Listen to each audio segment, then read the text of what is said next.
Okay, did you guys get that drapery PDF I sent you? Hmm. Mhm. Megan's back. Hello. So how was it? Oh, it was awesome. It was really, really fun. Did you go see Graham Parsons, the hotel? No, we didn't. We were only there for 3 days, so like we had limited time. Did you go But to, is Pappy and Harriet's open? That's not open, right? I don't know. Maybe I don't think it can next be. time. Well, I don't know. I don't think it can be because it's it's a bar. Oh, yeah, that makes I sense. don't know if it's a restaurant now because I remember it being, I don't even think it was open years ago as I remember. Mm. Maybe it was. I don't think it was. Anyway, because now it's become a thing. You know that, right? Yeah, You know Paul McCartney played there? at the bar. At Pappy and Harriet's. Oh, yeah. Oh, was that like a few years ago? It was at when they did that old cello thing, I think it was, or Oh, somewhere around there.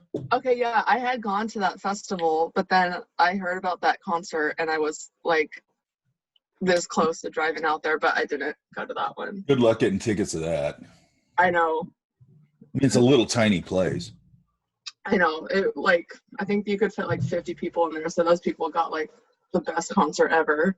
You know who else was playing there? I didn't know this because I've been listening to this podcast. I'm not a Led Zeppelin fan or anything. I mean, they're Oh, I love them.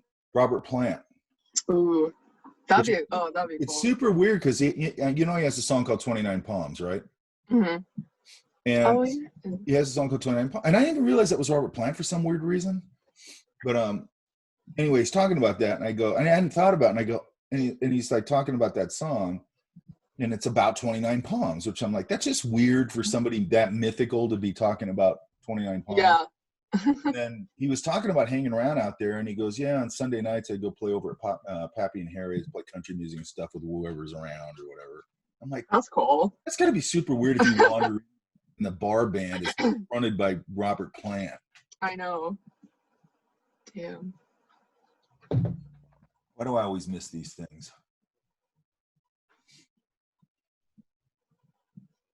Okay. I was looking over the sketches, and they look good. Overall, they look really good. Okay. Questions on this?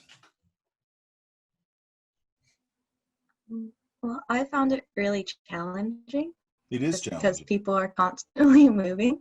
Mm-hmm. Yeah. So it's basically as fast as you can get them. Like, I tried to keep reminding myself, just think of the shapes, to try to capture them and and I guess try to remember what information from that first look, like you had said, try to retain it and then keep going. But it was definitely really challenging just because they're constantly moving. So with that, are there any tips? Is it just about doing it enough so that you're fast enough? Yeah, well, I was talking to this, I think, about with Mike or something. The speed thing will happen. Don't worry about that, okay? What we're doing here is we're gaining a methodology around it and an approach to it. And then if you just, you do your repetition around that, and your approach will change based on your own personal thing. But you'll just get faster at it naturally, okay? And then I think, and I wasn't like I tried to do this, but it just kind of happens. And I don't know if I said this in here before, but my girlfriend pointed it out to me. I hadn't thought about it. So there's another guy up here on the mountain that sketches, and he used to work for Disney too. But I think he has anger issues. But anyway, so she said she saw him someplace sketching, because I told her, I go, I can sketch 2 feet from people. They don't even know it. And she goes, it's because of this. She goes, when I saw him sketching, he's doing this. Constantly taking in information, right? And she goes, when you do it, you look up, you pull in a lot of information, then you draw for a long time and you don't look up again. So I'm kind of committing all that to memory. I didn't plan on it, it just happened. And I sort of know how things work. Well, I do know how things work.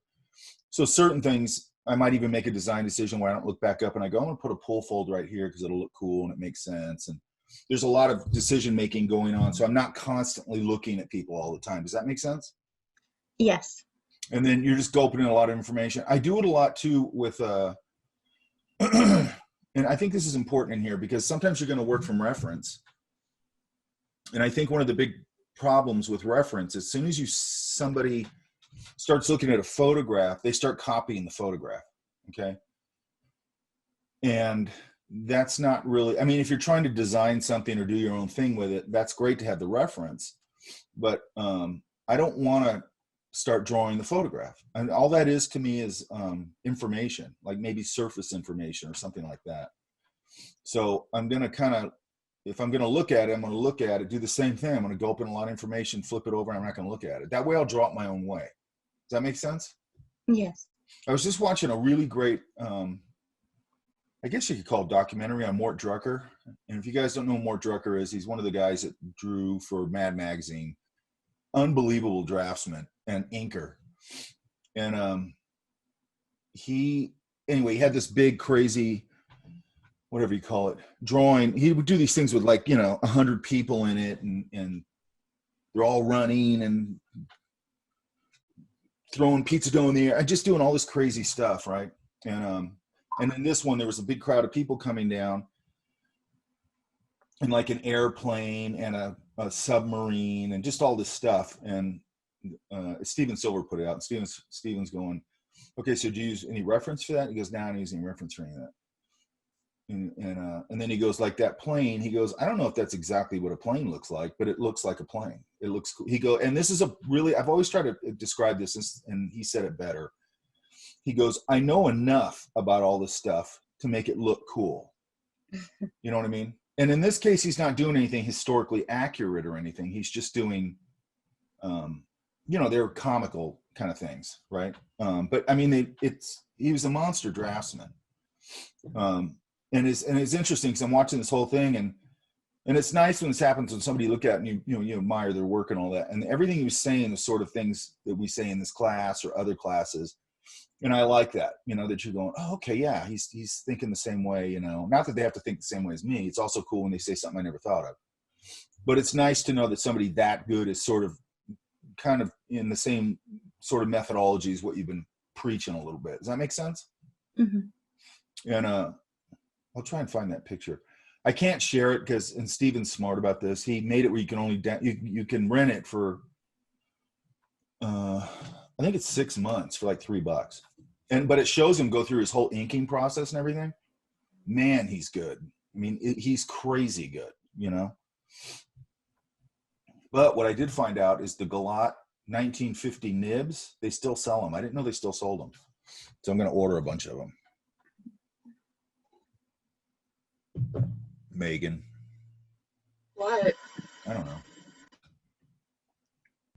So when you're gathering, when you're gathering that visual information, what kinds of things are you generally looking for? I mean, maybe that's too general of a question. No. But what are some strategies at gulping large amounts of information that we can? Literally, hang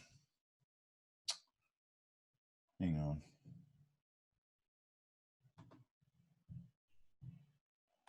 Are you describing it, like self-talk in your head? Like, okay, this person has this or that? No, not really. It's pure, what I'm trying to get you guys to is to give you okay, so something, I mean, this is just my own philosophy or whatever, but ever since I was a kid, I was like, I want to be free. I want to be able to just draw whatever the hell I want to draw out of my head. Even though I didn't really know that was possible, to be honest with you. I mean, I was fascinated with, like that. Like if you see somebody sketch in Paris of people eating in some cafe, I was just like, that's the coolest thing in the world to be able to do. That is the coolest thing in the world to be able to do. Or paint it, and I just go, God, that's just amazing. And then, and I wasn't old enough to have any concept of how any of these people were doing any of this stuff. And then you get further along and you start looking at, I don't know, I guess more commercial work or whatever you want to call it. But at the time, you don't know that's what it is. Okay. And then somehow you find out that some of these people are doing this stuff out of their head. And that's like total magic. It's like, that doesn't make any sense. When you don't understand how that works, it makes no sense. You know what I mean? Just like that thing with Mort Drucker. If I would have saw that when I was a kid, I would have went, how the hell does he know how to draw a plane out of this? I don't get that. Like, and then a submarine, and he knows enough about the shapes to know, it's like, I mean, now it makes sense to me, but I think a lot of it, and I think he said this in there. He goes, because he didn't go to art school, which is actually amazing because he's an insane draftsman.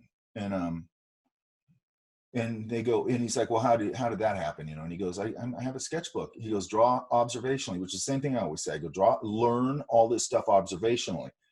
And then you can jump off the cliff. And then you filled up your data banks with information. And also, by the way, this, for any of you guys who want to go into any sort of commercial, area with this, whether that's entertainment or illustration or graphic design or anything, and I'm not doing this to be a raging old fart, okay? So that's not where this is coming from. You're just in a generation because, it's the digital thing. The digital, I mean, I'm obviously pre-digital, okay? And I love all this stuff, but the thing that's happened is it really did shift culture immensely, okay? Where it sort of took youth culture in a different direction, in the sense that, like, most young people that I talk to, they're not out really having much of adventures. I don't really see them. They don't go that many places. Their ecosystem is very close to where they live.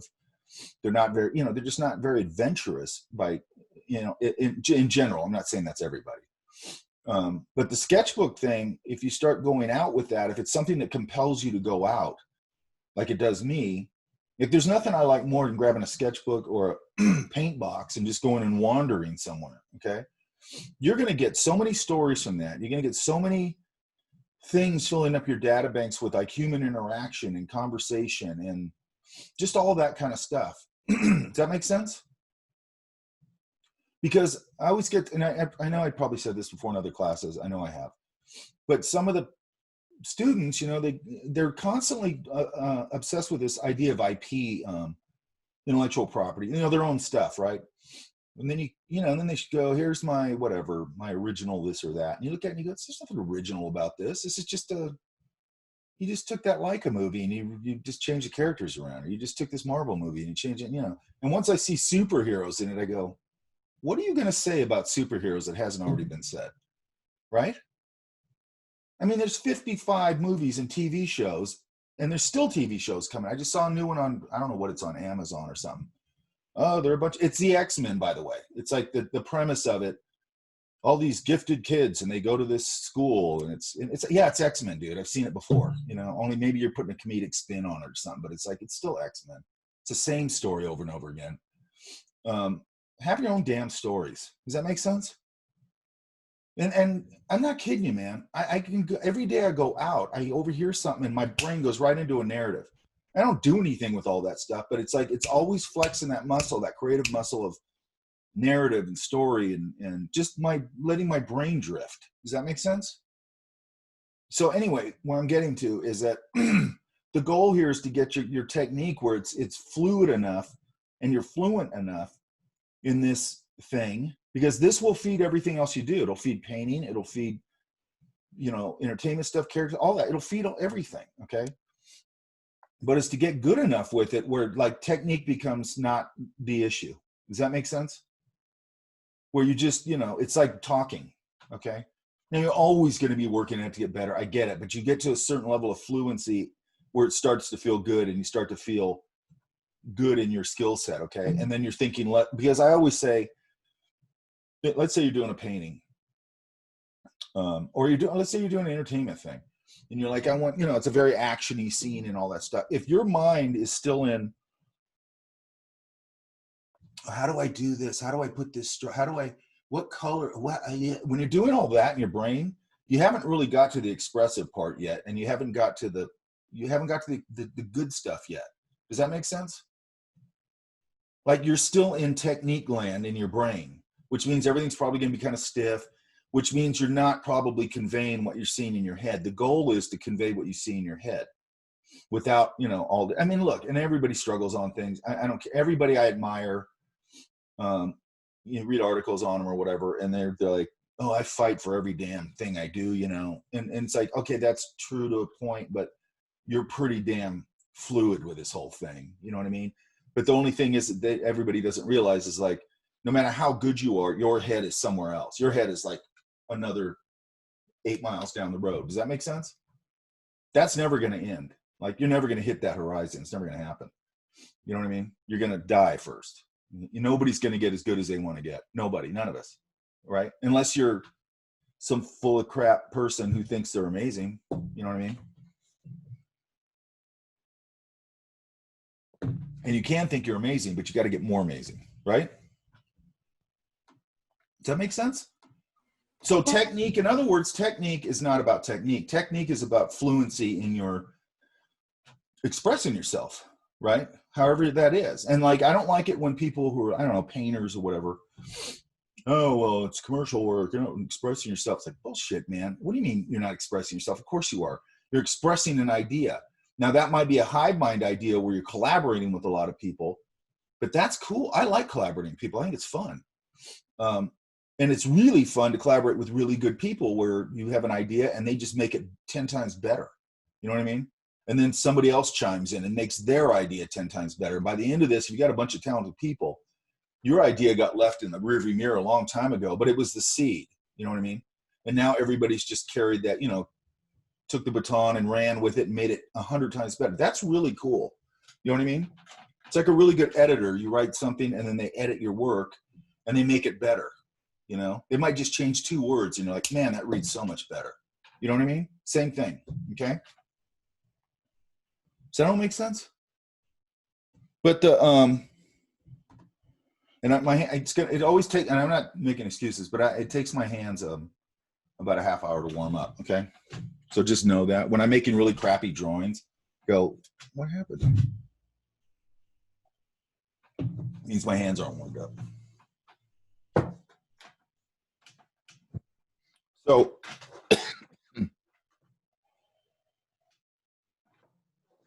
sometimes I'm going to jump ahead a little bit here because somebody just asked something that's, if you're asking how I do it or whatever, I might jump ahead a little bit. And I don't mind doing that because I think when you throw things out there further, I want to put some stuff out there too that's like down the road a little bit. Does that make sense? Because one thing I think is important in any class is to go introduce you to concepts that might be a little ahead of the class. And I'm not saying it isn't here because we have all different levels in here, but might be a little ahead of the class because I know 6 months down the road, all of a sudden that'll kick in if you're aware of it. Does that make sense? Like 6 months down the road, you might start going, hey, I think of that. I'm getting pretty good at this. Oh, that's what he was talking about. And you might not hit it till you hit a certain level. Does that make sense? Or do I sound like I'm just rambling? No, it makes sense. It makes sense to me. I mean, I am a little drunk. I'm not that drunk, but I'm a little bit drunk. As long as you can teach well, that's all we care about.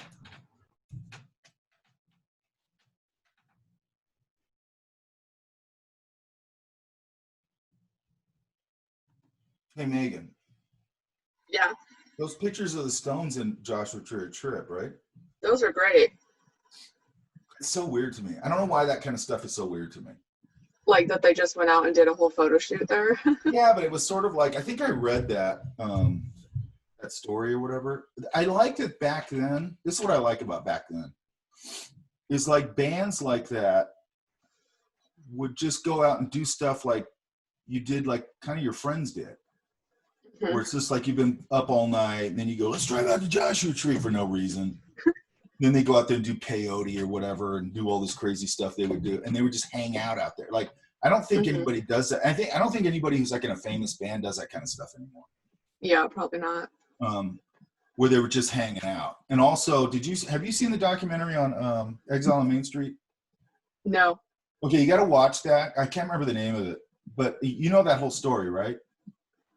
Of Joshua Tree? No, of when they made Exile on Main Street. No, what's the story? It's they were tax exiles, right? Mm-hmm. This is sort of at the height of their sort of outlawishness, right? So they all split England because England was killing them, like tax-wise. And then Keith rented a house called Nelcott on the French Riviera, right? Mm-hmm. This big mansion, like right on the the water and all that. And then that's it. Also when he was at the height of his whole drug thing, and So anyway, they want to make a record. They look for studios. They couldn't find one they thought was any good. So Keith's like, screw it, man. Let's just record it in the basement. So, and it's this whole legendary story around it.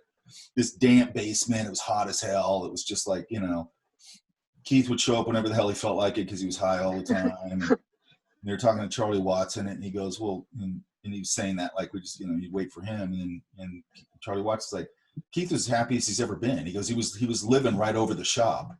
So he could go up whenever he felt like it, And anyway, it's this big sort of bohemian scene going on there where everybody's just hanging out there and hangers on or hanging out there, and there's drugs all over. It's a really interesting story. And then they made this amazing. They made this amazing record in this horrible. I mean, it's not a studio. It's a really probably pretty kind of. You'll find it. Watch it. I'll look it up. It's a really interesting documentary. Whether even if you didn't like the Stones or whatever, it's interesting to see how people did stuff like that back then. Mm-hmm. Yeah. Basically just start living in some mansion someplace, and it's a big weird scene going on there with all these hangers on and everything. And they make a record in the middle of all this. Like nobody does it anymore. Now it's all super structured, super corporate. Everybody's in their multi-million-dollar home studios, which I think has affected music a lot. That home studio thing has affected music a lot. Mm-hmm. You know what I mean? Because I feel like it's just like and this relates to in here too a little bit, like people sitting at home and going, I'm going to make my drawings and I'm going to put them out on a website, whatever it is these days. And then the career fairy is going to come and find me. It's like, no, it isn't. That's not going to happen. You got to put stuff out there. You know what I mean? Mm-hmm. And I think it's the same thing with this home studio. And I'm not saying a home studio is bad, but they don't go like, I'm sure when you were a young band and you got signed and they go, okay, show up at Capitol Records Studio B, that made you crap your pants. Mm-hmm. You know what I mean? Because that was an intimidating space. Sinatra just recorded there last week. And these engineers weren't having it. They weren't there. They'd tell you like, dude, your drums sound like crap. They just let you have it. And then also people would pass each other in the hallways and go, some band, Eric Clapton's recording in Muscle Shoals in Alabama, and somebody goes, hey, Dwayne Allman's down the hall and he's recording this and that, and they run into each other, and all of a sudden they make an album together, just sort of out of creative inspiration with each other and just hanging out. Mm-hmm. And I don't think that stuff happens anymore. Like people aren't just hanging out in studios, and most of them can't play either. What are you going to do? Go jam on your laptop with samples? I mean, come on. You know what I mean? It's like craft and putting yourself out there in a way that things can happen. Does that make sense? Like that stuff I did for NPR, that happened because I just was out on my own screwing around drawing the space shuttle. Oh, wow. When it was going through LA. And then I made something out of that. I crossed paths with somebody in a weird way, sort of. And then, half a decade, I did the, my Sheehan sketchbook for the station, right? Mm-hmm. Make things happen, and the sketchbook is a way to get out there and the only thing bothers me, or not the only thing, like about us going out into the world in this class, it's not just the drawing, it's also putting yourself out there. It's a step in putting yourself out there. Does that make sense? Mm-hmm. And going, yeah, I'm drawing in public, screw it, who cares? I'm going to get good at it. And by the way, the other thing I like about it is usually people are a little bit intimidated when they first do it. And when we go out and start doing it from life, a lot of times 5-10 people come up and kind of be looking, and 90% of the time they go, man, that's cool. And they're digging what you're doing. And it's a nice little ego boost. You know what I mean? I think for students, because they're like, I think my drawing looks like shit. And all of a sudden there's 10 people behind you going, that's cool. You know what I mean? And it also tells you, who's looking at it. How are they, most people aren't looking at drawings the way you guys are gonna, because you're gonna analyze them and all that kind of thing because you're students of it. I'm a student of it, but they're gonna look at it differently, right? And also they don't see that very often, blah, blah, blah, blah, blah, right? Anyway, what you were talking about with, I'm gonna share my screen without being told.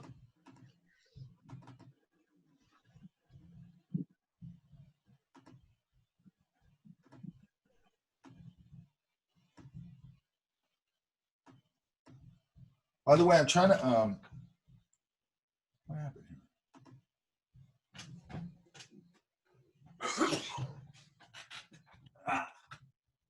I'm trying to figure out, and I think I have to, okay, so when I'm doing a demo live here on my camera, I think I have to pin it for it to be full screen, okay? So yesterday I did something where I didn't pin it, and I think it was small, so that means I'm assuming I have to pin it, and nobody cares, sorry. I just went down a rabbit hole nobody cares about.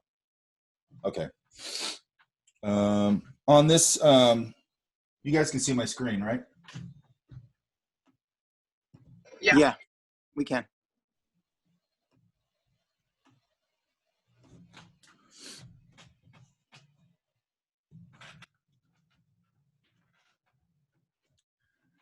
I'm trying to think of what I think of first with this.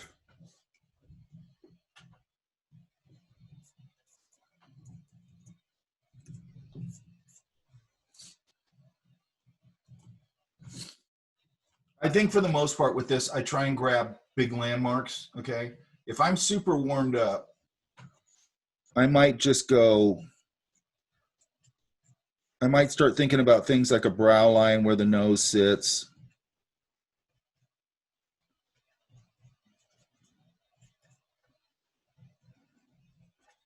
Where's the collar in relation to the ear?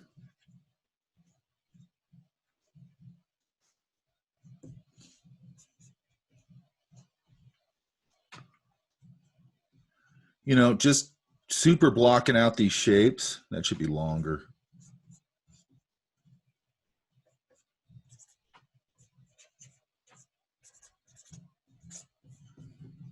And all this stuff that I'm putting in, all these shapes that I'm putting in, I know I'm going to refine and adjust. Does that make sense? So I'm never slowing down and going, I got to get that just right. And I know when you're first doing it, it's just natural to do that. But all I'm trying to do is, like if it's somebody, like if it's a side view, I might just sort of do something like that. What I'm trying to do is just get the basic, you know, if he's leaning forward, I might want to try and figure this out. Maybe his arm's coming forward and he's leaning on his arm.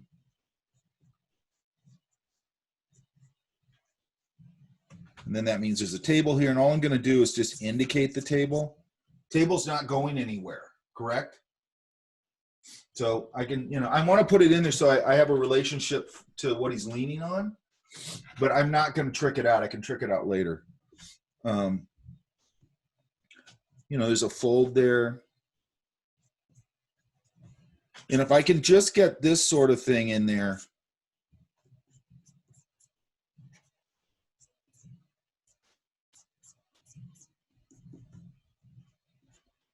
you know, that kind of thing. And here's the chair. Head needs to be a little bigger. If I can get that in there, then I'm ready to go. Does that make sense?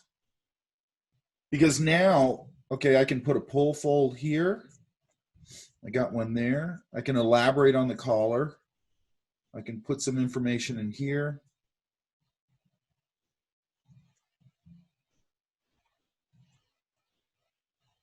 Start making his face, maybe give him some glasses. Maybe he's got a book here. And by the way, if he doesn't have a book there, I'll just put one there, right? Maybe he's got a glass of wine.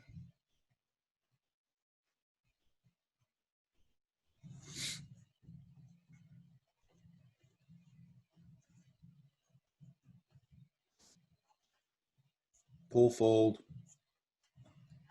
Pull fold. Flip that a little bit, even though I probably wouldn't see that, I'm going to flip it. Then I come down here and I go, okay, structure out the shoe.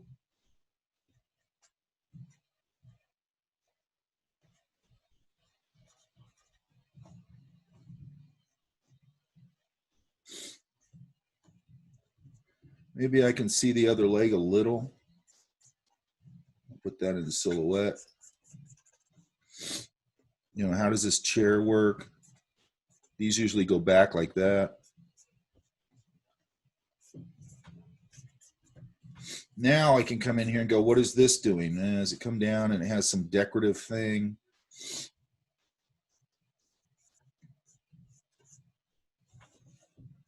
It'll gather a little bit right there and come down here.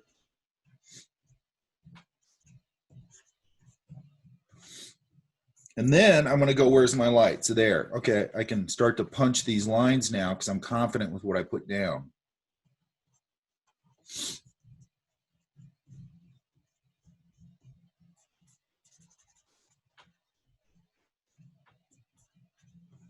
Then maybe cast shadow. Indicate the planes of the hair.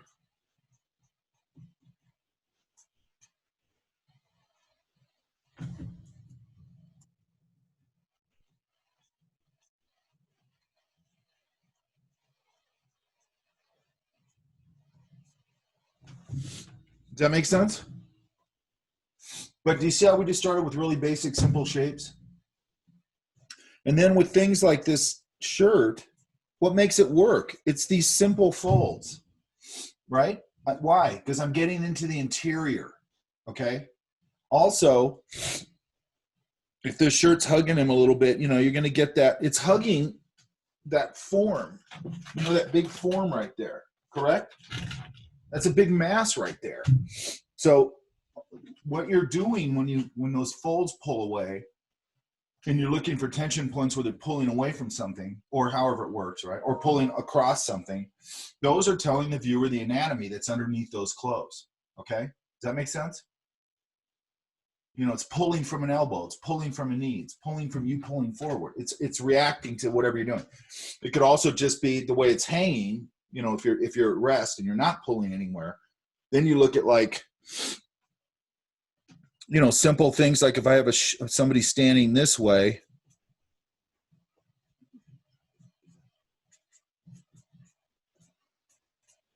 and let's say they're a little heavier,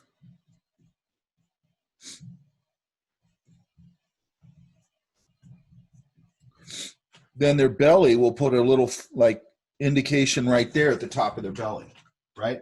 So now I'm looking for that kind of thing. And then I'm looking for, like, okay, now where am I going to get, you know, information here? Well, for one thing, the pants are going to gather down here before they go into the shoe. You know, you're going to get a full couple things folding there. Maybe like right there, usually you'll get a fold. Flip that sleeve around. This is actually going to pull away from the belly usually, unless they're wearing a really tight shirt, because their belly is like, here's their chest and here's their belly, correct? Here's their arm. So their shirt's going to sort of pull away like that usually. Does that make sense? This is what my brain spends all its time doing, by the way. So it's going to kick the shirt out a little bit. There's going to be that little thing. What are those? Those are just big general landmarks, right? And the only way I landed on them, I didn't land on these from a book or anything. I landed on them from being in my sketchbook all the time and then starting to look at it and go, oh, I see what's going on there. And then certain things I can go, I need a fold here in the middle of this shirt to break up the interior, okay? Because you're trying to break up the interior all the time. You don't want to just, you know, you don't want to draw drawings where it's just this sort of outline kind of idea, or it just never sort of rises above. It never really rises up to sort of professional. So what happens is, if I also, it's an interest thing and it's also a flat thing. So if I don't put any information on that interior, it just looks flat. It doesn't look like it has any form. Does that make sense? Yeah. Hang on.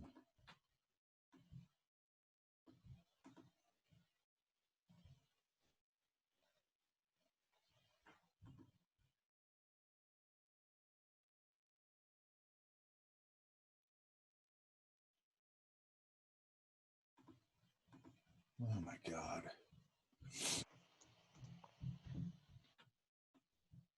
All right. Okay. Is there any questions on that? Does that answer what we were talking about? That really is helpful to me, because I know that a couple of times when I was warming up, it just wasn't working. Okay. Whenever I'm starting, like when we usually go on, you know what's weird is I feel like I have less time because I'm not driving anywhere for this class right now. Normally we'd be driving to who knows where, LA or something. And I'd always stop for breakfast and I'd sit there and just sketch people for a while and get my hands warmed up because I know I'm going to do a demo as soon as I get to wherever we're going. And then here, I feel like I hardly have any time, which is weird because obviously I walk 10 feet to the classroom. So, but, and maybe it's because I think it's partly, I like the ritual of going out to breakfast and drawing and all that. But when I first do the first couple of drawings, I know it's going to suck. Okay. And the reason I was bringing this up is that people got to understand, man, you got to warm up. You know what I mean? Unless you're like maybe somebody who doesn't have to, but I don't know anybody like that. And you just don't get into the good stuff right away. You know what I mean? If you sit there for about a half hour or so, or maybe it's less for you guys. You guys are younger than me. You'll start to warm up. Does that make sense? Hang on a sec, you guys.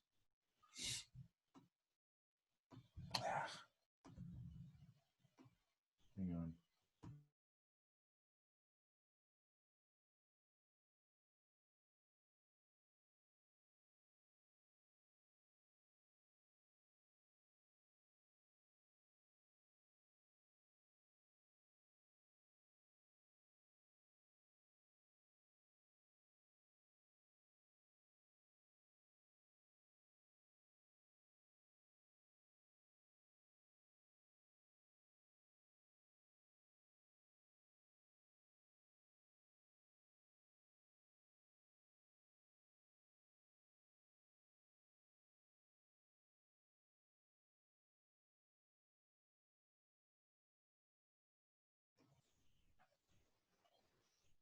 Okay.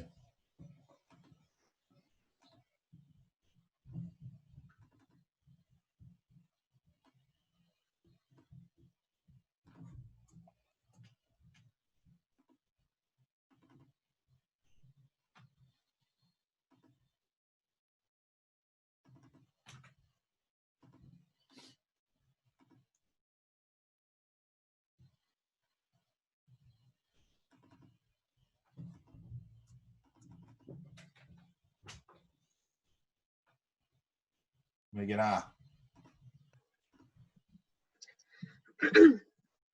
where you at? I'm here.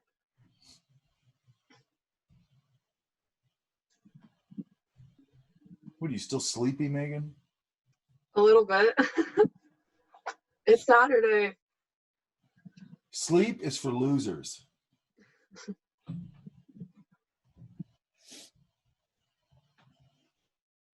Okay, where are these at? Okay, coffee shop. Okay. A coffee shop that I work at. Which one? I don't want to say. The reason I want to know is I want to go in there and heckle you. Oh, please. Okay, I'll tell you. I'll DM you. I think that's why it doesn't.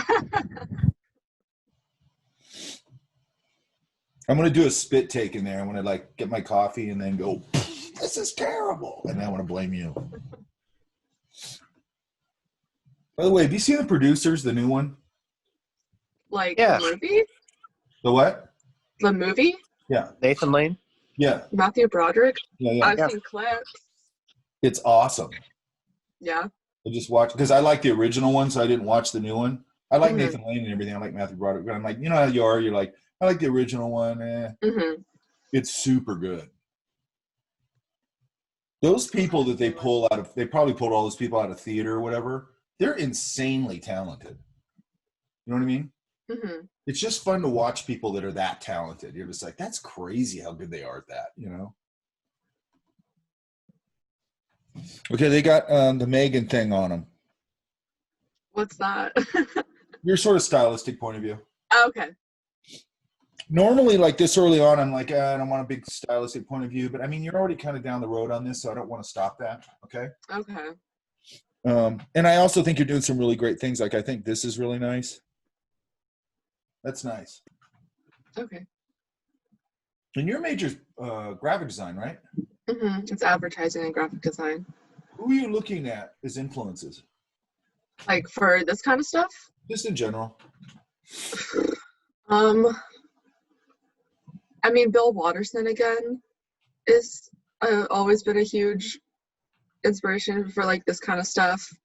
For like graphic design, I like looking at like kind of like the OG people, like movie poster people, Saul Bass, all that kind of stuff. Oh, okay.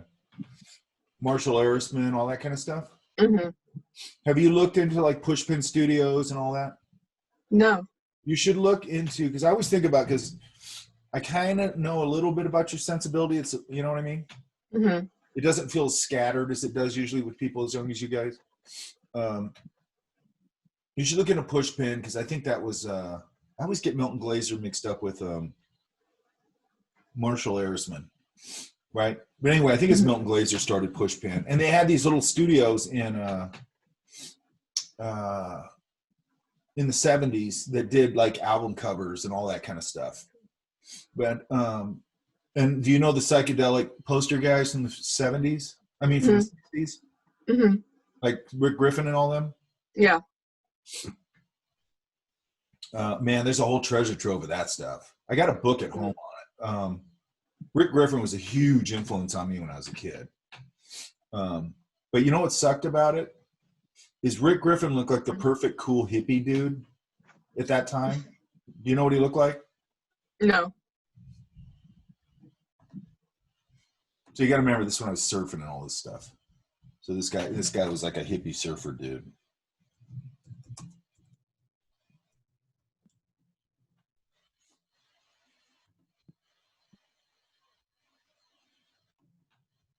Come on.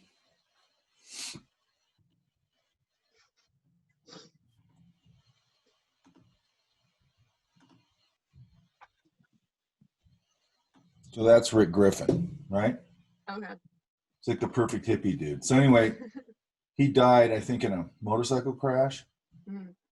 I think he had 2 motorcycle crashes or something, because one of his eyes is all weird, and I think that happened in a something else. Anyway, so a while back, I was like, wonder what happened to him, man, or like, you know, or how it happened or whatever. I knew his story, and then I found a clip of him, and I didn't know this existed. A clip of him when he was a little bit older than, you know, that obviously. It might have even been in the 80s, and he just seems like some dude then, like somebody's dad or something. I'm like, that kind of sucks. Like, I didn't know he became like mortal, you know. But Monster inker, really great hippie poster artist. It was him, Stanley Mouse, all those guys, you know. You should also go down the rabbit hole if you're interested on underground hippie comics. Oh, okay. There's like Fabulous Furry Freak Brothers, super fun. And they have anthologies up. Fabulous Furry Freak Brothers is a good one to start with if you like that sensibility. Okay. And I think you do. It was all dope humor, you know, like silly dope humor, you know. Mm-hmm.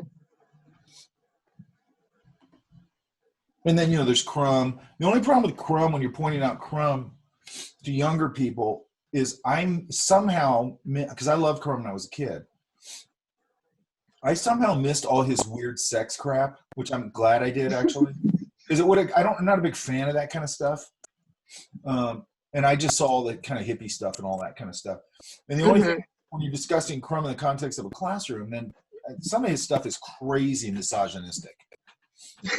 Crazy over the top sexual misogyny, you know. It's not stuff that I'm all that fond of, that kind of thing. Yeah. So I never want people to think that I'm going, because, you know, now if you look him up in the time we're in, that's probably going to come up a lot of discussion around that. It's like, that's not what I'm talking about. I'm talking about just his amazing pen and ink work and his drawing and the stuff that I saw, which wasn't that stuff. Okay. Yeah. Some of these people, if you look at them and see the stuff, it's like, that's not what I'm talking about. I'm never going to suggest somebody who's just that. You know what I mean? Mm-hmm.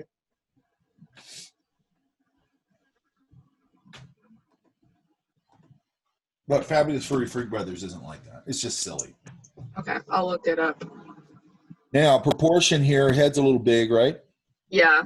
What I like too is you did this, like, I like it when you guys take on a pose that's trickier like that. Like the way he's got his leg. Probably. And then again, can we get it? Is there anything that was on that interior here? Right? On like the shirt, yeah. Yeah, right here. Mm-hmm. And there might not have been, but I'll look real hard to see something. You know what I mean? Okay. Yeah. And sometimes there isn't, and it's fine.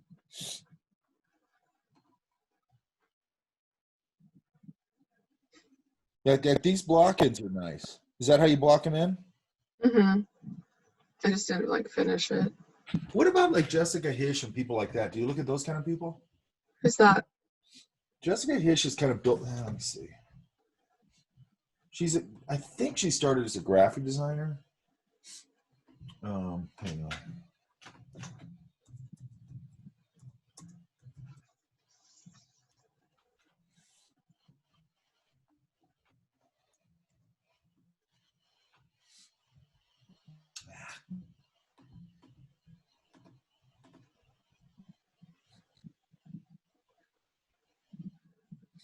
Come on, sometime today. So she's known as like a lettering artist. Oh, okay. I remember you showing her Yeah. in another class. Okay, I know who she is. And the reason I'm pointing her out, do you like her? Yeah.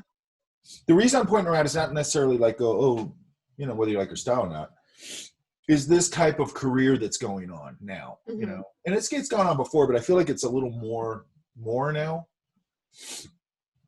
where she probably started as a graphic designer and she's kind of moved into sort of illustration, lettering, a lot of hand stuff. Just really, and then kind of her own little empire, you know what I mean? Mm-hmm. Like she's kind of her own thing. But I like this. Yeah, this is the children's book she did. Why can I not click on it? Look, books and film. It's like I didn't even know she did any film stuff. I don't know why. And my connection's good, but when I go to a website, it gets all slow. Oh, weird. Anyway, there we go. So really good with typography, really good with apparently illustration and all that. And I just like that kind of career, that kind of, I want to make sure that you guys know that, the world's a little different than it was when I came into it, came into this stuff. You can have that kind of career that's sort of drifting in and between those, graphic design, illustration, who knows what, right? Yeah. Film, or, video or whatever. Would you say for these to kind of stay away from the more stylistic look then, or? I think one thing that you want to do, I think this one actually, I think is fine. Probably this one. Mm-hmm. I don't want to kill your stylistic point of view. All I'm trying to do is just make sure that what we're trying to do here is sort of, we're using observational drawing to really sort of fine tune our eyes and our coordination, all that stuff. So to me, like sometimes I'll go, like I might have talked about this in here. I was in a rut and then I got my fountain pen and then I go, well, I haven't drawn with fountain pen in a while. So I tend to draw fairly more straight observational. Mm-hmm. And then all of a sudden I realized like, oh, that's my way back in when I'm drawing like crap, which is weird to me. I never thought of that. So then sometimes I'll go on this tear where I go, well, I'm going to take a 10B Mitsubishi. It's almost like a charcoal pencil. And I'm just going to go do portraits someplace of people and real straight. You know what I mean? And it just sort of, I think it kind of recalibrates my brain and my eyes and everything. It just recalibrates everything. And then all of a sudden I'm like, okay, then I'm back into like playing around and stylizing. And I still go back and forth and interweave with all that kind of stuff. If I go to the zoo for at least for a while, I'm going to be drawing just observationally because I got to get that back into my brain. Because I'm not drawing zebras every day. You know what I mean? Hang on a sec. Sorry, I got the sniffles again. I don't know what's going on with me.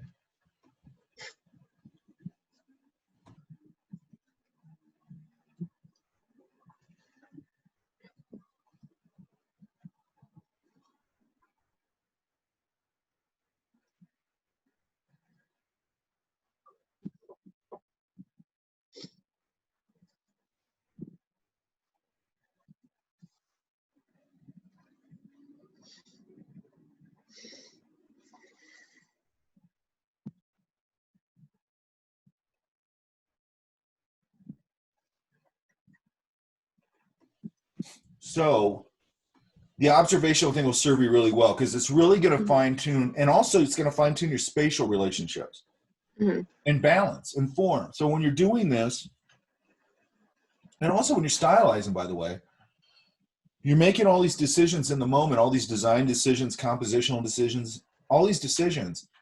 which is going to make, like, when you go into graphic design easier because you just understand balance and all that kind of stuff so much better.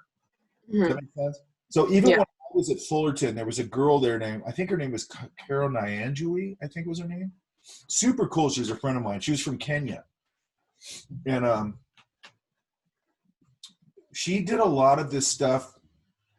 You know, I think she was doing stuff with like cut paper and stuff like that. I can't remember how she was doing it. But it was very much, you know, and I talked to her about it. And she goes, you know, and I go, man, you know, she's doing a lot of stuff from her cultural background. Mm-hmm. It was really interesting stuff. And then we both went over to Art Center, I think. And then, you know, that's kind of early on when the computer and all that's coming in, hadn't taken over or anything. And I go, man, you got to keep that thing, that organic thing you're doing in your work. Don't get all like everybody's doing where it's the new shiny thing. So they're going to start all doing that. Because everything at that time, if it was done on a computer, it kind of felt very computery. Does that make sense? Mm-hmm. Yeah. People hadn't figured it out at all. And I go, you got to keep that, even when you move into like, when you're doing digital stuff or whatever, you got to keep that thing that you do because it's what makes your thing unique. You know what I mean? Mm-hmm. And you're trying to do that all the time with your work. But to me, with the drawing thing, and I was telling her, I go, look, you can draw and stuff, but you're a graphic designer. I go, you're going to have an advantage over every other graphic designer because they don't have that level of, it's not just the drawing, it's the level of balance and scene and design and all that stuff that happens when you draw, mm-hmm. right? That people don't talk about. It's like drawing isn't just for drawing. It's like whatever you are as a designer or whatever, when you're putting stuff down on a page, it's got a balance. What is that? It's design, right? Mm-hmm. You're hyper focusing your eyes. Plus you're going, like I said, you're going out with sketchbook and you're discovering things. Like, you know, you might go out and go, I told you guys that thing about the Beast Library where I saw an aquarium, a fish aquarium with the bubbles, mm-hmm. right? And that's where that little lighting trick came from in the Beast Library, was for me looking at a fish tank. Had nothing to do with what I was doing. I just saw the bubbles grabbing the stuff in the tank and went, that's cool. You know what I mean? Like that could work with the lights. That would feel kind of like pixie dust would sort of grab things on its way up. Because I don't know if that makes any sense. But you don't know where these things are going to come from. You know, you might go and look at, like I've done this before. I was looking at, I think they were tankers. Like I like to go down the Port of LA, and I think they were those big cargo containers or something. And I was looking on the side of it, and I think it was one of those cargo containers. And they have the watermark or whatever on the side of it, the numbers. I think it's like feet or something. How mm-hmm. deep that thing is in the water. And it sparked something I can't remember now. Some idea for a bunch of paintings or something. I mean, who knows, man? But if you don't go out and explore the world, how in the hell are you gonna come up with this stuff? Mm-hmm. You know what I mean? Or you go, I'm working on this thing, I'm stuck. I'm going to just go out and sketch at a cafe, and bingo, you'll get something from something. It could be a fold in somebody's shirt that unlocks your problem. You know what I mean? But mm-hmm. I think you got to have that to me, having a sketchbook is having your antenna up. You know what I mean? That's what 90% of it is. It's just having your antenna up, man, and like getting all this information, all these ideas, right? And all these stories. You ever read Overheard LA? Yeah, I love them. To me, that really relates to it because when I'm out sketching, I put a lot of those notes. Before I ever saw that, because I just found that not too long ago. You know, you put notes of things that you hear, like you might draw the person, then you put a note what they were saying. Mm-hmm. They were saying something funny or whatever, right? I'm actually thinking about using that for an illustration assignment. Overheard LA. Ooh, that'd be cool, right? To like illustrate one of the posts. Yeah. Like one of the really weird ones, that'd be fun, right? That would be fun. At Art Center, we used to do a project where you got a fortune cookie. Ooh. Like the teacher bring in a bag of fortune cookies and everybody grab a fortune cookie, you get it, and go, there's your illustration. That's so cool. Oh, that was great. Now, I was thinking about doing that, but I kind of like the Overheard LA one too. Yeah, that'd be fun. Fortune cookie one's one they've been doing forever down there. They're probably still doing it.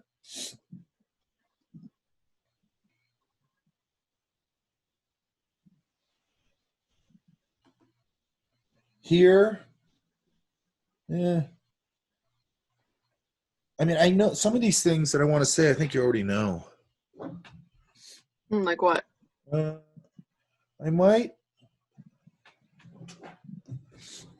might mask this. You guys can hear me if the mic's over there, right? Yeah. Here, I might organize this a little more. Mm-hmm.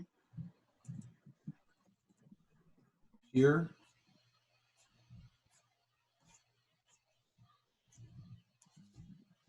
Again, how did this fold over on itself? Mm-hmm. Like over here, I might just, and these are just suggestions, okay? Because I don't think it's a bad drawing. Sometimes if I have a mass of hair like this, I might come over here and use that mass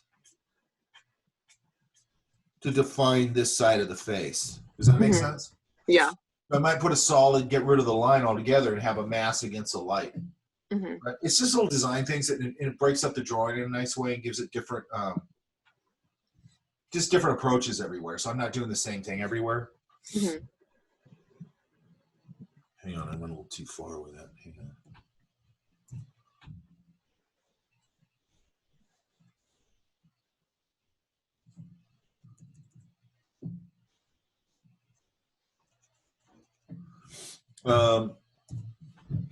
You know, again, here I might just kind of, you know, how do the masses lay over each other here? There's a bunch of different ways I can handle it. You know, I can handle it as a mass, or I can handle it linear, where I'm just looking at how the hair folds or folds over on each other. Does that make sense? Yeah. Where the big masses are. You know, and then I always look for, and you're doing that, little stylistic thing. And then I might, like here, like this, I might make a more definite statement with my line work. Maybe loosen up a hair here or there. You know, here. I might just organize that slightly more, the hair. Okay. And then this, I might just go, yeah, this is fine. I'll just do a, you know, mask a few spots. You know, here again, I might mask this. This whole thing on this side, I'd probably just mask as a dark on that other side of the face, Mhm. you know, to really highlight the face. Then here, make sure that I'm reading how that hat sits on the head. Is she a hipster? No. We just those hats were like at the Airbnb that we stayed at, so we were wearing them. Okay. You know, I like to make sure that I do that nice, clean thing like that. Mm-hmm. Okay. Here's my head. Okay.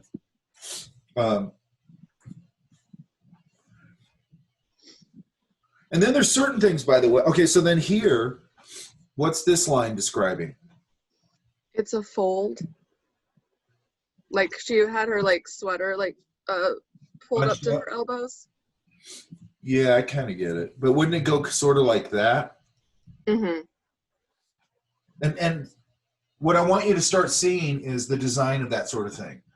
Okay. Like, how do I just reduce this down, but it totally reads as a fold, Mm-hmm. as a descriptive fold that is telling me what's going on there, right? Yeah. Same thing. Well, now what kind of, okay, so she just had this bunched up. So I also here, like on that kind of thing, I might utilize a little bit of like line in front of line kind of stuff like that. Okay. And then there might be even, and I'm not going to overdo the folds. Oh, see, I don't like that one. But I'm dying to put a pull fold in there. Like this one, another one where I might just, I might just reduce it down and just take the same approach on this side, where I just kind of mask that together maybe. Side of my pencil real light. Again, because this right now, the way I just did it's a little too dark because it's screaming out. I'd have to knock that down a little bit. Mm-hmm. Like a little bit of a smoky. I keep having to go. Hang on. It's just super irritating.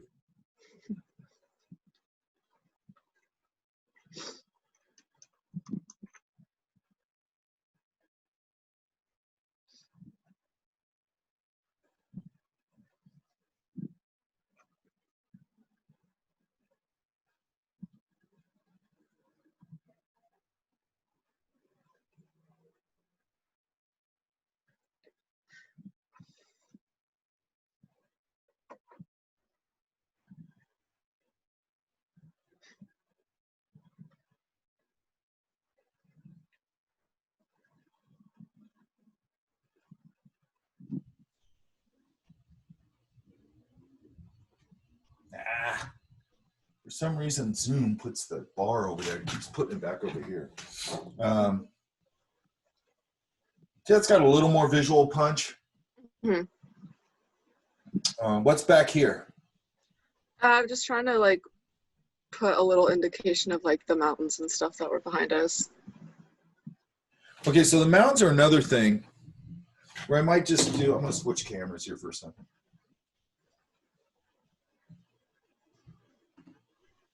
Sometimes it's just easier to do it in pencil.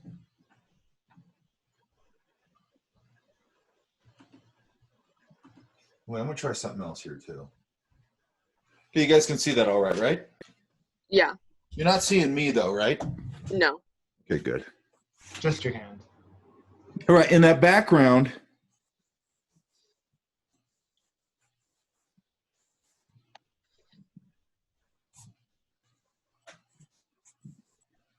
this paper's warped. Hang on.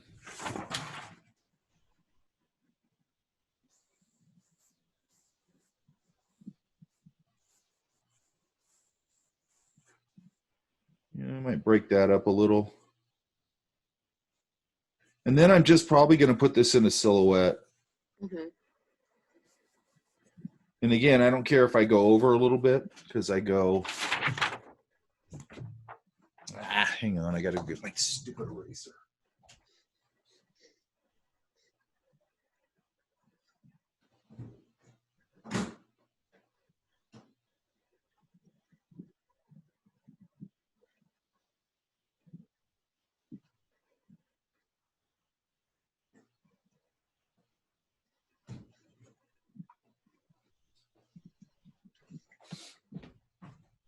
I kind of like to go over a little bit. You guys can hear me, right? Yeah.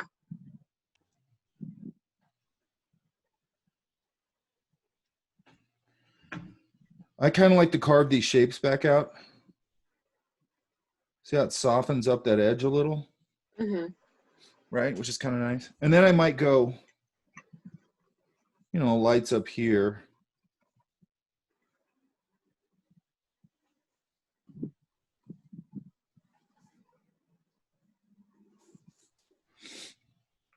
And just keep it really simple, right? Mm-hmm. I could also do this.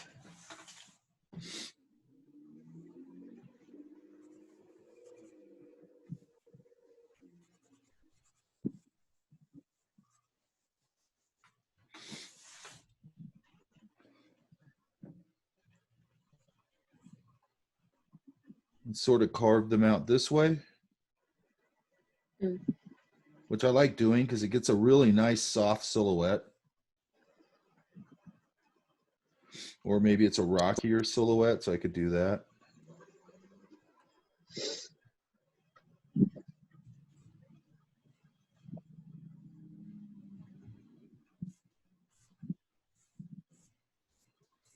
So it gets a different look. Mm-hmm. And then I could go back in here. And then here, like if I've got like a little building out there, just really simply indicate it. Maybe there's a tree there, you know, but it's just a distance. It's at a distance, so I'm not going to see that much of it, right? Yeah. You know, and I define this out a little more.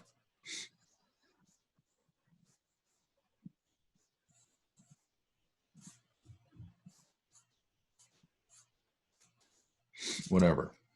Maybe there's some antennas and things up there. Maybe there's some trees. Maybe this is a tree line thing, and then I'll do a little serrated edge thing to break it up. Like maybe there's some shrubs up there, so on and so forth, and that's it, right? Yeah. You could probably also go.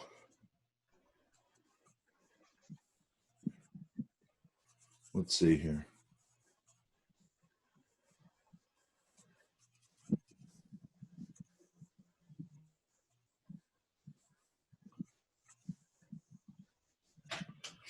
That's why I like pencil.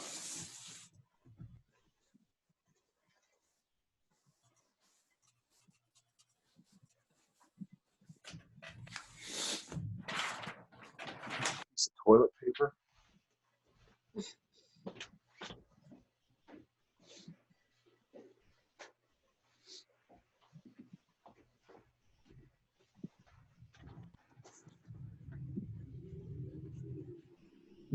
just the top part. And I could probably just lift out some clouds out of that. Ooh. That make sense? Uh-huh. I'd have to shape them and, you know. And also I could come back in here and go, you know, maybe they're up higher. Where'd my pencil go? Megan, what'd you do with my pencil? Now I'm going to come back in here and go a little, separate them a little bit more. You know, I could come in here if I want and sort of give them a little bit of a help. And then I get a little more of a, I know it's hard to see on there, but I get a little more of, see, I'm starting to go into the interior here, Mm-hmm. you know, and I could give them a little tiny bit of help with an outline if I want and all that kind of thing. Yeah? Yeah. You know, and then when I put my person here in the foreground, that's all going to just drop away. Yeah.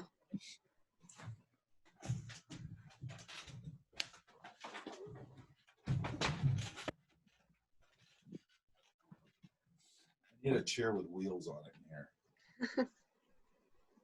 Okay, so let's go back over here. Okay, so does that explain all this back here? Yeah. Make sure this is wrapping around his face correctly. Right? Mm-hmm. What was she doing? What were they doing?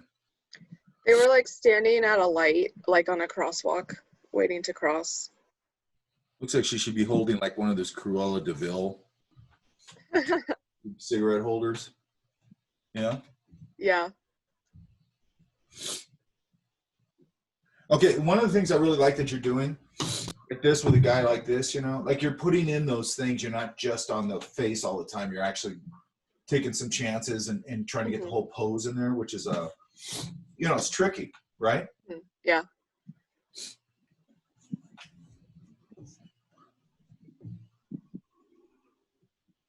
See, that's starting to capture something. Are they just having a conversation?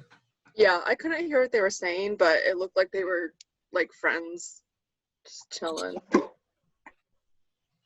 And I even like this, you know, that kind of random. I like random stuff, you know. That everybody always goes for the big moment. You know what I mean? Mm-hmm. It's not always a big moment. You know, it's mostly not a big moment, actually. Yeah. Right? Very sharp point right there. Mm-hmm. I kind of like this though, but I think here, again, what's this describing? Where? Right here on his pants. Oh, like another like bunch of the fabric. Yeah, that's probably going to happen right here, sort of like Mhm. that, right? And then right here, you're probably going to get a pull fold from the behind. Mm-hmm. And then if his pants aren't too tight, usually you'll get one right across the calf right there, or the shin, I guess. Mm-hmm.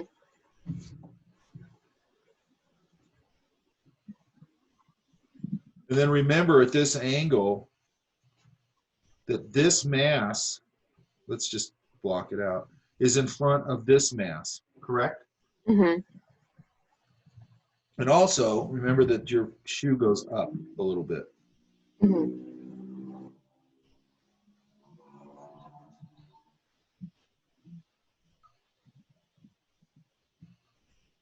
And then this leg over here could have just got reduced to a silhouette. Yeah. And another thing to watch, you're not doing it here, but one thing I see a lot is like if you're drawing somebody, like here's their, let's go here. Here's their head, here's their body. And then the knees are like coming out this way when they're sitting. Make sure you're really looking at that and make sure that you're looking at how these knees relate to each other. Like I usually just kind of in my head draw a line across them. Because if these don't relate to each other, it just does not work. Okay? Like a lot of times what you see is people don't block it in right. So like this knee will be way out here. Yeah. You know, that kind of stuff. Or like sometimes, and this is interesting, sometimes this leg will come more towards you. Mm-hmm. Where it's actually aiming more towards you, even though the other one's off the other way. You know, if he's leaning forward, his arms crossed, pull, fold. You know, so this one might be, like I said, facing me a little more. And then this one might be out a little bit. Actually, this would still be going this way a little bit. Does that make sense? Yeah. So I usually kind of think of them in relation to each other, like this knee. And I also look at it, remember we talked about how you measure off of something once you put something down? Mm-hmm. So another thing I'm looking at is like, you know, how does this knee relate to this information over here? It's not just that they line up or whatever. It's like they relate to each other a certain way. So, and also like where does this knee, the foreground knee, land in the background leg? Where does it land in there? Mm-hmm. You know what I mean? So then I start thinking of this as just being a frame for that front thing. And it helps me just to go, oh, that knee lands right in the middle of the thigh. And what's interesting about that, and what's good about it doing observational, is a lot of times you look at it and you go, you wouldn't think that's where it would land. Mm-hmm. You just wouldn't think that's where it would land. You just go, that doesn't make any sense. But then when you draw it, it looks right. Because you're taking your mind out of like what you think it's supposed to be and what it actually is, right? Mm-hmm. And again, then that stuff starts sinking into your subconscious. So when you're drawing things out of your head, you know, it's like I said with the photographs, like when you start working with photographs and you're drawing from life all the time and painting from life, then you go, you change all the colors because you know the colors are wrong in the photograph. Mm-hmm. Photographs average.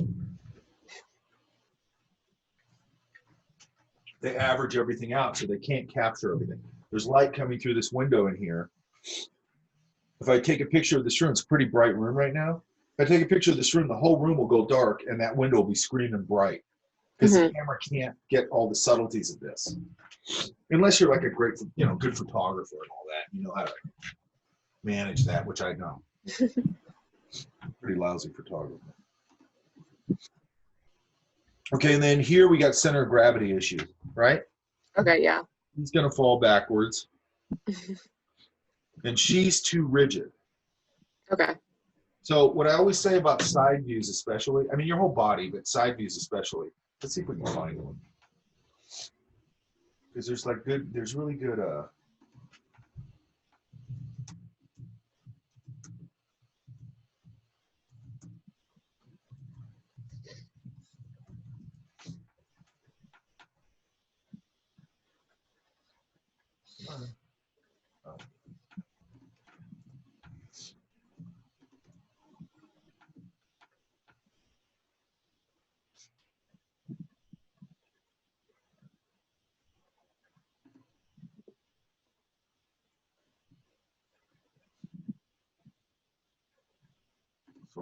this is not the greatest example, but it's okay.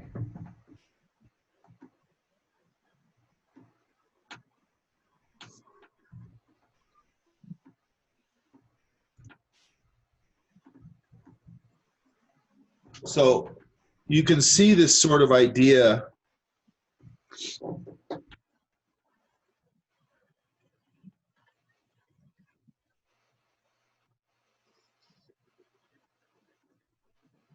This sort of idea of this top section, this is the way I look at it anyway, where you have this sort of top section, right? And then it's sort of doing this.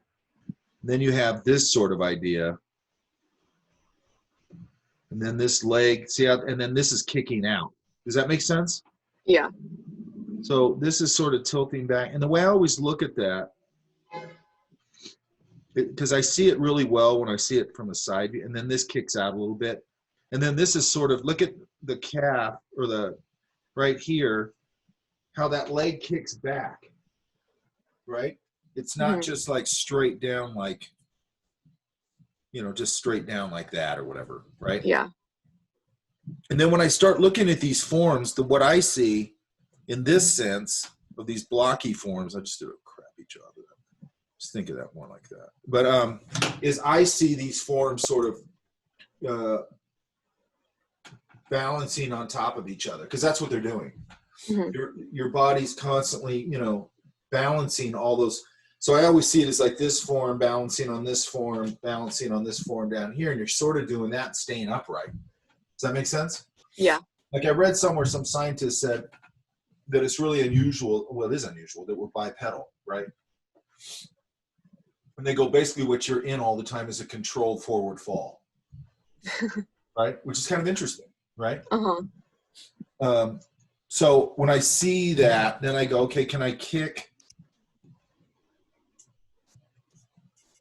this idea out a little bit? You know, get a little more of this little. Okay. And then maybe this leg is back here or wherever. The top part. Like I like this little fold. That's nice. I might here, instead of showing this sleeve totally sideways, I might pull it this way so I can put a little wrap around it. Okay. You know, so if I can get that little flip in there with the arm coming in, I'm going to do that because why? It gives it volume going around, right? And then, you know, where's the head in relation to all this?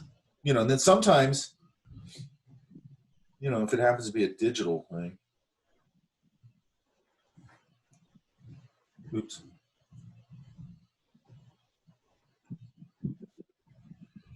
You know, I might play around with it and go, should it be a little more back here? Should it be a little more turn, whatever, right? And play around with it a little bit and just, and go, you know, it's interesting to me when you start playing around with this stuff, how the subtlest little tilt of the head or something will change all the attitude of it, or even the balance of it. So whenever you're doing this, make sure that you know where your, whenever you're drawing anything, make sure you know where your center of gravity is here. Okay. Right? And also remember, even from a side view, like what's her other hand doing over here? Is it down here? You know? And it might just be on the other side of right now. Or maybe it's back here if she's walking.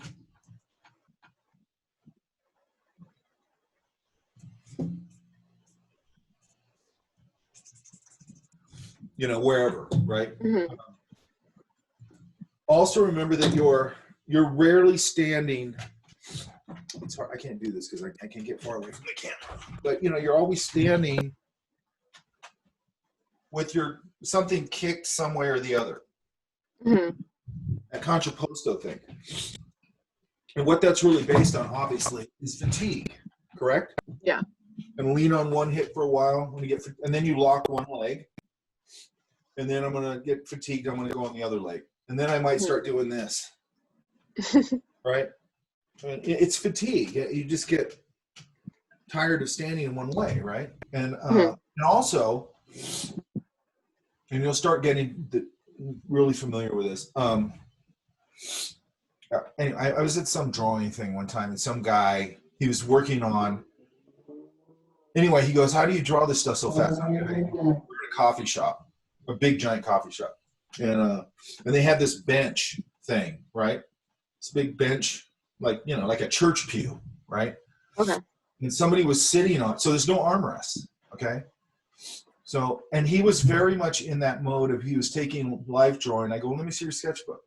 Every page was like bone studies, muscle studies, all that kind of stuff, which is great. I mean, there's nothing wrong with that. But I go, now what are you going to do with it? You know what I mean? I go, so now what you want to do with it is what you're asking me about, is how do I put this in the real world and start making drawings that are actually interesting, right? Yeah. So we were sitting there, and the person was, I think the person was like leaning like this or something, right? No, they were leaning like this. They were leaning on their knees. Does that make sense? Yeah. So they were sitting there leaning on their knees like this, talking to somebody, right? And then I start drawing it. And then they went and they leaned back on the thing like this, right? And he goes, oh, see what I mean? He goes, they moved. And I go, they're going to go right back to that position in a few seconds. I go, so start a drawing of them right sitting like this, right? start that drawing up here, and then a couple seconds later they go back to the other thing, and it's funny. And he goes, "Well, how do you know that?" And I go, "There's only basically two choices here. There's armrests, and there's there's like two choices here. So what they're going to do, I'm going to start those two poses, and when he jumps to that one, I'll work on this one, and when he jumps to that one, I'll work back over on that one." Now once in a while, maybe you'll pull your leg up or something, whatever, but there just wasn't that many choices. You know what I mean? Yeah. And also with humans, depending on where they're sitting or whatever, there's not that many choices usually. So if they're sitting there having a glass of wine, then they're probably going to sit on the desk or the table like this, and then they'll probably sit back, drink their wine, sit back over here, gesture. And those are the three big hits that they're going to make probably. They might pull their leg up over the, again, it's a fatigue thing. But for the most part, they're going to hit 2 or 3 poses, and that's it. Okay? Yeah. Because they're restricted by the chair they're sitting in, the chair, the table. The table becomes a prop that I can lean on and all that sort of thing, right? Mm-hmm. And also this. They'll do a lot of elbows on the table, gesturing, right? Mm-hmm.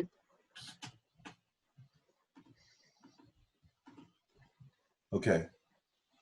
That all makes sense. And have you looked at Ian Abondo? No.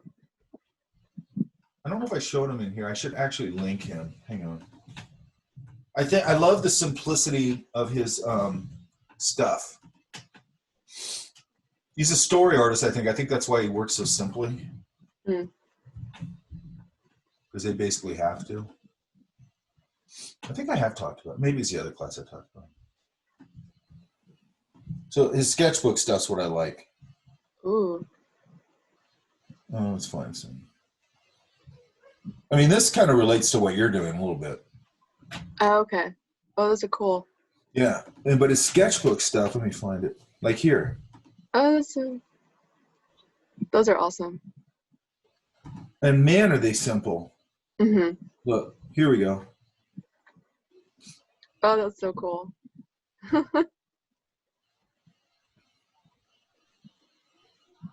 If you're doing story stuff like this, it's got to be simple. Mm-hmm. It's quick, simple, and readable, right?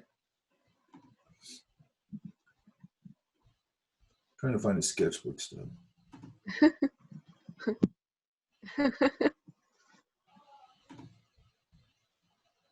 It's super simple, right? Yeah. But he captures a lot of great stuff. Mm-hmm. Like this is great.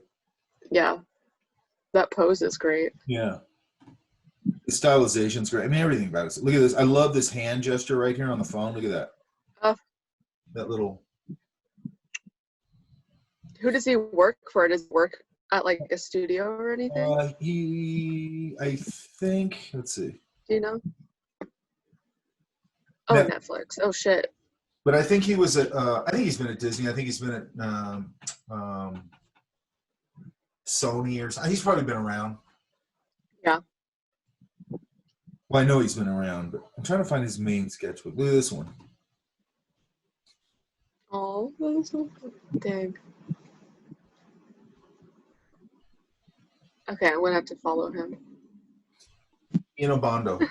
I'll link him on the thing. Okay. But man, do I love the simplicity of these. Look at all this side of the pencil stuff. See that? Yeah, yeah. And also what you guys got to look at is look at his sort of graphic mark making. Right? Mm-hmm.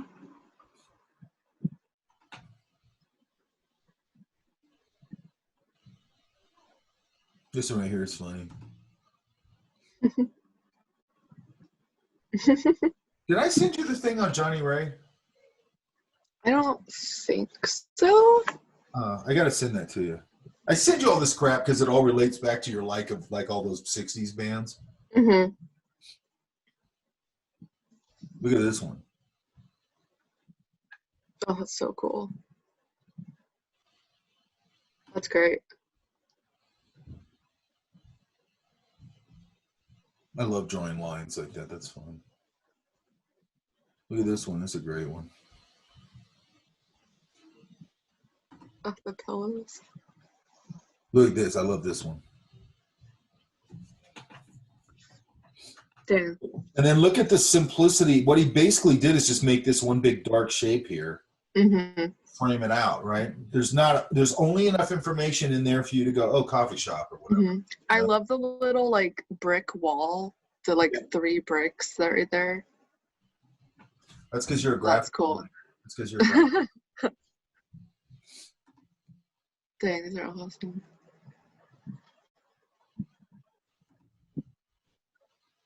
That's cool. There was a little, look at this one. Look at that great gesture. Mm.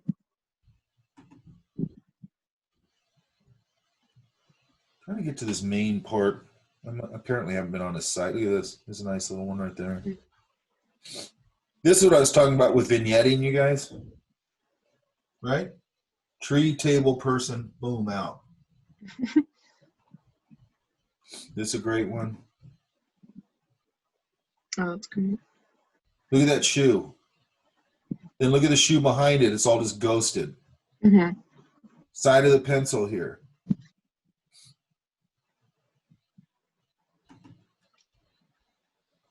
She's in a 6B pencil, in case you wonder. A Staedtler 6B pencil. These are cool.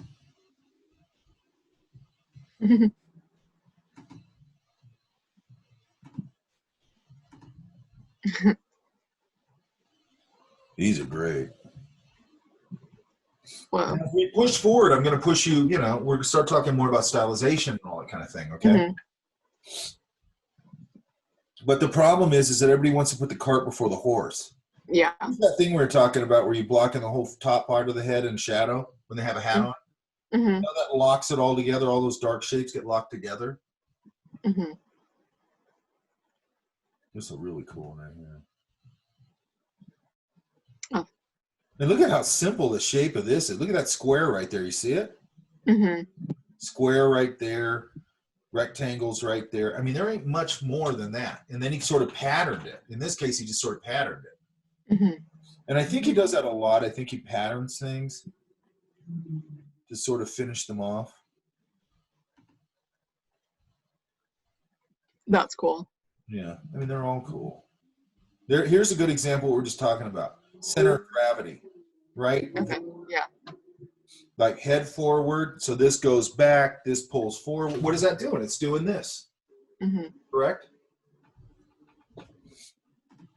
Does that make sense when I say that? Mm-hmm. The things are balancing on top of each other? Yeah. I always think of it as somebody with like a plate, and it's got a turkey and a glass of wine and a cheese on top, and they're all going, walking through the room. You know what I mean? That's what it reminds me. If that's not a totally stupid analogy. Look at these knees, the way they relate to each other here. Mm-hmm. Yeah. So there's the relationship, is that diagonal. And then I also look at, okay, this is a really good example of something. So let's pull this up. Or I don't know if we can. Hang on.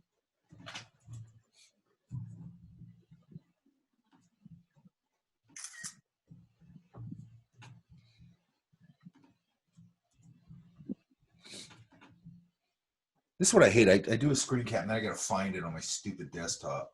Because my desktop is such a mess. Hang on. Oh, here it is.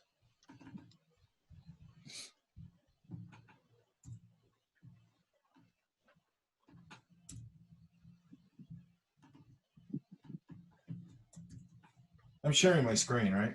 Yeah. So now this is a good example of spatial relationships. Okay, so we're doing two things here. We're doing this. Oops.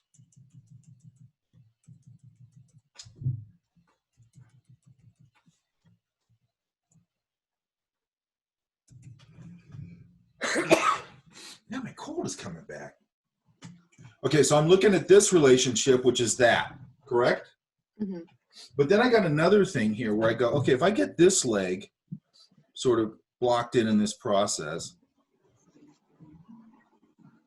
and then look, he started with this simple, then I go, okay, the next one, as long as I get this sort of relates, this has got to relate, it's actually up here, here. So I know that however I build this, That foot right there, that heel has to stick out there and the front has to land there in relation to this shoe. Does that make sense? Mm-hmm. And I know this sounds like a weird analogy, but like if I'm doing a plane, and we'll talk about this more later. It's why we go to March Field, right? And you know the wings will lift up like that. They're a little bit tilted up. Mm-hmm. So if I'm in certain views, I might go, okay, here's the main fuselage, let's say, right? And then people look at planes and they go, because I did this first time I went there, and you go, oh, the perspective. Blah, blah, blah. Well, if this goes up, if this starts here and it goes up sort of like that, all I know is that, what I know is this starts right about there in relation to the canopy, right? Mm-hmm. And then it has to end up right there in the middle of the fin, the tail fin. And then I go, okay, well, that negates perspective, because now I just go, that has to land like that. And as long as I get that to land where it's supposed to land and start where it's supposed to start, I'm probably halfway home. Does that make sense? Yeah. And that foot relating to the other foot is the exact same thing. Hang on a sec.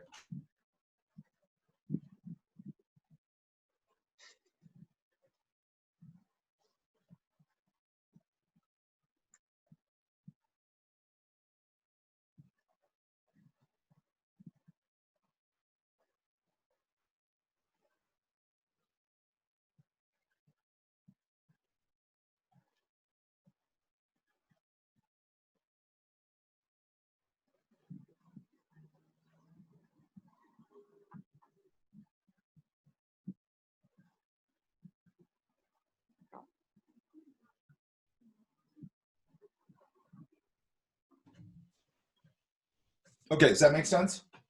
Yeah. Facial relationships. So sometimes, and that's what I'm talking about, by the way, when I say I'm sort of flattening this and turning into sort of a pattern.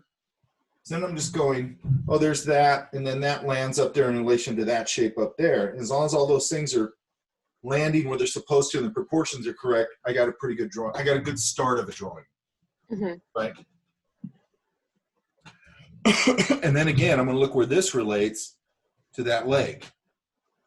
How far out is it this way? And how far up is it this way? Right? Mm-hmm. And then if I can place that hand correct. Now, I don't want you to jump around too much yet, you know, because here, tilt of the head's really important. That coming way back here is way important. This lean here is, I mean, all this stuff's important, obviously. You know, this, and then where this comes out, and then making sure that these relate to each other.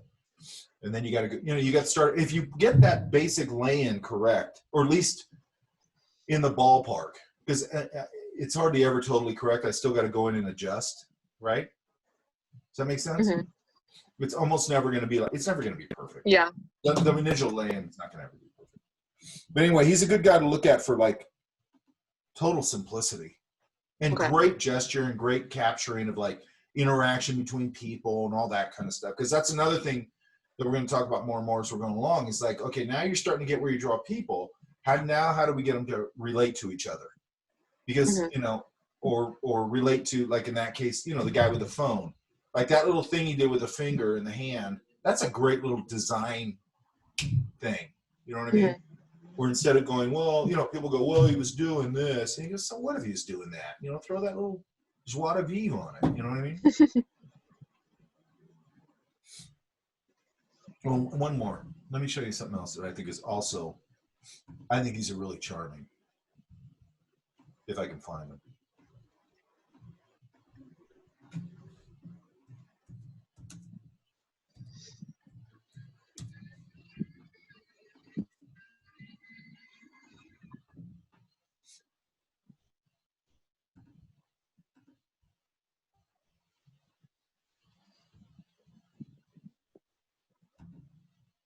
Oh, wait, maybe it's right here.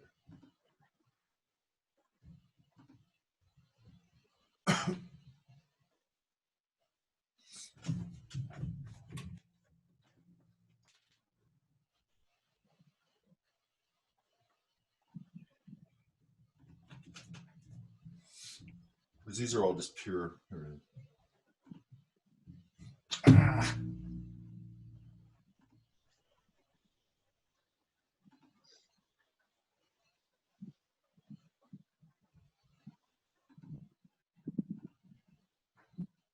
You know, because this is actually worth following or finding.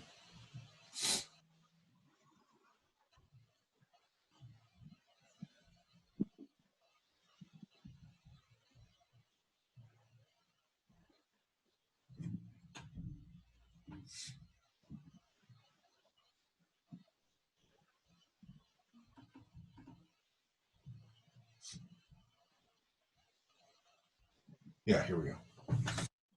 So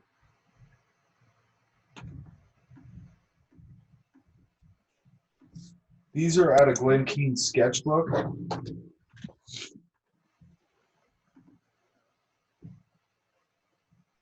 Whoa, I mean, how great are these? that's so cool. And a lot of them are from when he was in Paris, I think. Mm. Look at this.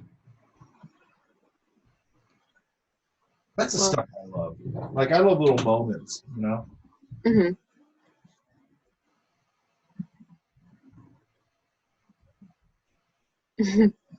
Yeah, you put that little down there to really drive home. Yeah, they're whatever that's called. Okay. Look at this one. That one's great. Oh, how great are these? So, to the point where we were talking about earlier, to the background, look at how little there is. Mm-hmm.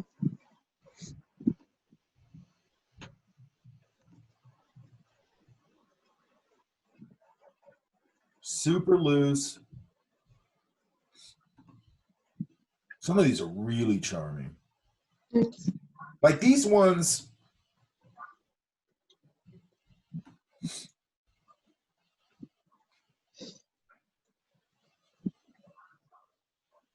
you know, most of them are from life, I think.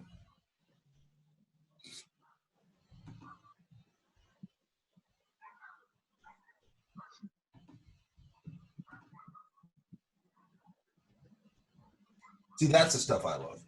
Mm-hmm. Right? There's one of a kid in here. Look at these.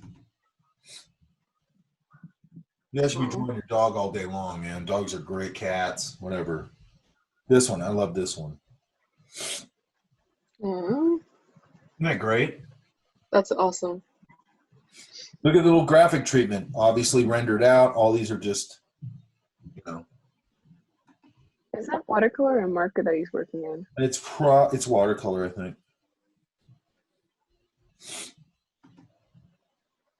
Aquarelle usually means watercolor, I think. Look at this one. Oh. As much as I don't like humans, I love little moments of human interaction. Mm-hmm. That makes sense? And as much as I don't like kids, I love little charming drawings like that kid in the crowd. You know what I mean? That gets to me. Or this. You know, that kind of thing gets to me. Look at this, like this. Oh.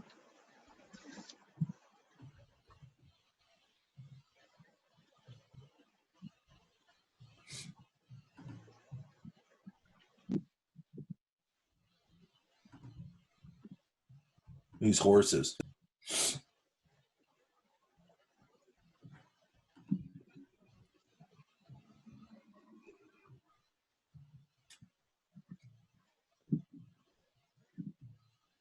Turtle eye.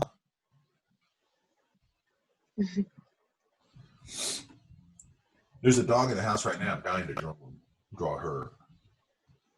Look at this one. And by the way, look for little things. Like there's a group of, you know, I always look for things, like it could be a Civil War reenactment or whatever, but there's like a group of people, and I think it's Artesia of all places, and they're like, I forgot where they're from. They're from the community here. I can't remember what, it's not Spain, but it's like Portugal or something. I can't remember. But they go to this park out there somewhere, and they do bullfighting. Mm. Right? Not with real bulls. Obviously, you can't do that here, thank God. But they do the whole, you know, all that, whatever it is that's called, right? I got to get down there and sketch those people doing that. What a bunch of great places, you know. And probably some of them have costumes. Mm-hmm. And then I go down to Mariachi Plaza, and it's the whole plaza is just full of mariachis. You know what I mean? So you just sit there and draw mariachis. It's just like, it's awesome. You know what I mean? Like, and then, you know, and then what I like about that is I'm drawing a costume figure, which is fun, but in the real world. Does that make sense? Mm-hmm. Yeah. That mariachi thing, that's not them going, hey, it's dancing folklorico or whatever. It's like, no, this is how we make our living in 2020. Mm-hmm. Like, we hang out here, somebody comes by, goes, I got a quinceañera, and they go, okay, $1,200. The whole band shows up, and you got a band. You know what I mean? So they hang out in their uniforms. So what I like, and then they sit around and they pull out those, you know, those little card tables, old school card tables. They pull those out and they all sit around and play cards. You know, it's really great shit to draw. And what I like about it, again, is that it's real. Like if you give me a mariachi dressed up in a drawing group, I'm not as interested. Not that there's anything wrong with that. There's nothing wrong with that. But I like it. I like it much better if it's in the real world. You know what I mean? Yeah. And they're not. And the other thing I like about that is they're not posing for me. Like they could care less I'm there. You know. Or sometimes they're a little suspect of why I'm there. Because that little plaza's got kind of a weird little vibe to it sometimes. But it's weird. It feels very old world. It's weird. But anyway, it's fun to it's just fun to watch the reality of what they do. Oh, they sit around and play cards. They do this while they're just hanging out, you know, waiting to get hired, you know. This stuff hit them hard. And then they live in the Mariachi Hotel right across the street. Oh, cool. Which is just a little, they probably rent a room or whatever. Hang on a sec.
Sorry. Okay. So does that all make sense? Yeah.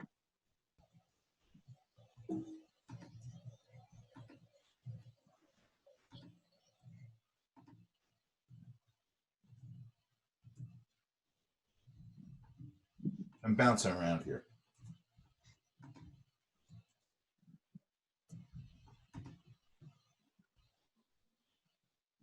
Oh, look at this one. Oh, that's cool. Isn't that great? That's me at a dance right there. That's me in high school. At every social function.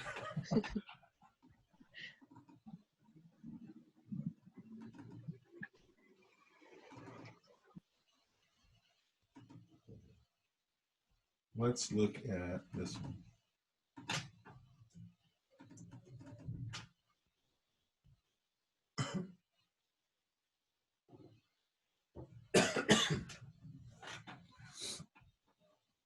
Okay, so how much of this have you done?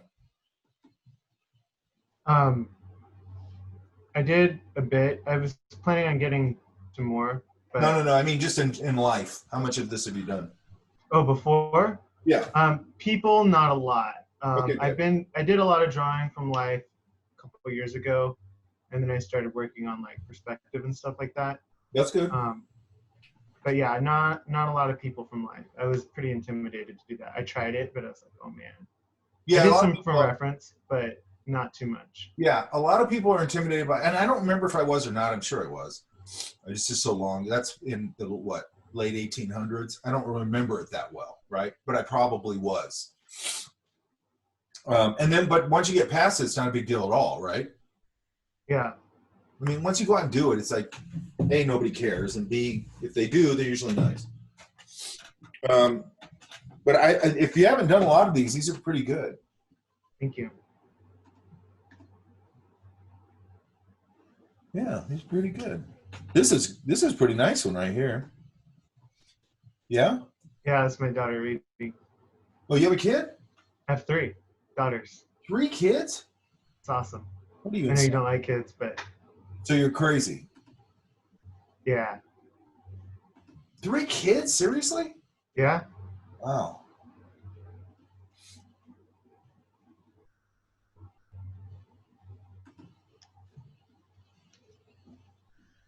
Okay, so what are these earlier than these back here?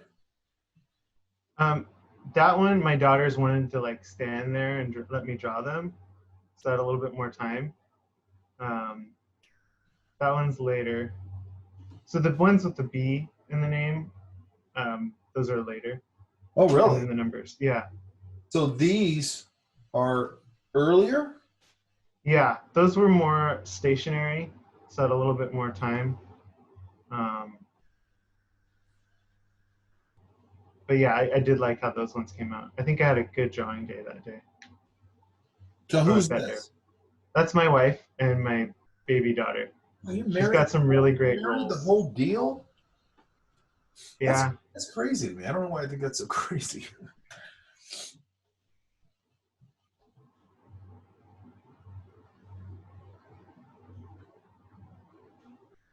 I think the whole kid thing is totally overrated. you can think that. Huh? I said you can think that. Look, I know other people love it. I get it. Well, actually, I don't get it, but whatever. Okay. So was she wearing shorts here? That's a good question. I think she's wearing like yoga pants. Oh, okay. I might try and get some sense of, because I know yoga pants are very obviously tight. Mhm. Like maybe it, here maybe I show Okay. some sort of ending there, What it is. and then here, I might give that a little value, and then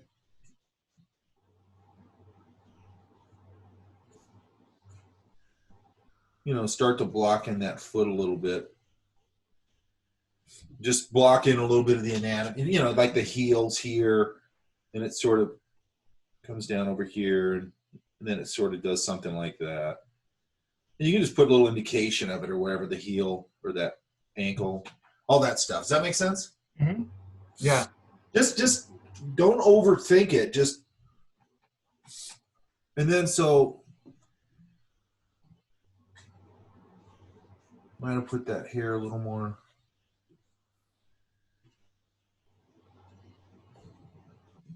Those Glen Keane ones are really good for how simple they are and just how he hits landmarks. He sort of hits landmarks. Might put a little indication of the nose there, right? Mm-hmm. Get a little bit of that. Shadow there. Yeah, maybe a little of the ear there. This hair is probably here.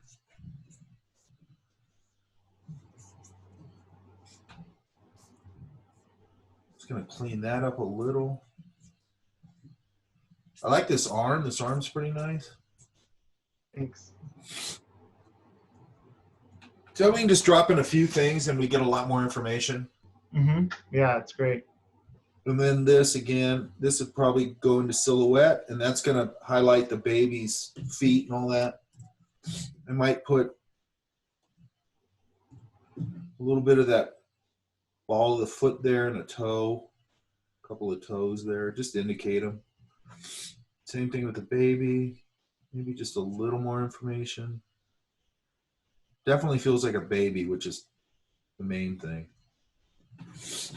So I'm just going in and I'm trying to pop enough to really sell it, right?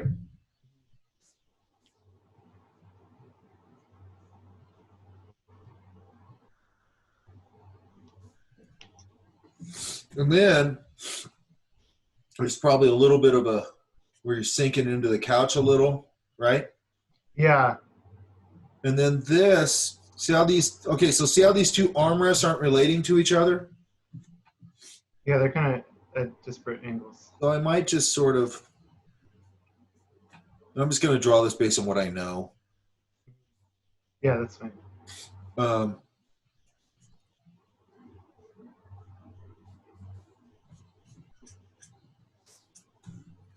And sort of just get that main.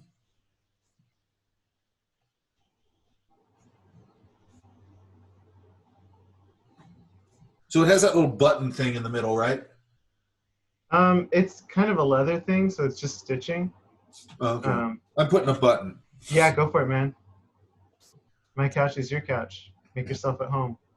I am. I'm going to back up my, right here. I'm going to back up my moving van. All right.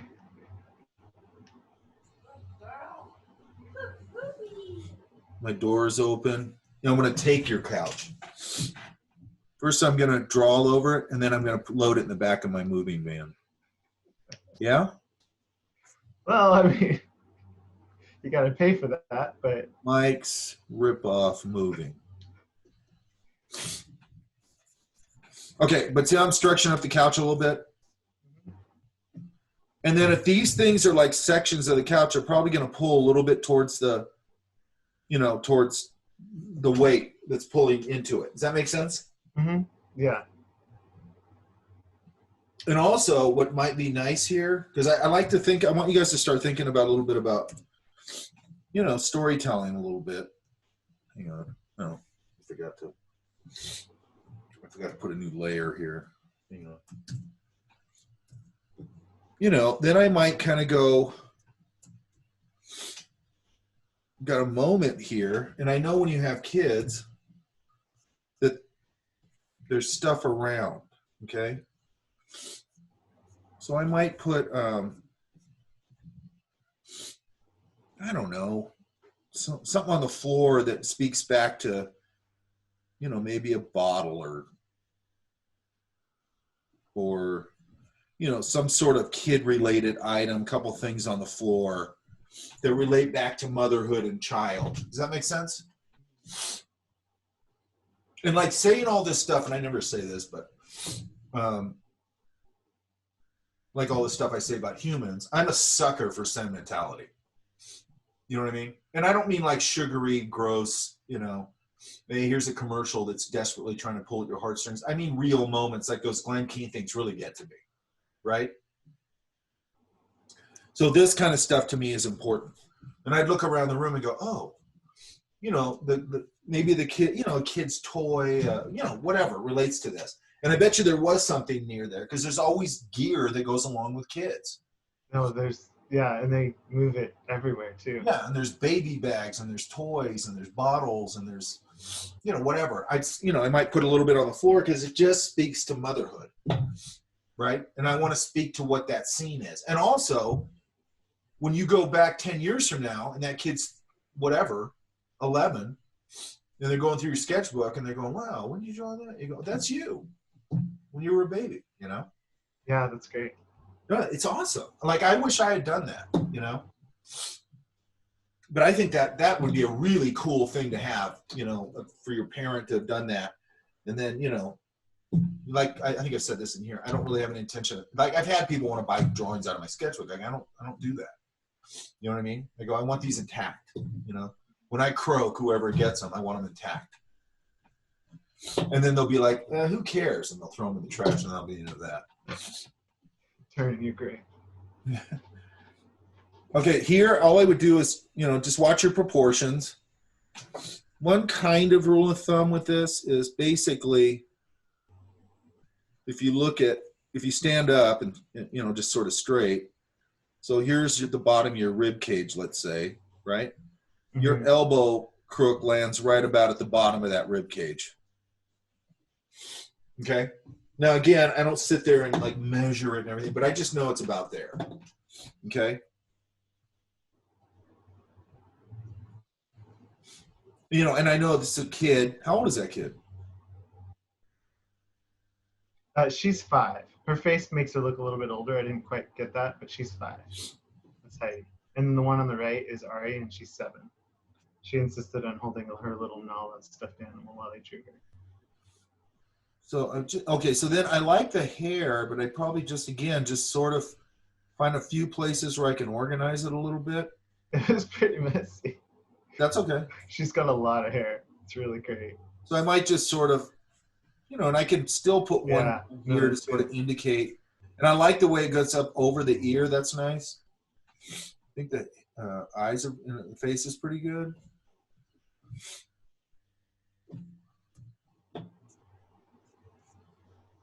Maybe a fold there.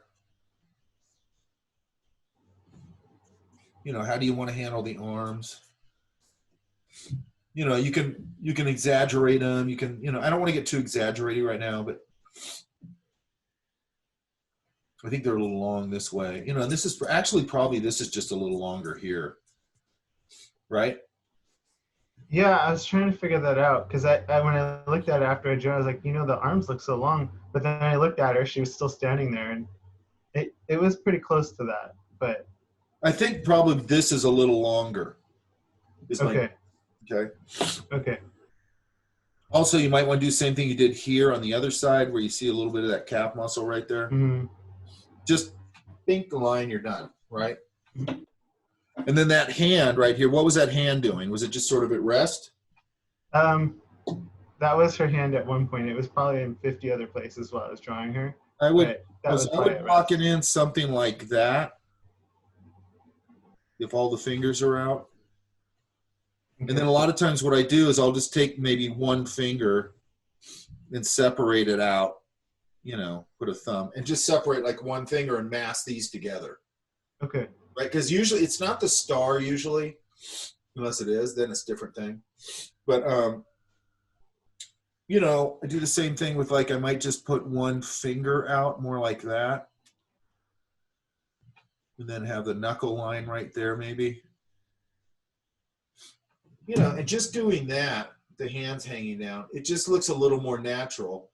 And I'm swinging one out and massing these three together. I do that all the time like that. Or even like that, or I'll kick this one out, or whatever. And it separates it where it's like fingers, but it's like one finger. And then I go boom, boom, boom, put a line or something, and I'm done, you know, with this kind of sketching, right? Does that make sense?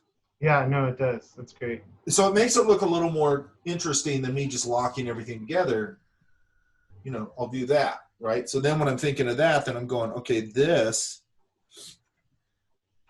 top of my finger, here's the knuckle line, top of my fingers comes out like that, and then it folds over one more. And then I can kick a finger out here and see how I start to get a more interest, and then maybe the knuckle line up there.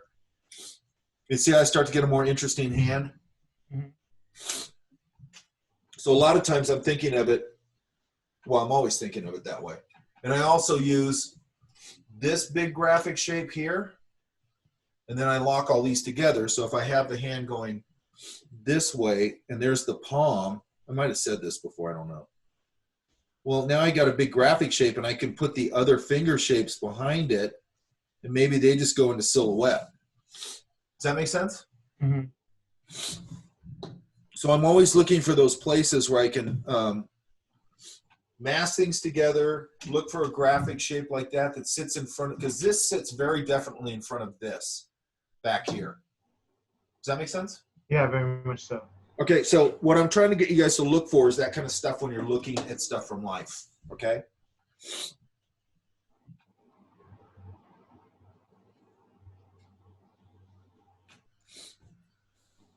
So he was sort of leaning on this. Yeah.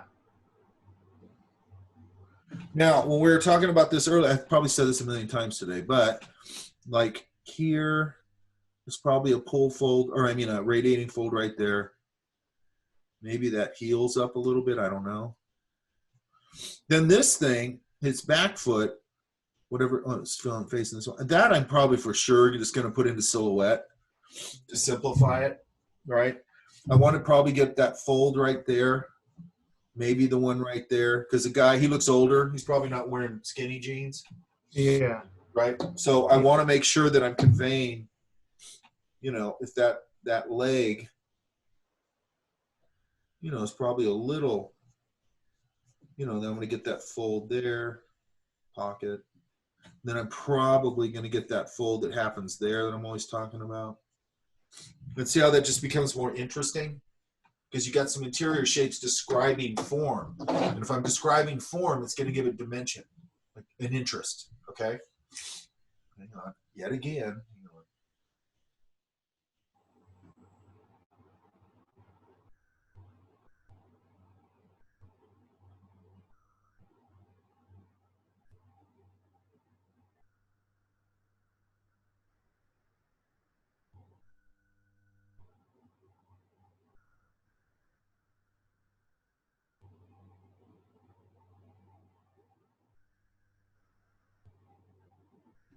And you guys, by the way, understand why I have to deep dive into this, correct? Okay.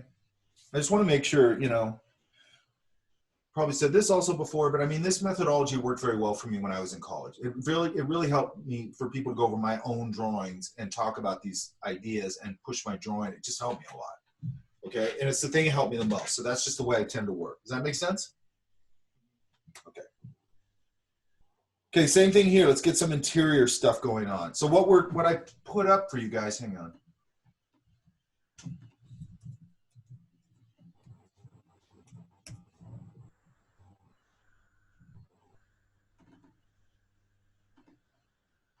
Is this, okay? By the way, this isn't mine. This is a guy named Louis Del Carmen, okay? Usually I just do my own handouts and I go, I'm gonna go online and see. I'll always check and see if I can find something that says what I want to say. This said it really well, so I didn't have to do it. This idea right here, tension and pulling away, is what we've been talking about, correct? I like this because he described it very simply.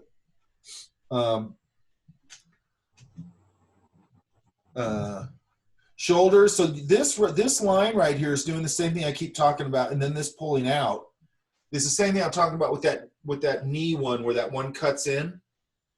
Does that make sense? Because you got a pull fold that's pulling across the form here, but then this is out. So it wants to pull across your form here, but stick out at the same time. So it makes this fold cut line across that silhouette. Does that make sense? Megan? Yeah. Okay. So let's look here. Hang on. By the way, if you ever want your thumbnails, this is really weird. You have to go to Show Hide, Navigation Pane, Page Thumbnails. Okay, so look, sort of a radiating fold, radiating out from the crotch, correct? Here's that radiating fold, this gathering fold right here, and how he's pointing out how it folds on top of itself. You know, that there's a weighty kind of factor that folds over on itself, okay? Here's that radiating fold perfectly right there, and there's that cut line right there. See it? Mm-hmm. And then it pulls out. That's the same thing that happens with your shirt. So then catalog that and go, why does that happen? Something's pulling out. It's got a little bit of body to it, but then there's the interior. It's hugging the interior of the anatomy. So it's doing those two things. So it creates that fold right across that silhouette. And when you think about it, the shoulder is the same mass form as that knee is in that case. Does that make sense? These are very basic folds, okay? And they will really help you, all right? They will really pump your drawing up if you put them, and I get people do this all the time. It drives me crazy. They do somebody standing forward. So let's go.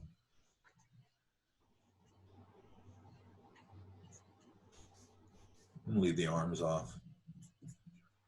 So draw somebody standing forward. And this is what they do. They go, here's the pants.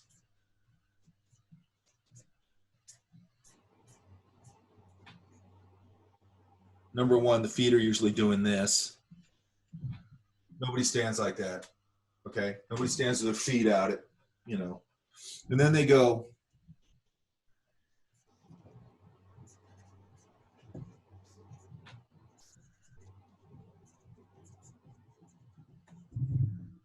right? Bunch of made up crap. That drives me crazy. And then when I go, what is that? You know? I go, so their pants look like that? And they're like, yeah. It's like, no, it didn't. Like, do you think I can't see this? I've been doing this for 100 years. You know what I mean? That's, Yeah. you didn't draw that from life. And B, even if you did, you didn't look at what was going on. Does that make sense? You have to look at how these things work. You have to look at how anything works. And when you have a sketchbook, that it doesn't take very long to figure out how things work. You just figure out how they work, right? So whenever you're looking at something, one of the first things you want to look at is like, how does this thing work? Like, what makes it look like it looks? Like, what are the? It's just like when you do caricature, and people will go, you know, what makes this person unique? What makes this person's look unique? And then I can start to play with that a little bit. Does that make sense? And by the way, sometimes it's a weird design thing where if I took it apart and I went, that looks exactly like that person. But if I put it next to a photo of that person, I could tear it apart 6 ways from Sunday and go, that doesn't look anything like that person, but it looks exactly like that person. Does that make sense? Because those are bitchin' design decisions. So make sure you're looking. And like, look, you got a seam right there. You always have a seam right there on a shirt, right? It's a black shirt, so I couldn't see it very clearly. So what? Put it in. You got it. And then here, like I'm probably going to get a little bit of that elbow doing that. And then this probably is pulling against the front of his arm because the arm's coming forward. So it's going to sort of probably pull it away a little bit or this way and lean here. So that's probably going to create a little pull fold right there. Does that make sense? I have a lot to learn about folds, but yes. You know, it's pulling. See that? Mm-hmm. You know, and then you're probably going to get a pull fold here. Why? Because he's leaning forward, and that's pulling right there. Correct? Yeah? Yeah. And then if this shirt was a little tight, it might do that. You know, like that. And then this feels very narrow. It's probably more out here. Then there probably is at least, even if it's a t-shirt, there'll be some little indication of a collar a little bit. You know, and then this, and then I don't even know if I'll see that back arm. Maybe. He was kind of leaning forward at an angle. Okay, then I'm going to go, where can I put, again, one thing I want you guys to notice is I'm not doing much here. Does that make sense? I'm not doing much. I'm adding a couple of pull folds and adjusting a few things. This leg is a little bit small, but I'm not going to worry about that. And then here, you know, there's a little bit of a brow line in there. Glasses.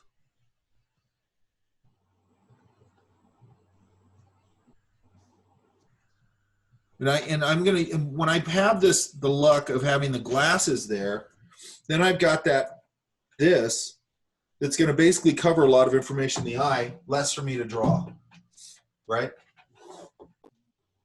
Here, and then there's a cheek mask right against that. And depending on how far his head is tilted, I might see a little of his mouth. Depends on how turned he is, right? Then here, did he have hair? He had like the ring? Yeah, just that little tiny ring in the back. Well, it's probably a little more. And then I'll put a little indication of the hair there. Okay. And then this. It was more shaved, so it was like, but that looks really good. Yeah, a lot of times I just add it. I don't care what's there.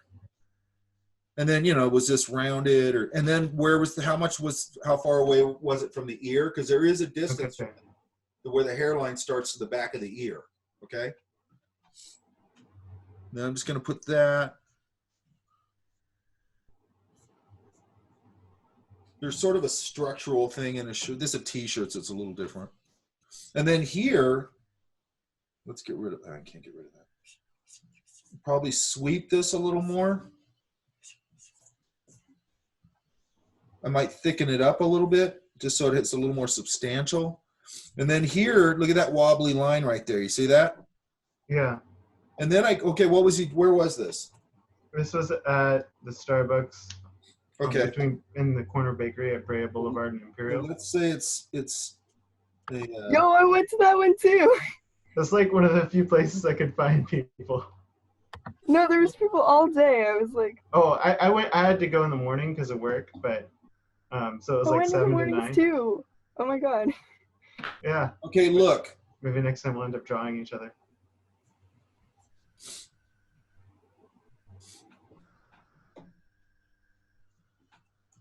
I put that little cap on it. Oops. On the, you know, the little plastic thing goes on it. Mm-hmm. Why? Because it just gives it a little more interest, right? Then I might just put an indication of a logo on there. Right? If it was a soda, I could put a straw in it. What's this here? It was like a bag of something. It was opened and kind of just laying there. So I might just go, okay, instead of the bag, I'm going to put a little, one of those little food containers that they serve at these places, you know, like something like that. You know, boom. That makes sense? Mm-hmm.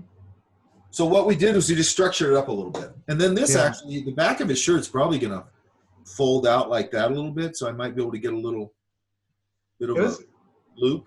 It was kind of tight and wrapped around his belly a little bit. So I'd be looking for any sort of stress folds I could get in there. Right? Yeah? Yeah. Where do you work at now? I work at an industrial supply company. Oh, that's right. You told me that. Yeah, yeah. That sounds so like sitcom-y. Does that make sense? Yeah. Like, it sounds like the generic thing you hear in a sitcom where it's like, oh, Bob works at an industrial supply company.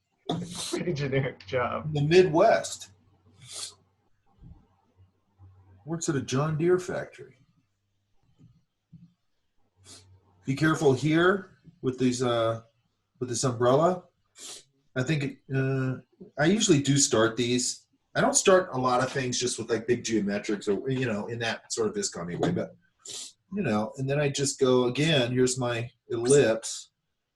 There's the top. And once I get that, then I can facet it. Okay. And I can add, and the reason I'm doing it, and then maybe this, you know, if it's like that, which is even better if it's round, because then I can get this round silhouette on the other side, and then that just goes into shadow. And then there's usually something on this. It could be the support things. It could be the crank. I always put the crank on it. The little thing comes out like that. You know, where they go, and they open it. Make sense? Yes. This one's a little better. Okay, and then houses. Get this to read more, separate these things. Okay. Because this right here, it's got to read more. Is that like a shrub? What is that? Yeah, it's like a shrub. It's pretty geometrically cut. This is my house. It's an apartment. Ah. Okay. Okay, and then here, you don't hold the pencil like this. Right? Right. Like that. So it might just be a real simple. And by the way, when I think we talked about this, when that hand is holding, so you know, maybe that finger's out and this is kind of coming down more this way and a little more like that. Does that make sense? Mm-hmm. And when I'm doing it in the context of this type of drawing, I don't have to do much because that pencil is going to do it all for me. Like her looking down, piece of paper, and I see the pencil sticking up. I hardly have to do anything to that hand because everything else is just set it up for me, okay? Make sure that this arm feels a little more natural, right?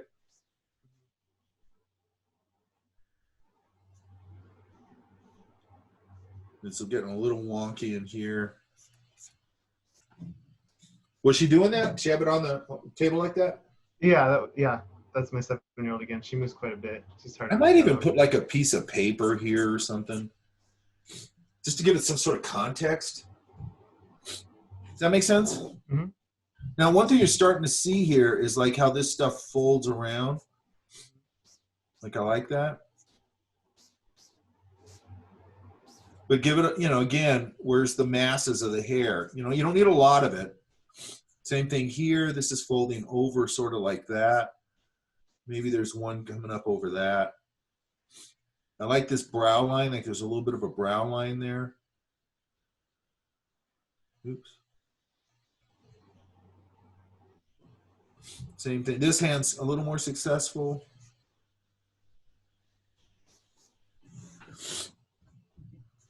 I might even put this side of the table just to end it. I don't know. Maybe not. Yeah. Okay. So when you're doing things like that, also structure them up a little bit. So Okay. nice, clean, simple lines.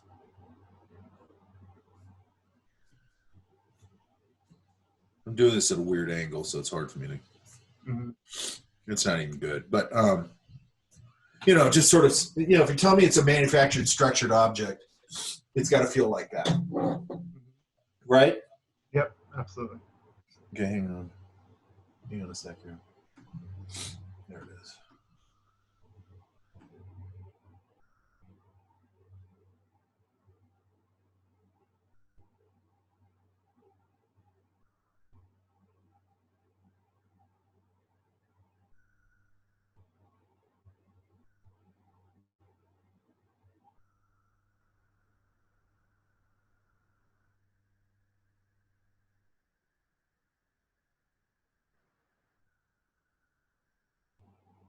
Okay. Does anybody have any questions on this stuff so far?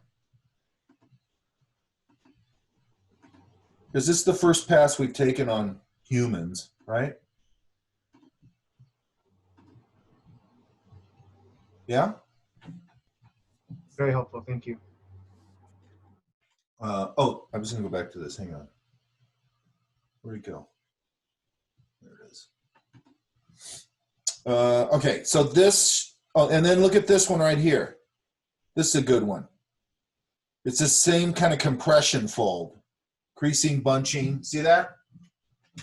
And one thing I like this page, because this page, like this, is way too much, right? You don't want all that information. That's where that's where everybody makes mistakes. Is you go, give me a little more interior thing, and then they do this. They just put a ton of folds and everything in there. You've got to edit that, okay? So I'm hoping that one common denominator in this class that you guys are getting out of here is editing. Does that make sense? This is like 90% editing or 50% editing, right? So look at how simple these are. It's just that little compression fold and that, and then there's that cut fold again. I call it cut fold. I don't know if that's what's going on. Does that make sense? Line, harmony, and placement. That's also a good way to put it. And then there's that fold coming across a little bit right there. This one's just a big mass coming in front of this mass. There's the pull folds that are coming from either the crotch or the behind, right? This is a good example of this because I get the same thing we're talking about with houses and stuff. People draw people. It's the name of my new song, by the way, Megan. People draw people. People draw people. Yeah, it's a very funky jam. Very Sly Stone. They draw people, you know, like this or whatever. And then sort of this comes right into the pants and they do that. Sort of like we talk about the house where you have a house and it does that. You know, it's like, no, it doesn't do that. That's going to come out over in front of the house, right? And the reason I keep talking about these things is because all these things relate to each other. Does that make sense? So what they just showed in that, you know, if it's a loose shirt, you know, it's going to be a little bit of a whatever. And then if it's a tighter shirt or tucked in, it's still going to probably gather a little bit down here, you know, and then have a couple of folds coming up that way. Does that make sense? Yeah? Things don't just die into each other that weird way that everybody does it. Where'd it go?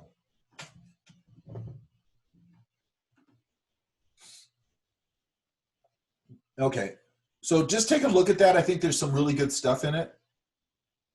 Tension right there on the knee, right? Yeah?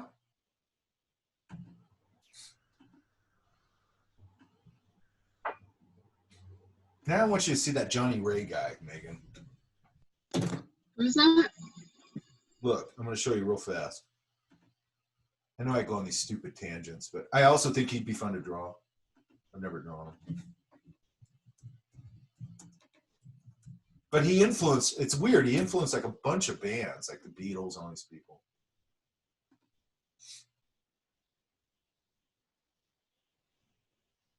But here we go. Let me mute it for a second. With Adobe Sign. Because we have to watch this stupid commercial. Ah.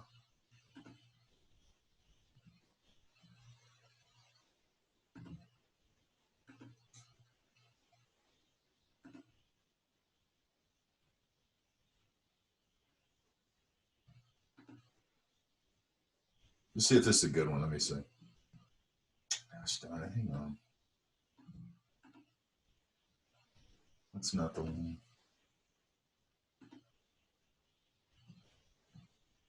Wait, let me find a better one.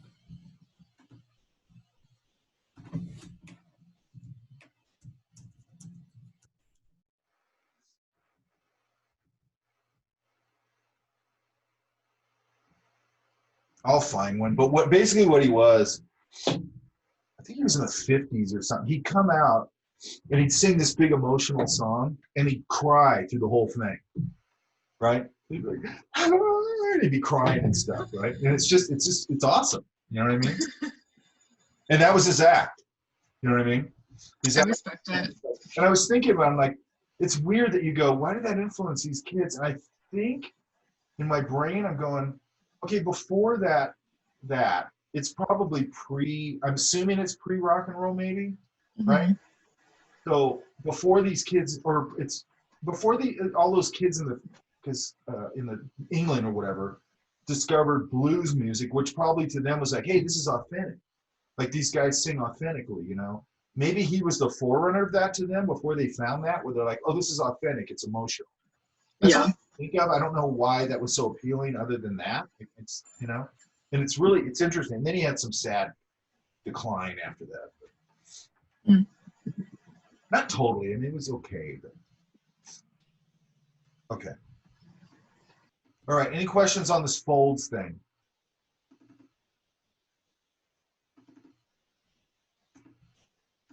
No? Got some work to do to look at that. So that's a good direction to be pushed in, I think. Yeah, and make sure that you're, you know, when you look at this thing, like I've had students that just print it out and then they stick it in their sketchbook and then go, yeah, when you're going out and look, go kind of match them. Go, oh, there's that one. There's that one. You're going to see them. They happen. And here's the thing with that. You would kind of think, or at least I would have kind of thought that was more random. It's not random.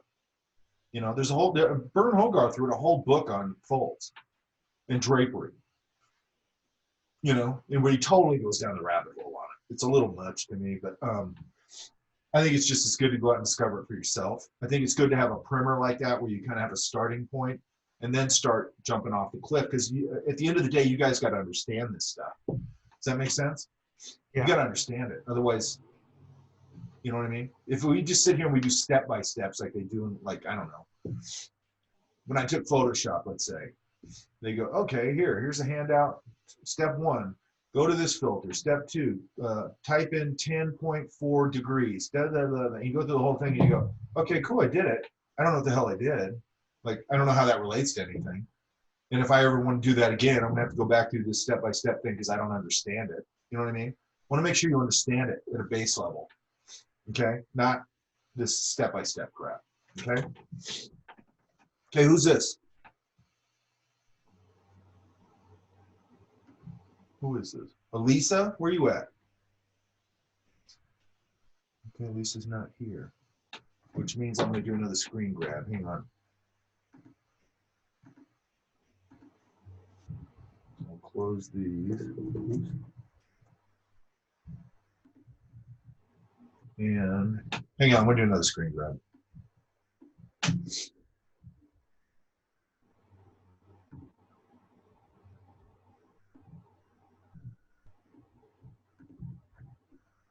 Hey, Megan. Yeah. What other classes do you have right now? I'm just taking what was it called, publication design. Oh, that sounds interesting. Yeah, no, it's fun. It's with Steven. Oh, with Steven Klimenstein? Mm-hmm. That's interesting. So what is it exactly? It's like for brochures, magazines. We're just starting our first project, and we have to make like a travel brochure for Orange County. Oh, okay. Yeah. Okay. I think I've seen that project. Yeah, it's fun. That's fun. I remember he got all pissed off at somebody on that because they were doing Laguna Beach. I think it was Laguna. Hmm. Did he show you this? No. Anyway, so I think it was Laguna Beach, if I'm remembering it or whatever. But, and they used a picture from like, I think they used a picture from like Tahiti or something. I can't remember. Steven was like, that's not Laguna Beach. And I think they were like, well, it's a beach. It was like, oh my God. What? Like, it's about this place. It's not about just the idea of the beach. That's hilarious. Are you can you illustrate it? No, I think as far as I know, we're just using like photos and stuff, but I'll probably try to add in little things maybe. Yeah, because like I mean, look, I think it's the right tool for the right job all the time. So sometimes photography is the solution. I get it, but I also think you know who does interesting stuff. You get Westways magazine. No. The Westways is just put out by the Auto Club, but it's actually a pretty nicely done magazine, and it's all mostly Southern California stuff, but they, a little bit of other stuff. It's all travel stuff basically. And they have a long history of commissioning illustration. Mm. So they might do something with like, yeah, it's got pictures, but maybe the little chapter headings have really cool little drawings like you do, little spot illustrations. Yeah. Things like that. Just it's cool. Like they just do a nice. No, I agree. It I makes like it stand out. Yeah, and what else was I gonna say? Oh, like New York Times magazine, I think it's a good one to look at. What else? There's something about LA Times used to have an LA Times magazine. It was really nice too. It was really nicely laid out and everything. But what's interesting about those kind of things when you look at them, you go, like New York Times magazine is a good example where you can kind of go, oh, that makes sense why they used illustration for that. And not that, and I think it's always the right tool for the right job. And I think what can happen is some people will go, it's usually when they're younger, but you go, man, I'm really good at drawing figures. You know what I mean? Like we had that in advertising class. It was like, I can't remember what kind of class. I think it was advertising or something. I can't remember, or an illustration class or something. It was an illustration class. And we're doing like an editorial illustration, right? There's always people at every school, and Art Center always has a bunch of them, where they're just like figure fanatics. They just want to draw the figure all the time, right? So we get this article or whatever for like an op-ed page or something, and we come in with all these concepts, and they come in with figure drawings, right? And then the teacher goes, what the hell's this got to do with anything? And then they try and make something up, and you cut them off and go, no. What this is about is you like drawing figures. So now you're just trying to come in here and draw figures. And he goes, screw you, get this out of here. I'm not even going to credit, get it out of here. Then the next week they come in and they go, and they have figure drawings, but now they put like clouds or something in it. Like the figures standing on clouds or something. He's like, what the hell's this? And then they would go, oh, you don't have any ideas. Like you just like drawing the figure, but you don't have any ideas. You know what I mean? And he would just keep tearing them up like that. And they really didn't. They were very good at drawing the figure, but they didn't know what to do with it. You know what I mean? And that, again, that's a big impact moment for me where I go, you can't just have technique with no ideas. You know what I mean? Yeah. Do that. It's got to be in service to something. Otherwise, what's the point of it? You know what I mean? Yeah. And by the way, the point of it can be just like those Glenn Keane things where you just capture little beautiful human moments. That's a point of view, and that's a purpose. You know what I mean? Like I can look at those things all day long. Especially when I know the little moments in time. I love that stuff. But they got to have some kind of purpose. And then what did Glenn Keane do? He put it on purpose to classic animation that's going to outlive him and everybody else, which is really cool. Okay, let's look at these.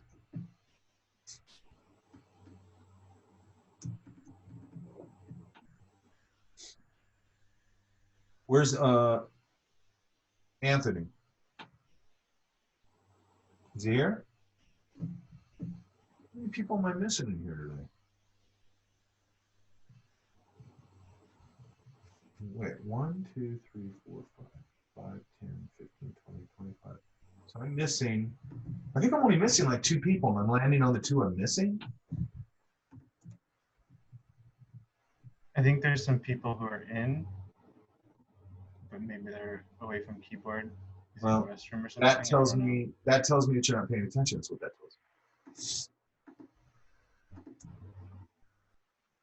I just figured out I got somebody that's been in my class for like the whole term, and I don't have any work from them. Right?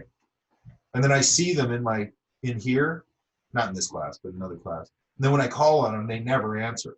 So, you know, it's like, all I got to do now is just confirm that that's not, you know, you can't just lurk in a class and do no work. You know, you need to get dropped out of the class, because to me, that's dead weight in the class. Does that make sense? I like people participating. I like people talking. Okay. And I also want to know what you guys like. It's why I'm always asking you this. It's why I'm always asking you what your major is. You know, it's interesting to me, on top of just, you know, it's just interesting. You know, I like hearing what you guys think.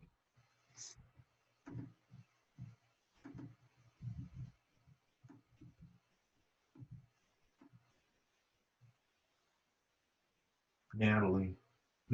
Okay, let me look at these, Natalie, and I'll look at yours. Okay, who's this? Are you here? Me. Okay, good. Hang on a sec.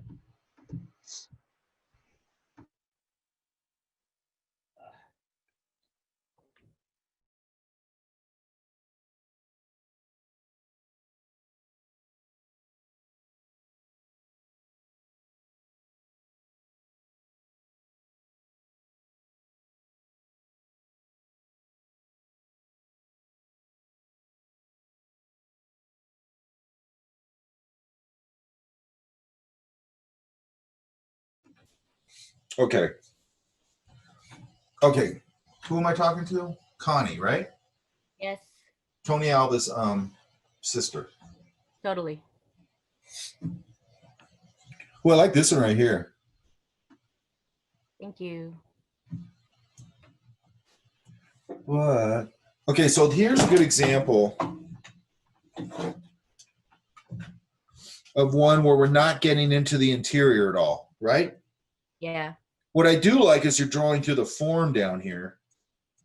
But again, was that like that? Or was there a sleeve?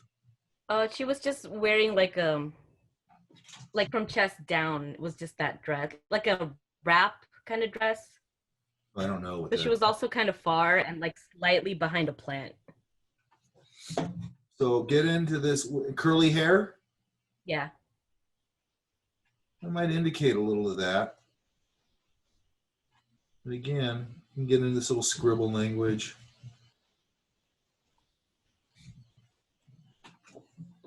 You get inside there a little bit, right? Mm-hmm. This is nice. I'm getting a little stylized, but this is starting to be a good one. Yeah? Mm-hmm. I have a feeling this would be a little more. And then where was this leg at? I might put this one out here.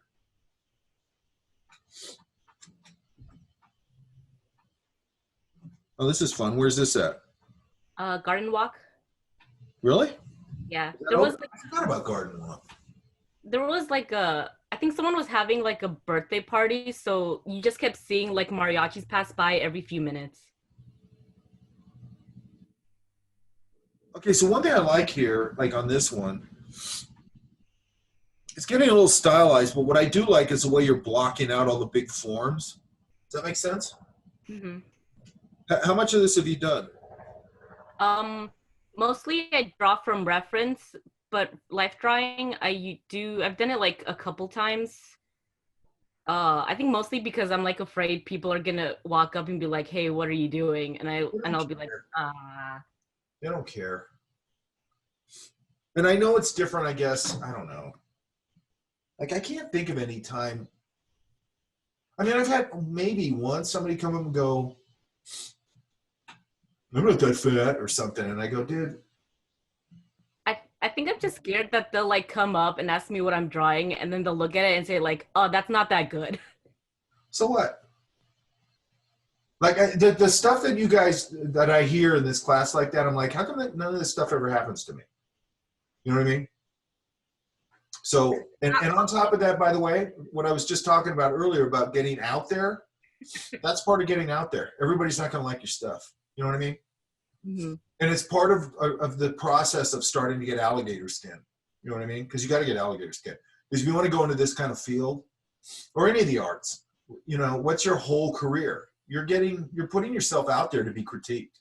Does that make sense? Mm-hmm. Like you can't be a dancer or an artist or performing artist or whatever and just have everybody tell you everything's great. You know, once in a while they're going to go, yeah, I don't like that. Okay, cool. And then, you know, sometimes, and by the way, you know, you'll start getting a sense of this, but also be aware that some people just like to say mean crap. You know what I mean?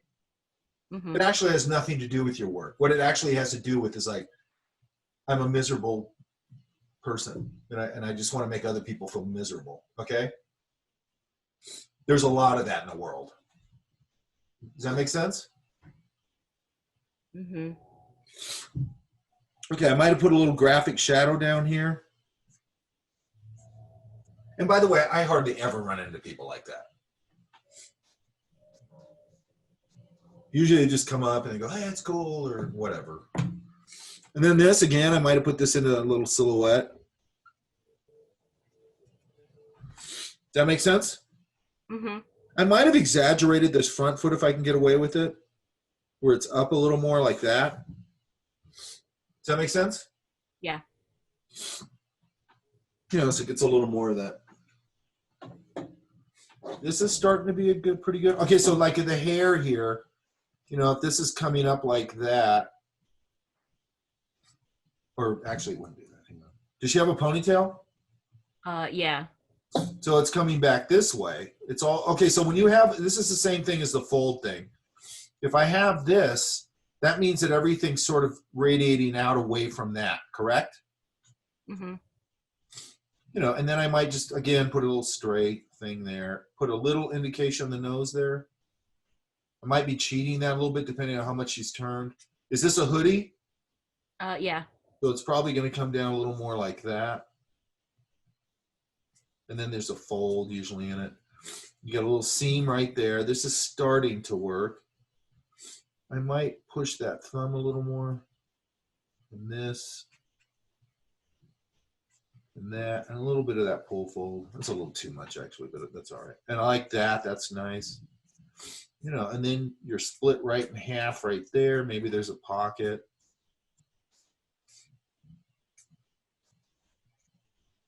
I don't know what kind of pants these are, but I'm gonna put a seam on there.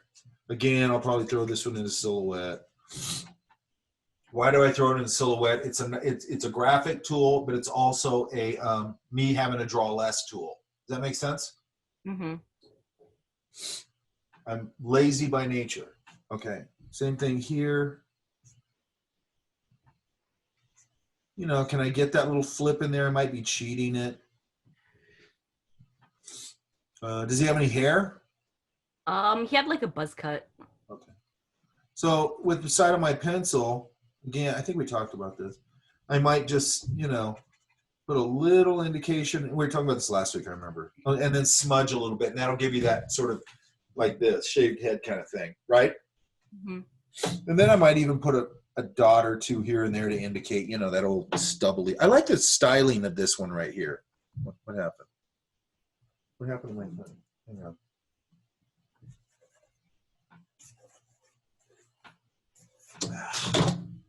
Hang on, I gotta calibrate this stupid thing.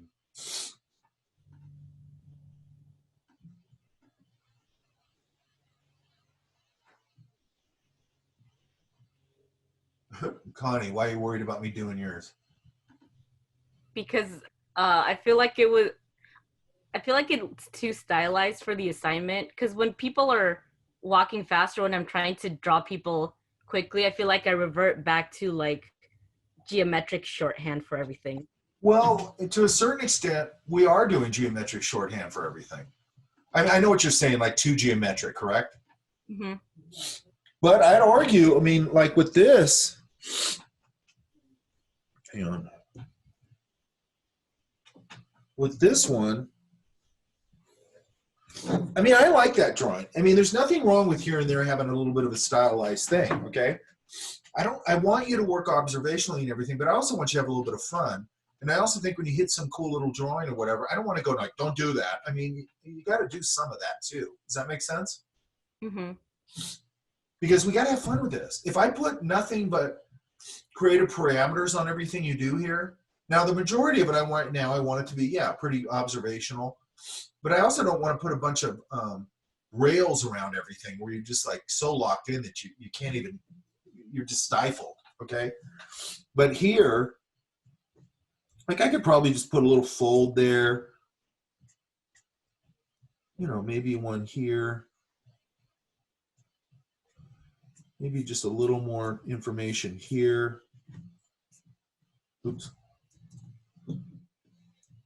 You know, maybe a little bit of that information of that. I mean, I could do very little here and probably pull it right back into being a little more observational, because the basis of what I like about this is the way you're seeing the big shapes. Does that make sense? Mm-hmm. That's what's good about that. And it's pretty balanced, by the way. Thank you. Okay, hang on. I'm sorry I keep having to go do this, but I got the sniffle.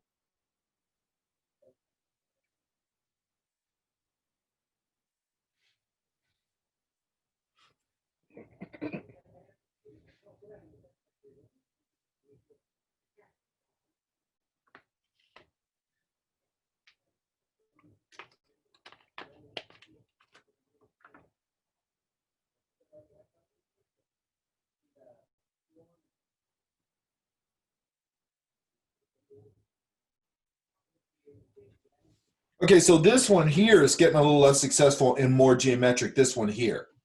Does that make sense? Mm-hmm. I see what you're saying. Like here, though, you're not doing that. And here, you're not really doing that.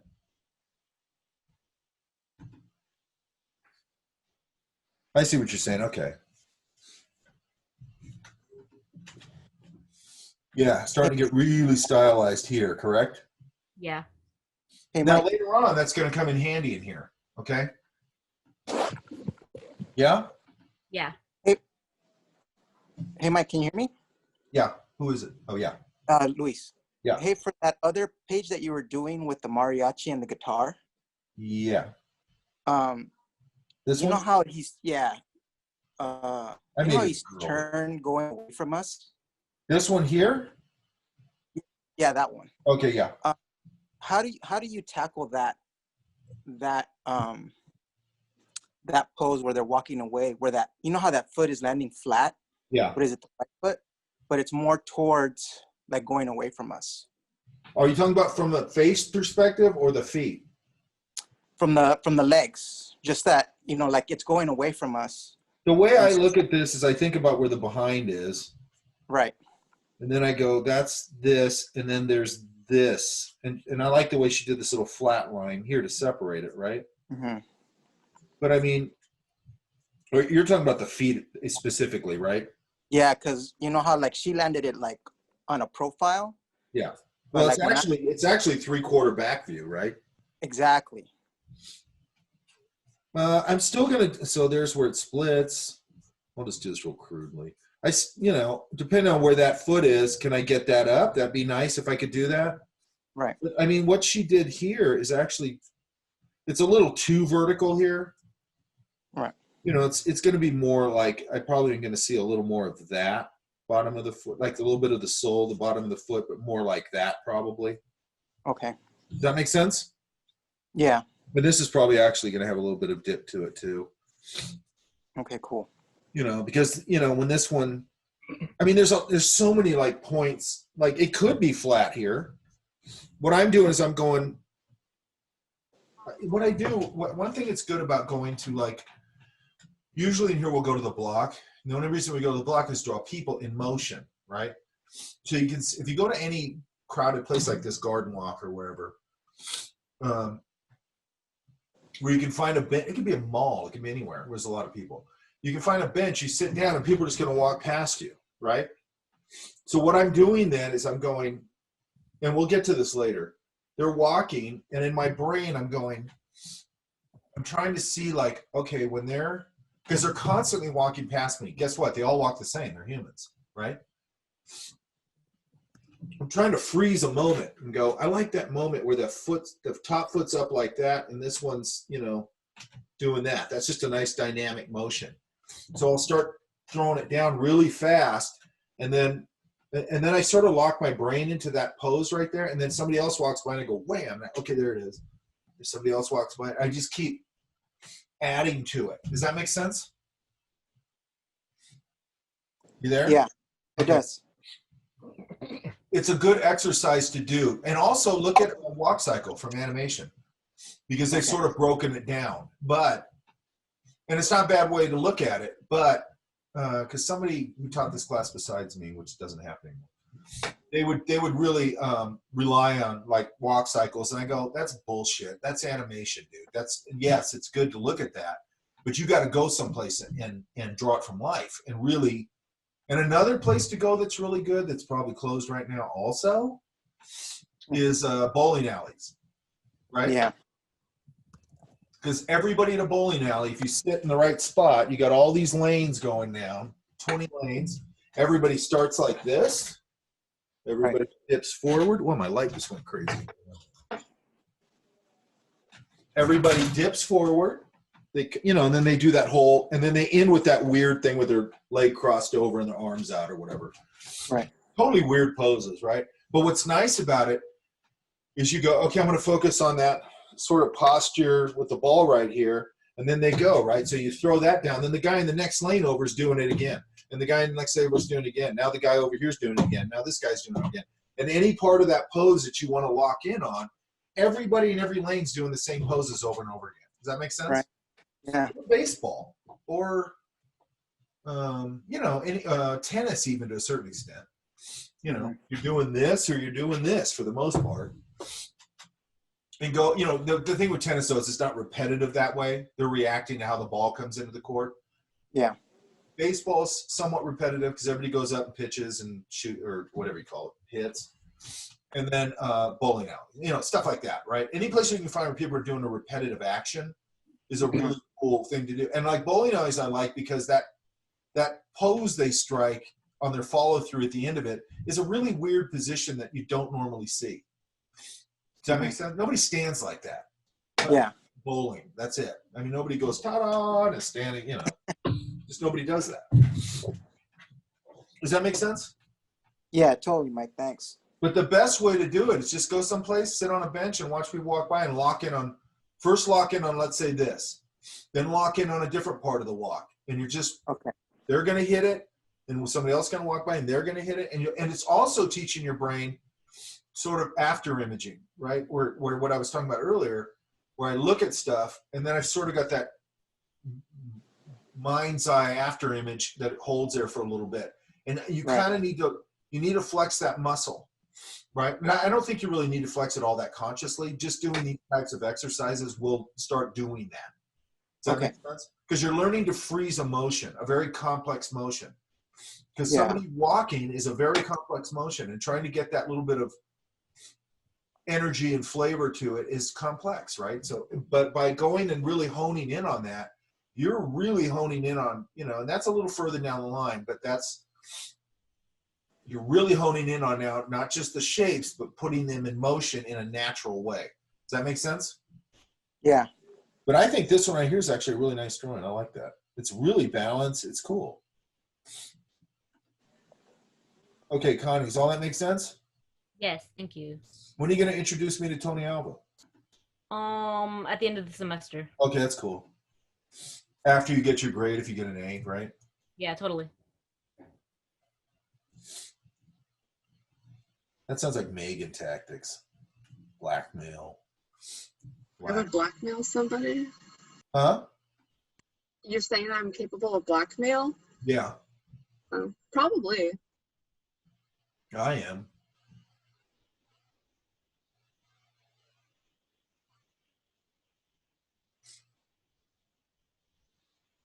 Yes, you can infer that I'm not human, Natalie.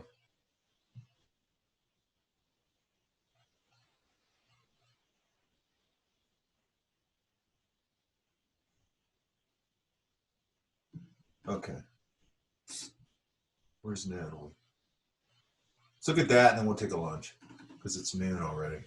And then I want to go over some little simple technique-y thing that I think is kind of cool. And then I'll look at some more of these.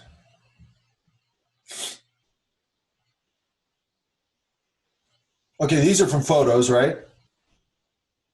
Where you at?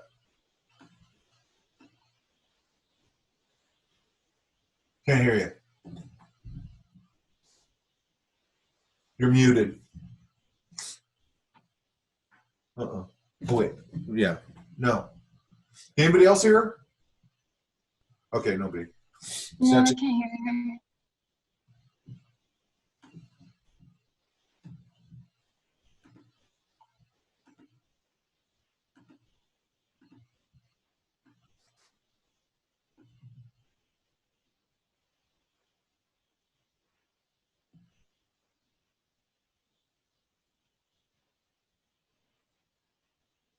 Hey, Mike, I think she's typing in chat for you.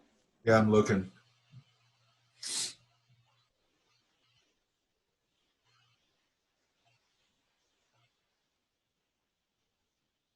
Okay. Is this the page that's from a photo? She says yes. Okay. I know there'll be a little of that, I get it, but try and stay, hang on. Okay. Hey, Mike. I joined on my phone instead because I think the mic works. Can you hear me now? I can hear you. Okay. Cool. Let me leave on my computer. There. Okay.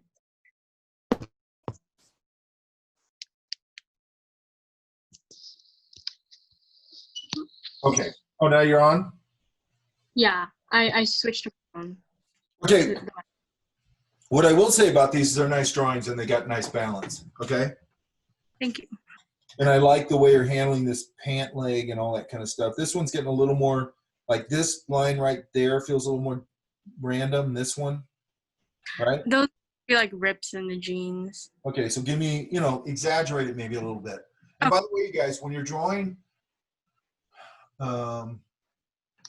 even, observationally or whatever, sometimes you have to make a little bigger statement with a shape, okay? And I know that feels like stylization or whatever, but I mean, it's just a design thing. You got to make it read. Sometimes you got to push it a little bit. Mm-hmm. Okay. And these are from observation? Yeah. Where at? The church. Oh, I love drawing at church. It's the only reason I ever go to church. Yeah. Right. That's interesting. I mean, it is interesting. It's super weird though when you haven't been there in 1,000 years, and it's just like, man, this is weird. It's so weird. And I go, wow, I used to believe in all this crap. It's weird. And I'm not knocking it if you do. It's it's fine. I love this. I love this hair here. So that's observational? Yeah. Everything else here is observational, correct? Yeah. Only that one page was from. I love the way you did the hair here.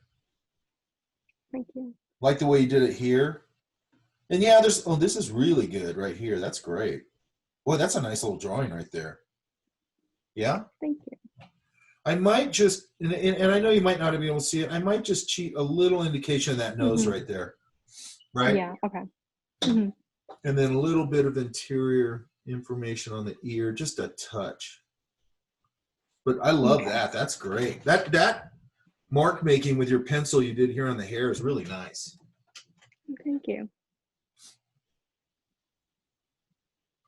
Get the, get this one. Get this one. So I want this now, because now you just showed me you can do that. Mm-hmm. I want to see that all the time. Okay, got it.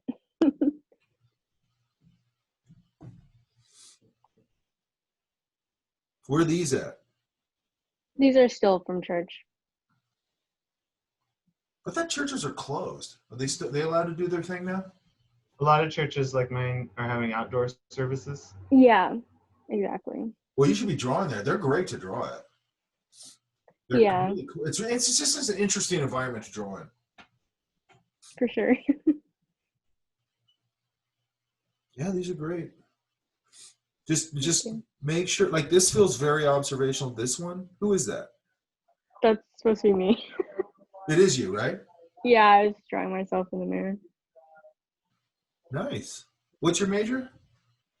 Illustration. Ah, I love it when you guys are in illustration. I love that so many of you guys now are saying illustration. You know what I mean? Like, is that changed or something? Because it seemed to me like everybody was just entertainment design. Now I'm getting a lot of people that are illustration. Does that make sense? Yeah, I'm trying to get the certificate. So. Is there something changed in the culture that I'm not aware of? Why kids like illustration all of a sudden? I don't know. I always since I was a kid, I wanted to be an illustrator. So. You know what's really cool about it? That just popped into my head. And I'm always picking on Megan on this. It's such a cool way, like even before you're working professionally, to start to sort of tell your own story. Does that make sense? It could be these observational drawings, and I always pick on Megan about this, but like I do like her Instagram feed because I feel like it's a window into a young person having a good time. You know what I mean? Like not beating me over the head with a bunch of crap. It's just fun. Hey, I'm into this band, right? And it doesn't feel like fan art to me, even though you're going, hey, I like this band. It just, I don't know how to explain it. It's a difference. Does that make sense? You know, it's starting to speak with your own voice is really important. Okay. And I think that all starts I think everything starts in a sketchbook, but I think that idea of, you know, you start doodling that sketchbook and you start coming up with a couple of fragments of some sort of thing. And now you guys all, I know this sounds really old fartish, but now you guys have an avenue for that stuff even before or while you're working professionally where, you know, you have a place to put it out into the world. Does that make sense? We didn't have that, okay? If you want to do that, maybe you worked for the school yearbook. I mean, that's as close as you get. You know what I mean? You sure as hell weren't going to be broadcast all over the world like you are now, you know? Have you had life drawing? Yeah, I've taken like two semesters. Okay, good. All right, good. That should help you in here too, right? Yeah, for sure. Okay, be careful with these here. This wobbly line making. Let's make sure that feels like, I have a feel, and I might have done that. You know, if it's going to have wobbly stuff on both sides, then there's probably some sort of interior fold. Okay. See how that fills it in and makes it make a little more sense? Yeah. Because if I have a fold out here and out here, that means it's probably gathering, and I can probably do something like that in between. Right. Okay. Because they probably relate to each other. So from now on, and I probably said this a million times, this is a nice drawing right here. Who's that? This is a page of me. How are you doing those? Doing it for photos? I was drawing myself in the mirror. Okay, good. That's great. I don't have a problem with that. Get a little more, this hand a little more natural. I don't mind the hand, but I think it might have been, I don't know. Feels like it should follow that face a little more. Oh, yeah. Like that. Yeah, she moved, so it was a little, I just kind of. Yeah, I get it. I mean, this is a really nice drawing. What, was this a plaid shirt? There's probably, and I don't know because I wasn't there. Even if there wasn't, I'd probably put in a bigger shape here and there. Oh, right, yeah. In a bigger shape here. You know, and then go in and do my little indication. My little indication of the thinner things, you know, blah, blah, blah. And I don't want to make that the star, by the way. Does that make sense? So even here, I might just go, I'm going to, because where they overlap is where they get a little bit darker. So I might just say, yeah, I'll just indicate a few of those little overlaps in here. Okay. So again, what are we doing? We're doing sort of, I know this is a mixed message, but we're doing sort of graphic interpretations of things, but we want them to look observational and natural. Does that make sense? Yeah? Mm-hmm. Yeah. Watch your perspective on this iPad. Yeah.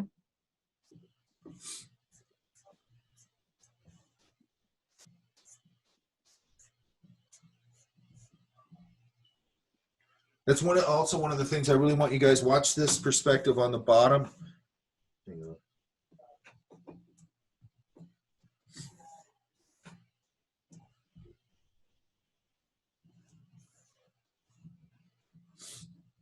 If you're telling me this ellipse is like that, then this one also has to be sort of like that. Mm-hmm. Right? And also be careful with these pointy edges like that. This is going to come down and be a little rounder. Yeah. Right. And then this, yeah. I might darken this little line to pull it forward because that's in front of the other part. Does that make sense? Yeah.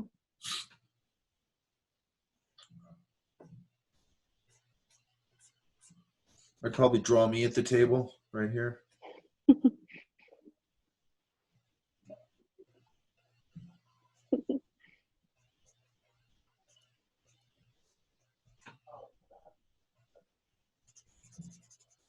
Why do you look so angry? I don't know. Actually, I'm going to hunch over too. Yeah, I'll add you next time. I don't know why I look so angry. I always draw myself angry. I told you my girlfriend always goes, "Why do you always draw yourself so ugly?" Because it's funny. It's not funny if I draw. What am I going to draw myself all pretty? I mean, come on.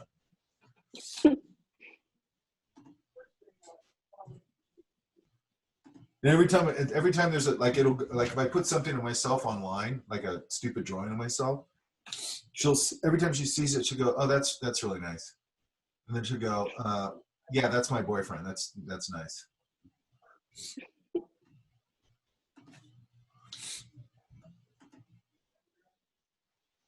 It's a nice one here.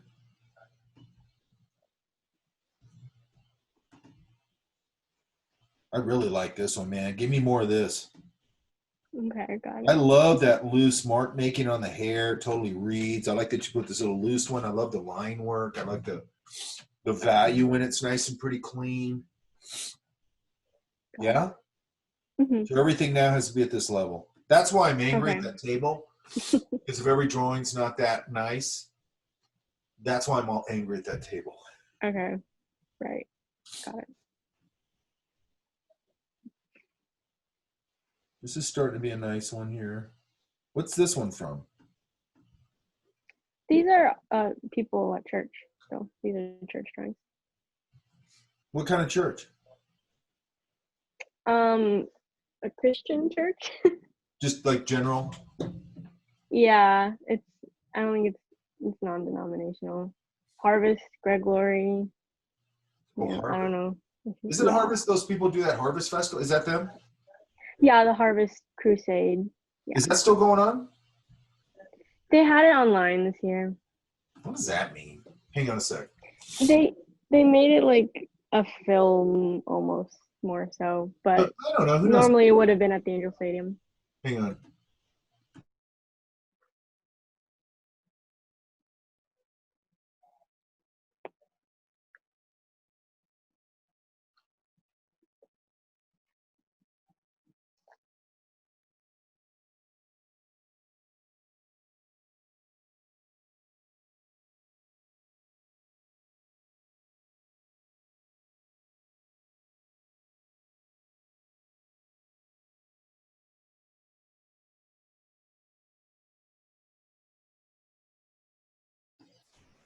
Okay.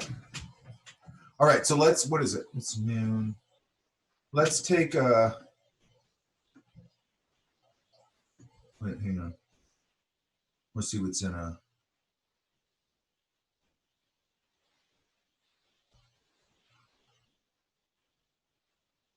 Yeah, the backs of people's heads is good because it's tricky. You don't have anything to hang on to, really. Yeah, these are great. Okay. What's the croc? Oh, that's a shoe. Okay, you guys. Let's take a half hour and then we'll come back. And I'll go over some more of these. And I just want to go over a little simple technique thing. Okay? Yeah? Sounds Okay. good. Cool. See you then. I'm just going to leave my camera. I'm just going to mute everything like I always do. Good. Oh, so we're back at around 12:40. I'm so bad with math. Okay. All right.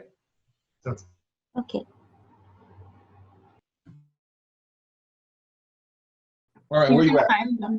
Huh? I'm here. I didn't see your old PDF, like the drapery thing, until after, so now I'm like, I could have added all that. That's my fault. I should have put it up early. That's on your fault.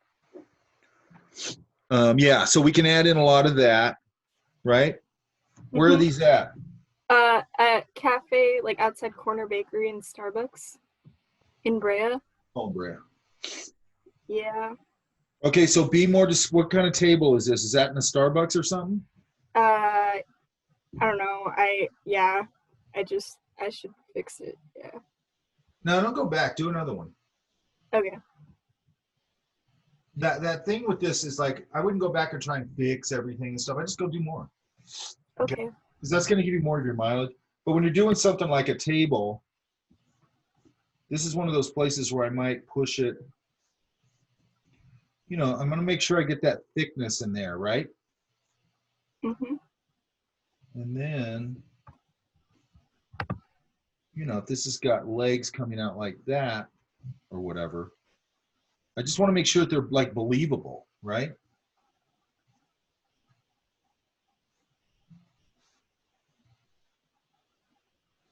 You know, and maybe I can get, depending on how the light is, maybe I can get a little ground shadow going. I'd probably do that with the side of my pencil. I Okay. can put a little bit of a, because there's an overhang here, maybe I can get a little bit of shadow value on those legs. Yeah? Mhm.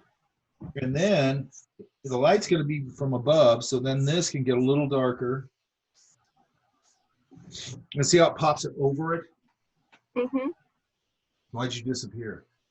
Cause I don't know. I just turned my camera off. I'm here though. You know, I like it when I can see people when I'm talking to them, but I can't. All right. All right.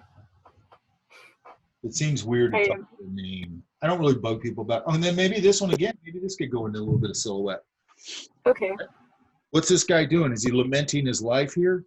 Oh, dude, they were just like stressing out on their laptop, I think working on something, and they kept going like this, so I was like, I'll do that. And then this this leg of the table is going behind his leg. You see that? Mm-hmm. That should be there. Okay. And then, you know, start getting things a little more structured up, like this foot.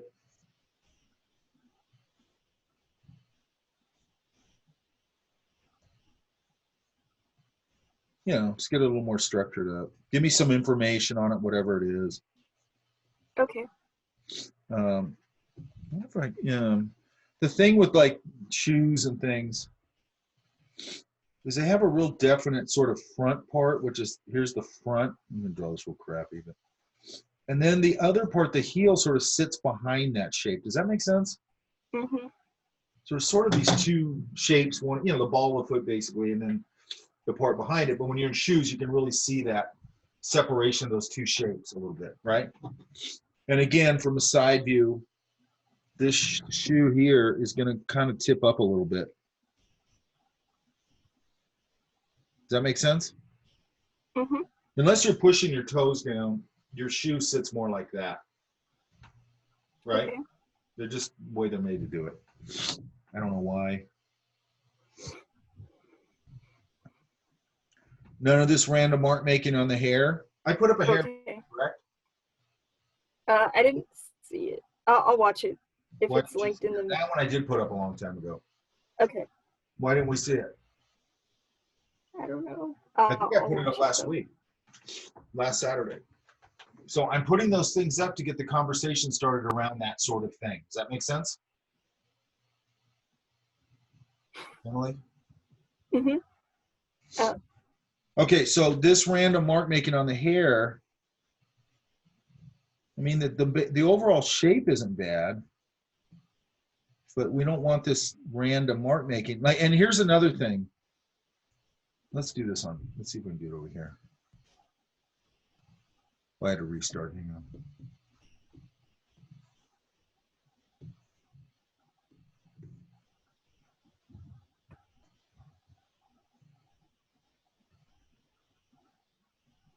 Then I lost my train of thought. Oh yeah. So we got this hair here. Here's the ear. There's the nose. So I'm looking, if I'm going to do it from a massing point of view, and it's darker hair, I'm going to look, you'll notice that this plane sort of does that on the back. Then this one's going to sort of fall down this way. Then this one's probably going to come over this way. And we start establishing those main areas of the hair. Does that make sense? What are you looking down at? I have my iPad plugged in with the screen. Okay, I get it. You know, and then I can loosen this up a little bit and get a few stray hairs, and this could come over here. And then I can put that little core shadow right there. If I want to do that, continue the darkness here.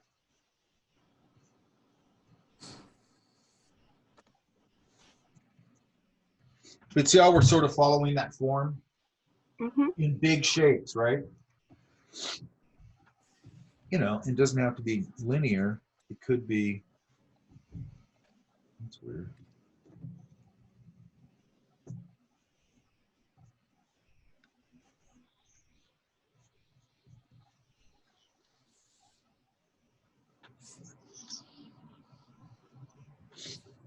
There you go. Okay? Okay.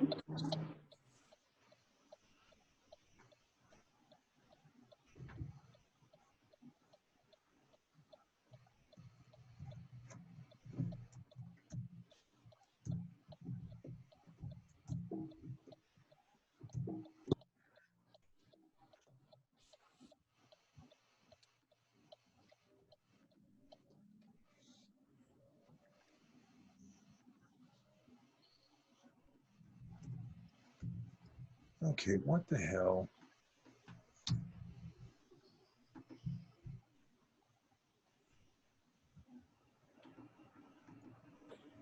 My computer is doing some weird stuff. Hang on.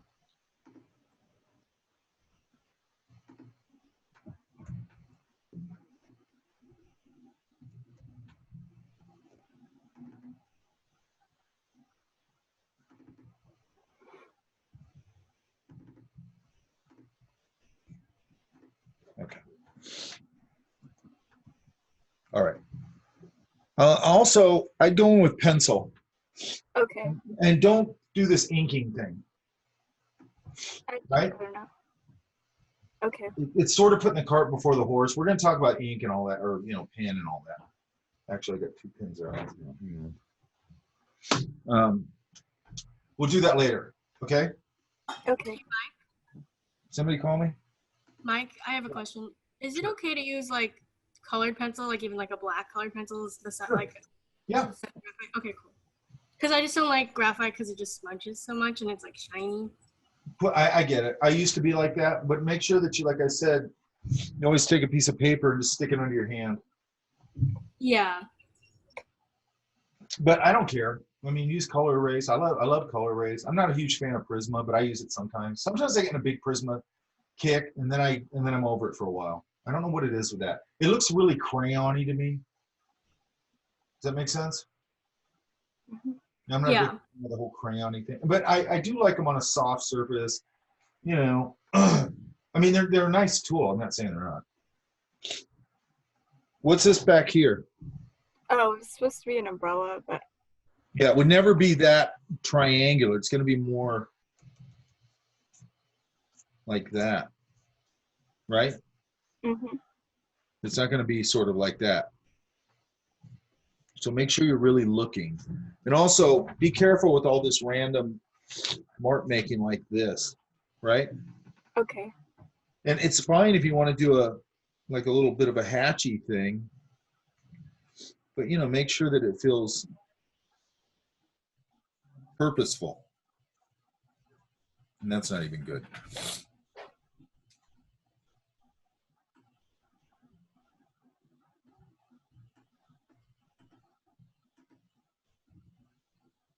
Can you guys see it when my Zoom or my chat window's up? That's super weird. Like, it's weird. You can't see all the stuff that I see. It's weird.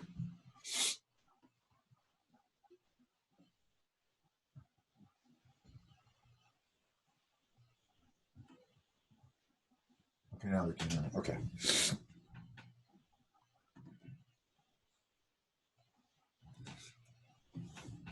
Again, like this hand,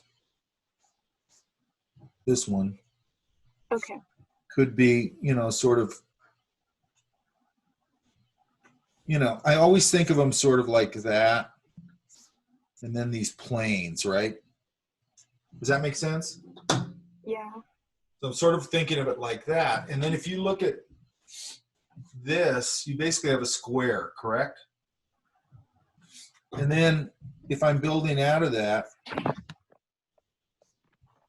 so I have this square, and then I have sort of this little, whatever you call it, cylinder, and then this little cylinder, and then one more. And I'm building these little cylinder ideas off of this sections. Does that make sense? Mm-hmm. You know, and then the thumb and all that. Now, I'm not building it like that literally, but I am thinking of it definitely as sort of these, you know, here's my knuckle line, here's a finger, here's another one.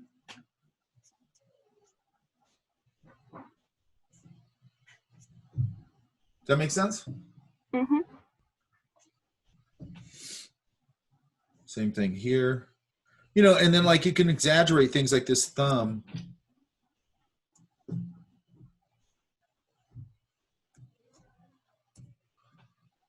You know, I can exaggerate that little top part a little more. Not that big, but you know what I mean? That little fleshy part at the top. That little bulgy part right there.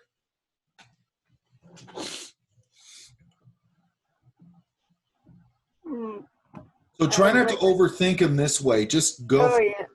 Right? This page was like my first one, like coming back from a break, and oh man. What?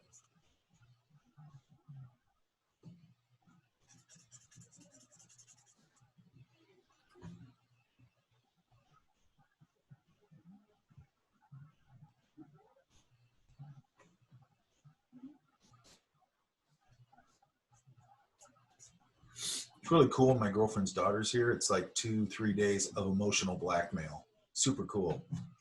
Really like that. Mm-hmm.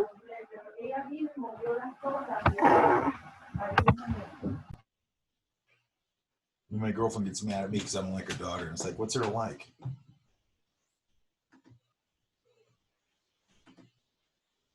Proportion. This head's getting pretty big, correct? Yeah. And then also here, this feels a little random. This sort of that. Yeah. And then here we're doing that thing we were talking about earlier. Said there's no break here. Yeah, I'll work on starting to get the forms better and the interior stuff. Yeah. And then, you know, this is going to come out a little bit. There might be a, I don't know, might be a fold across here. Deltoid.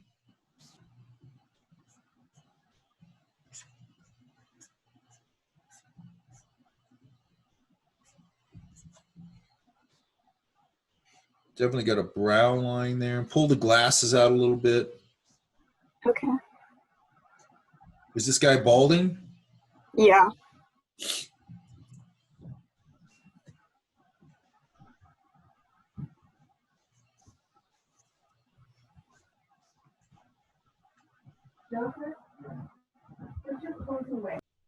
Yeah. Put your clothes away, Jonathan.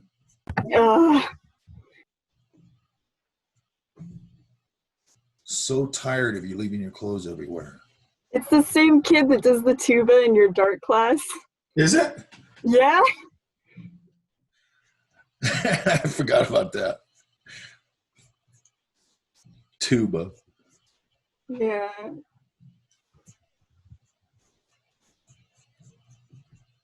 He wouldn't have a crack there.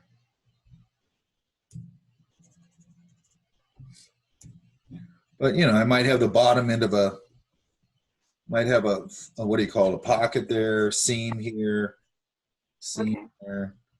This feels pretty good here.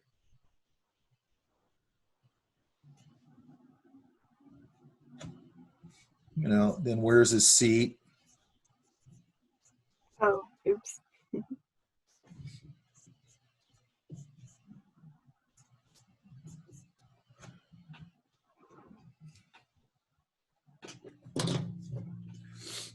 Again, I might block this out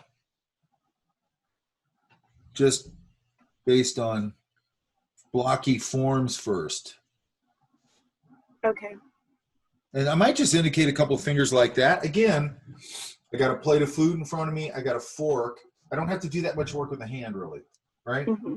All those things are sort of speaking to what's happening. Okay, does that make sense? Yeah. Thank you. Okay. We're going to stay on this people thing for a little bit, you guys, because we have to get this figured out. Oops. Shoot.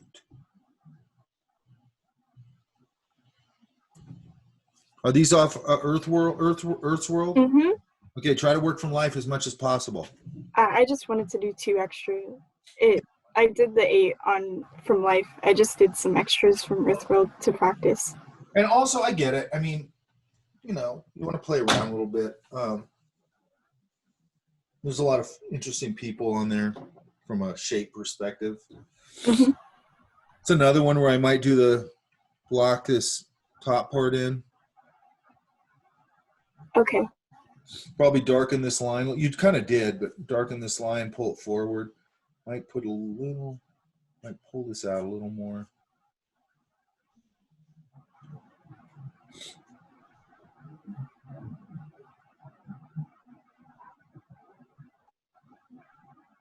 Sort of changing them a little bit.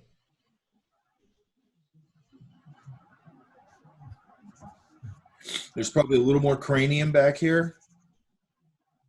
Okay.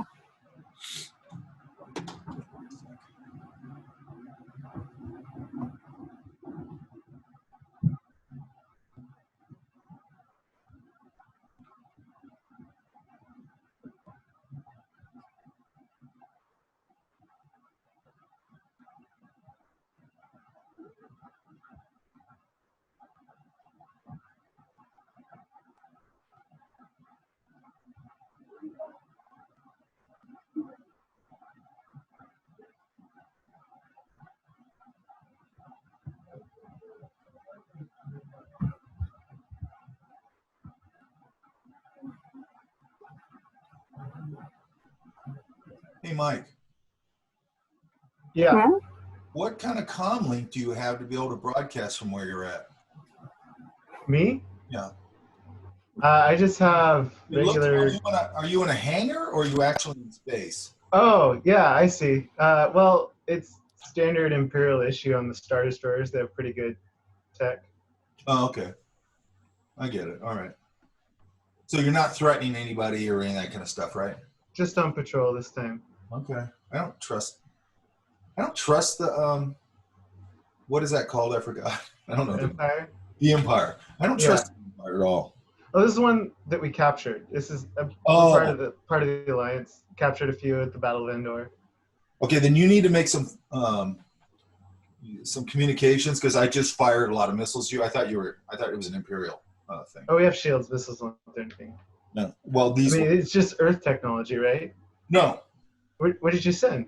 I got this technology from. I don't know what the hell I'm talking about. Okay, hold on. I better take a look at that. We're back. I think you should. All right. Where am I at? Okay. So let's go. All right, Brianna, you were asking me something, right? Yes. If you could look at what I got. Okay, here we go. Where are you? Wait, am I in the right thing? I know I saw yours. Yeah, I hope so. I threw them in last I night. saw yours this morning. I know I saw it. Because that's weird. Okay, hang on.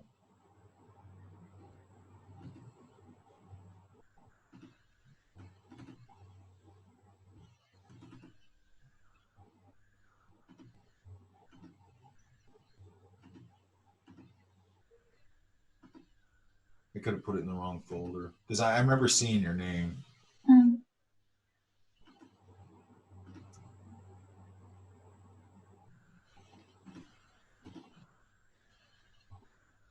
Okay, where did this go?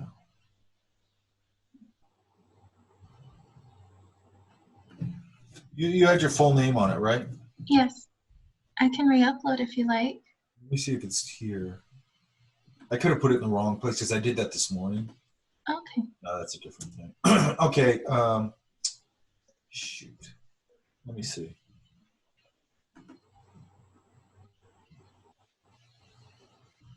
I don't know what I did. I probably put it in the wrong folder is my guess.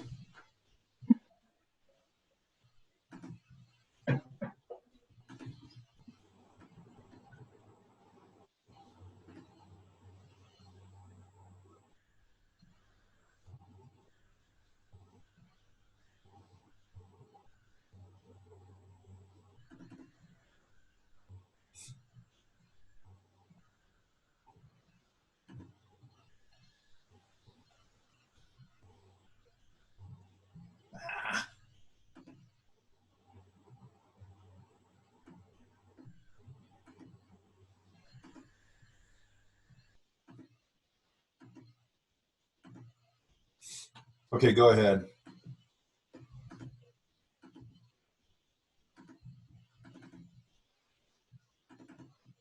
And re-upload or? Yeah, you should be able to upload now. Okay. Let me get rid of these other ones that are in there.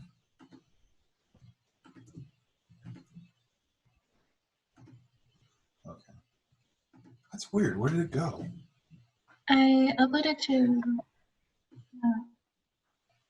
Yeah, let's try it.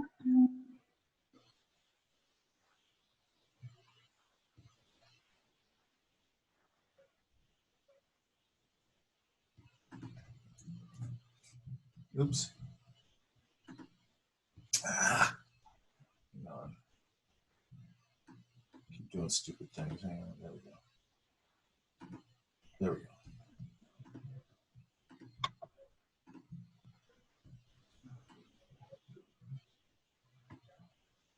All right, let me go through another one while you're doing that.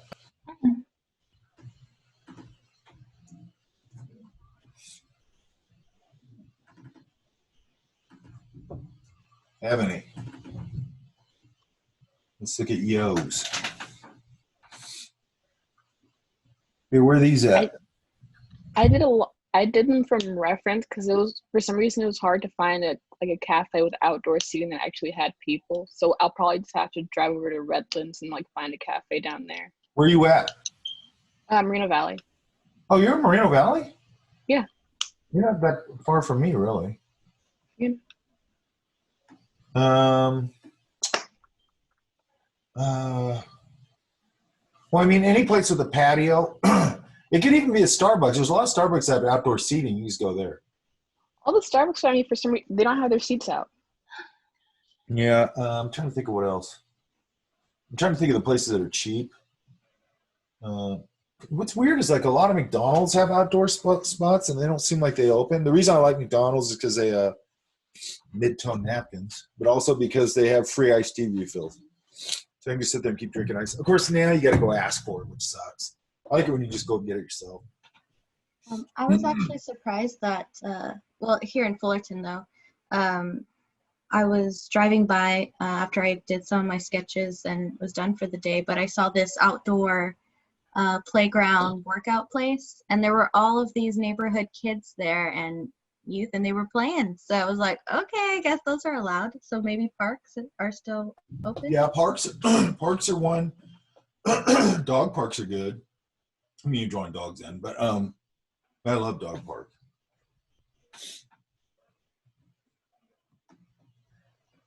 But I mean, I don't want to see all dogs, you know. But I mean, in fair grain, I kind of start to, once we go past maybe this week, then we'll, you know, open it up a little bit more and go, okay, anything with anatomy, right? Could be an animal, human, animal or human. Now be careful here where we're getting very stringy on the hair.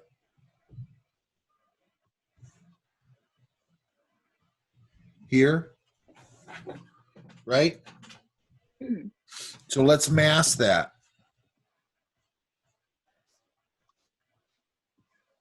You know, however it went. But mask that together a little better. Does that make sense? Yeah. And then here's another example. I could probably get a little flip there. Maybe even there. I don't know if there's any pockets on this. Same thing here. And then we're not getting enough on the interior in here. You see that? Yeah. So here, you know, it's probably, she's kind of, this arm, this shoulder's up a little bit. So I might get a fold sort of pulling up to that shoulder.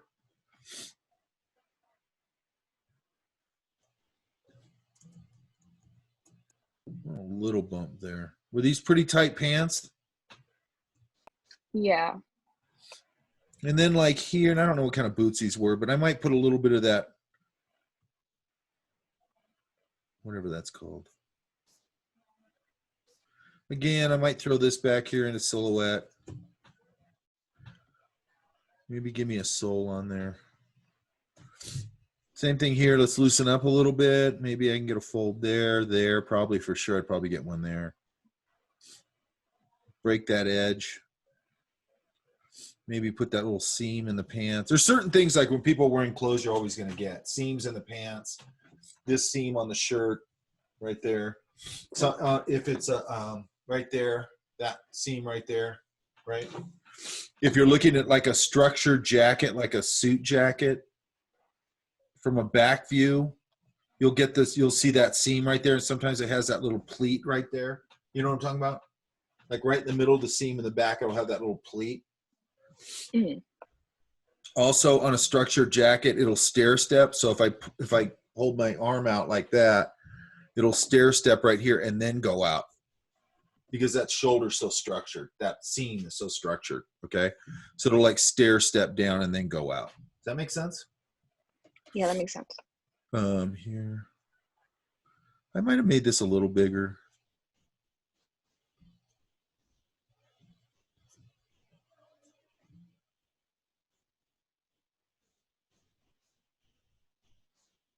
Looks like something bad happened to the Star Destroyer. Did it? Yeah, Good. you wrecked it. That's what I told you, man. Don't Can you screw up. come pick me up in the desert later? You know, and I'm insulted that you think my technology is lesser than your technology.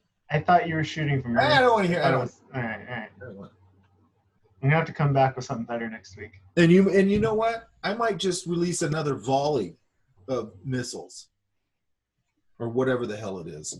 Plasma charges. Everything's Now you're just being petty. huh? I said now you're just being petty. Yeah. We should know by now I'm pretty petty. All right. So she's got a hat on, correct? Yes. I think I'd pull that out a little more and make it a little more prominent. And then also when you're doing like curly hair like that, and again, this is another place where I could reduce this down. Shadow value. Let's get rid of this line.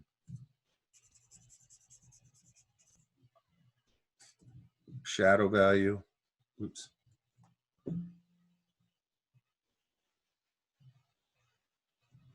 So I don't have to put that much to indicate the face. And then, you know, make sure that these marks are very purposeful. So let's go. She's got curly hair, correct? Yeah. So I always, again, I look at the type of curly it is. Like if this is from a distance,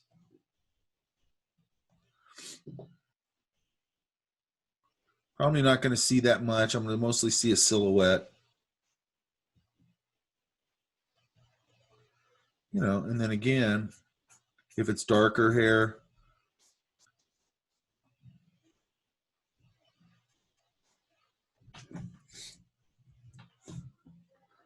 right? Mhm. So I'm really leaning on those big shapes, like these shadow shapes, when I can. And then also, so if there's, you know, light up there, then I can also get a little bit of a cast, maybe even here, here.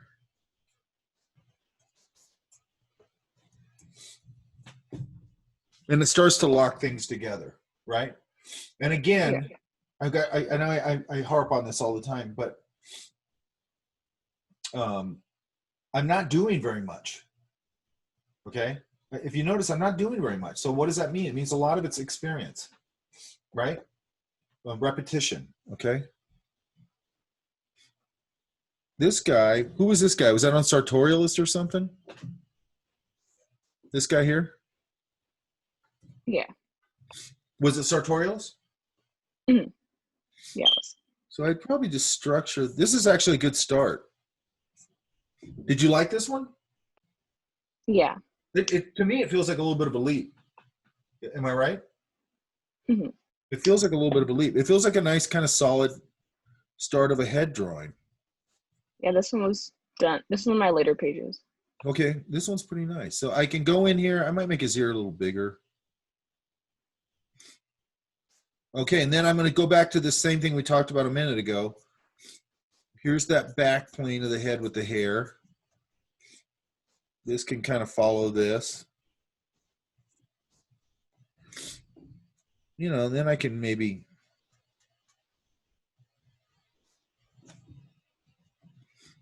might not put, I'd probably put a little of this and then maybe wipe out a little of this. I don't want too much line there. A little, his chin's out here. Okay, so he's got like a double chin. I'd probably push that out here a little bit. This double chin out here a little more. Does that make sense? Yeah. And then, now, noses are different here and there. So another thing I like to do is maybe this up, oops.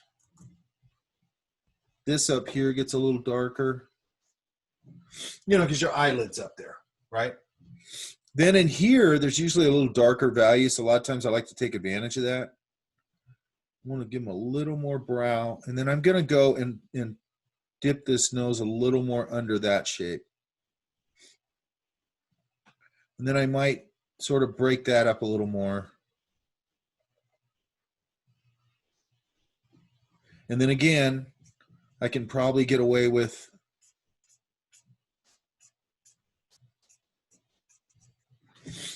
and then probably a little bit of that arch right there.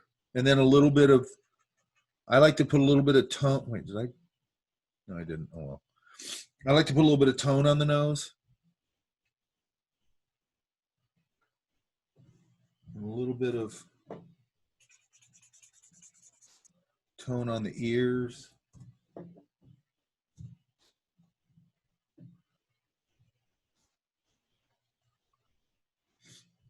And then now I have this dark value here on the top of his head from the hat, right? Yeah? Yeah. So now I'm going to go continue that idea here because this is underneath and away from the light, right? So I'm probably going to go continue this idea here and mask that whole, and then this is going to get a little darker because it comes forward towards me. You see? Mm-hmm. And then same thing here. I'm probably going to, whatever color. And then I like to have that band in there.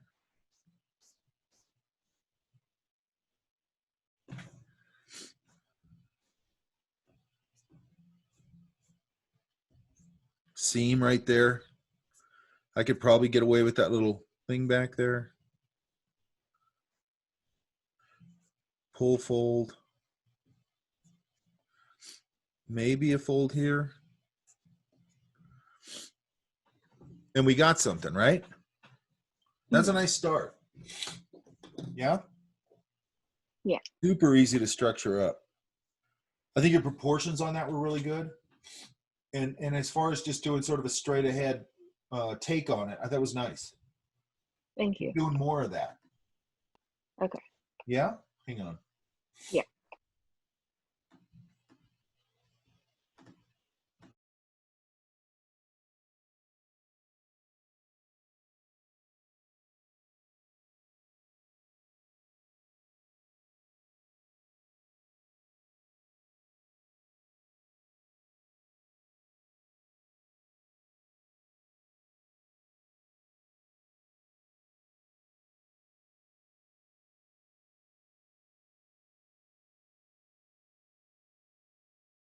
So how'd you end up at Fullerton, Ebony? I was doing research on community colleges, and that one seemed like the best choice. It is.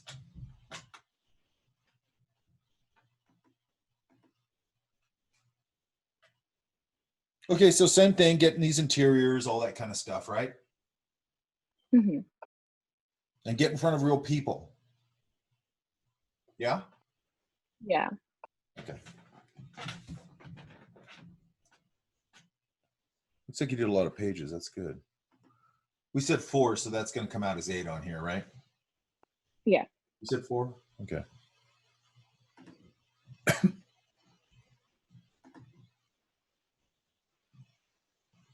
I think you're getting pretty close. I mean, you're starting to see proportion. Okay. With you, you like animation, right? Yeah. And by the way, did I give you guys that download? I did give you guys the Disney PDF download, right? Yes. Okay. Yeah. Make sure that you download that, Ebony. For sure. Because what I want you to do, I mean, all you guys actually, but at some point you're going to have to start going, I got to really move these people through space very fluidly, because that's what an animator does, right? Mm-hmm.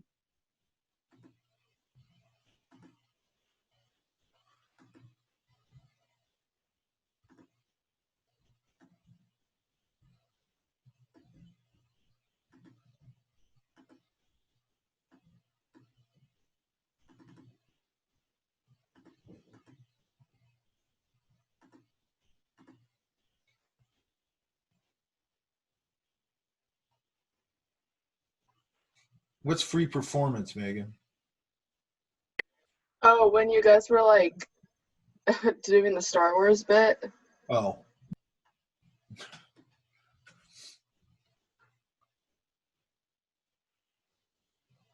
And what's mic on mic violence? You Oh, guys were What's threatening mic each on other. mic violence? okay, I get it. But come on now. And yes, you're right. There can only be one. There can only be one. Which means you gots to go. I'm gonna be back next week, Mike. Huh? I'm gonna be back with something else next week. Oh yeah? Okay. We'll see. Go easy on him, Mike. He has 3 kids. I have no mercy. He doesn't like kids. Yeah, that's right. I was just about to say that. Like that to me is a bonus. So I wipe out Mike and I get to wipe out 3 kids? Bonus. Hell yeah. That's right. I'm alive. I'll come back next week. Yeah. This, where I'm broadcasting from, you like I say broadcasting, by the way, deep 3 miles down is also a weapons lab. So, sorry, man. 3 miles is not enough. I probably shouldn't have divulged that information, is my guess. Well, I don't want to destroy the world. Why But not? if it comes to that, Why not? Trump's got you beat on that front right there. He's already destroying them. America is going to look like, after this next election, America is going to look like that backdrop behind you. Okay. All right. Who else wanted to go? Somebody else? Did you get my stuff? Oh, that's right. Let me check. Okay. Oh, shit. I'm doing an open discussion today, too. Shit. I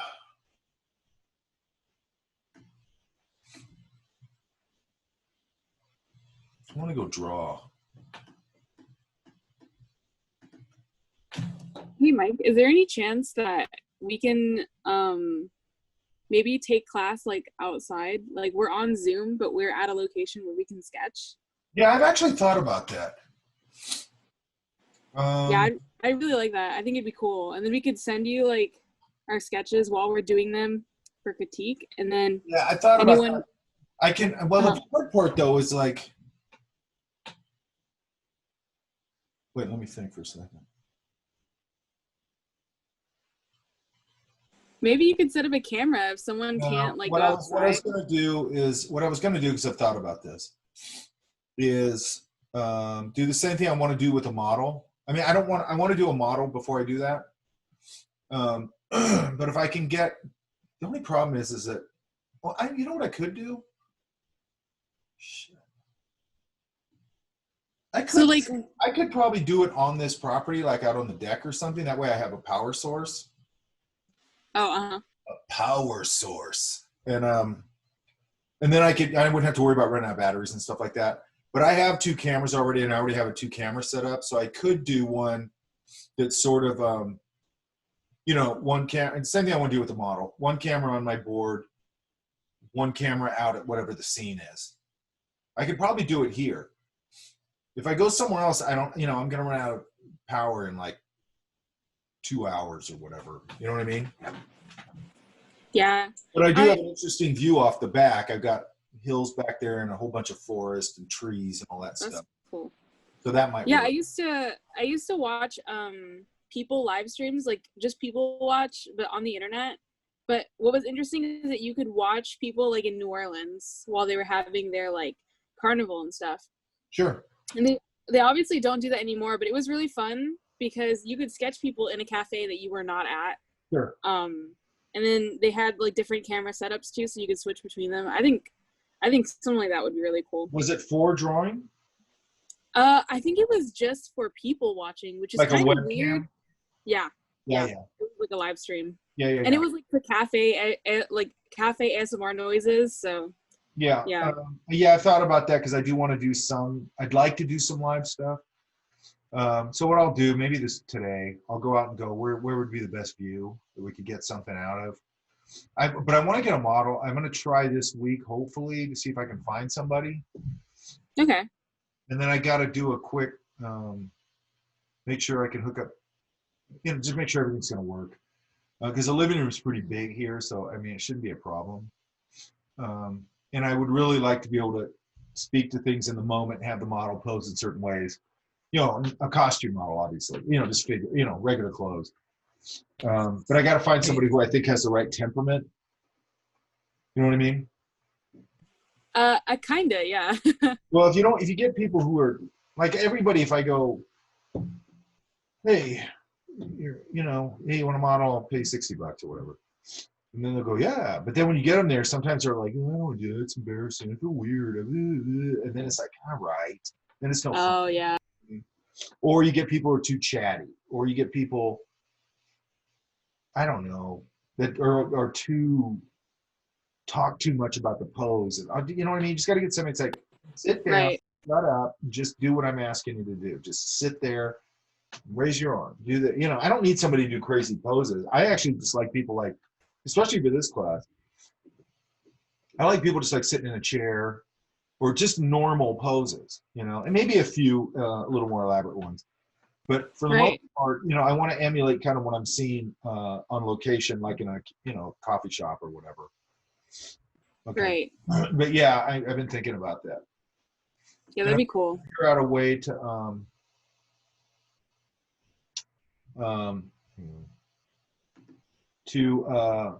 So I actually, you know where else I could do it? I hadn't thought of this.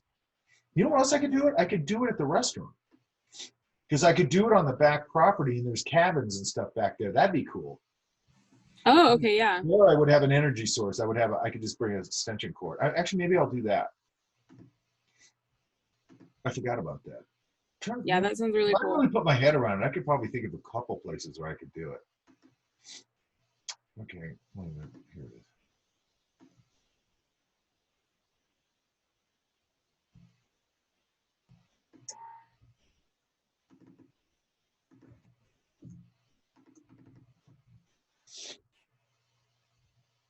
Turn them. Brianna, where you at? Yes, I'm sorry. Because you can do it on your phone. Okay. I've noticed though that Google Drive does this weird thing, like when you edit photos on your phone and then you upload them to Google Drive, it just reverts them back to their original state. Like it doesn't keep your edits. I don't know about that. Or it changes like the file format or something weird. Megan, what? I've noticed like when I take photos on my phone and then if I try to like adjust like the contrast or brightness like just on my phone and then upload them to Google Drive, it like changes it from a JPEG to something else or something.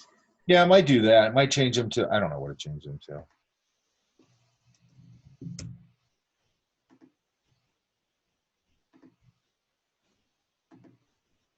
Point being, you guys have Photoshop. Jen, even Photoshop.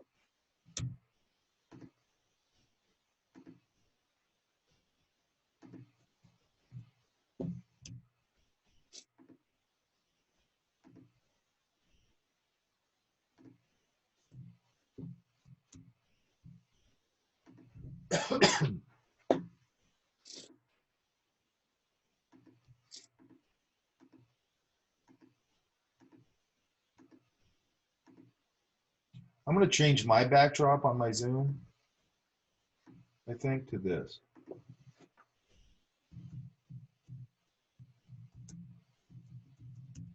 Let me see if I can find it.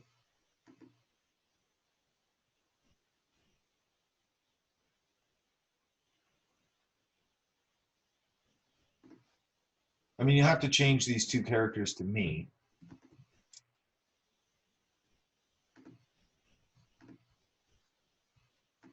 Something like this. What do you think, Megan? Yes.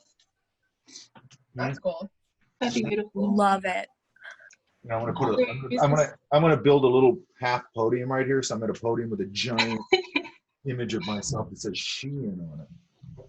Yes. I mean, Mike is the same amount of letters, so you could work with that too. That's true.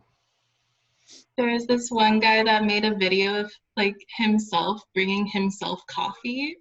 That's funny. So it would just be a video of him like walking up and he's sitting right here, puts down a cup of coffee and he picks up the same cup. What was that? What was that for? I think he was a teacher in high school or something and he just did it, or like a student or something. I like it when people do stuff like that and it has no context. You know what I mean? My cousin did one, has done like quite a few. One time he got like 4 of himself into frame. Yeah, see, I love that and guy. then another one, he made it so randomly he'd turn into a skeleton in the middle of class. Oh, they're doing it Great. for class? Yeah.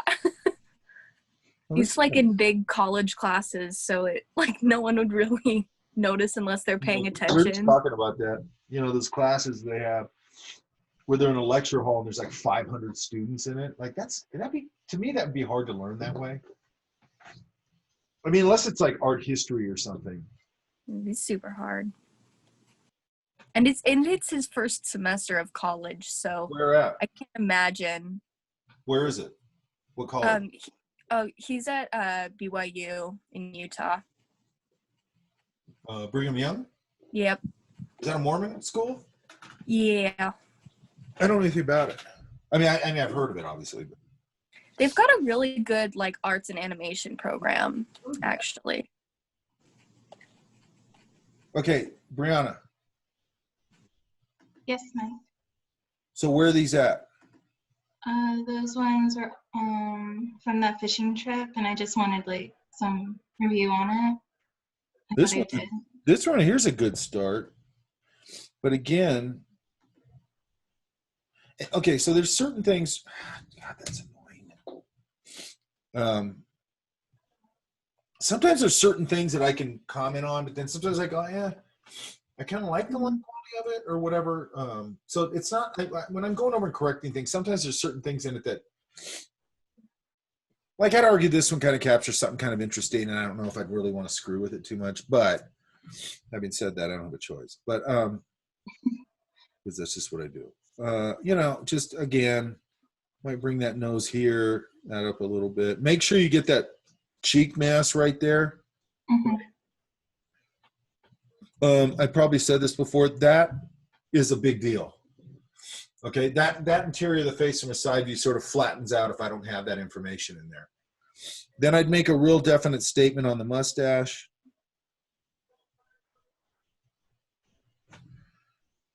Is he a fisherman? Yes, he was the guy who ran the or chartered the boat, I guess.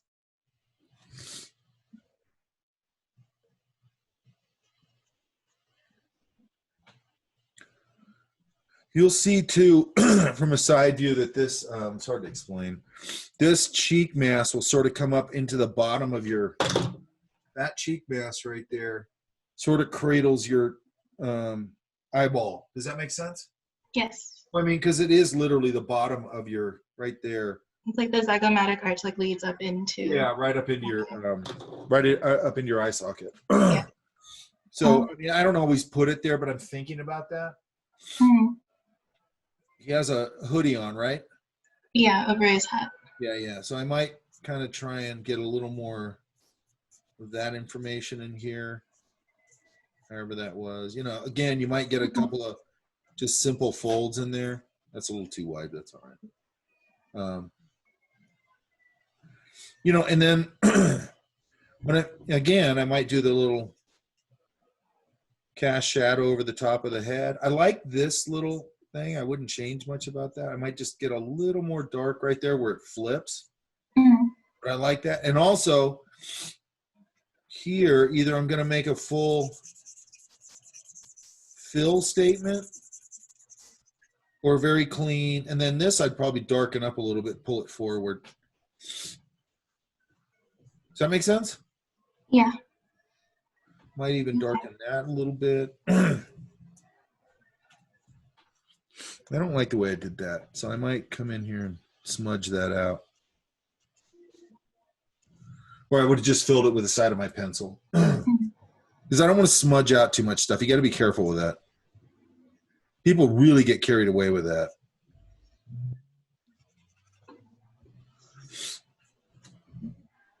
But I like the looseness of it. What's this guy doing? He was standing leaning against like a bait rack, and A what? it was like a bait rack where you could put like your like fishing whatever boxes on. Now my question is, was he actually leaning on it? Yeah, everyone was standing in a weird like position just to like distribute their weight as the boat moved. Oh yeah. Well, so was it just more steadying yourself? Yeah, like usually everyone's like standing like with their legs apart, or maybe like Oh, that makes sense. their core is more engaged, so it looks pretty rigid and kind of uncomfortable. I like that you say their core is more engaged.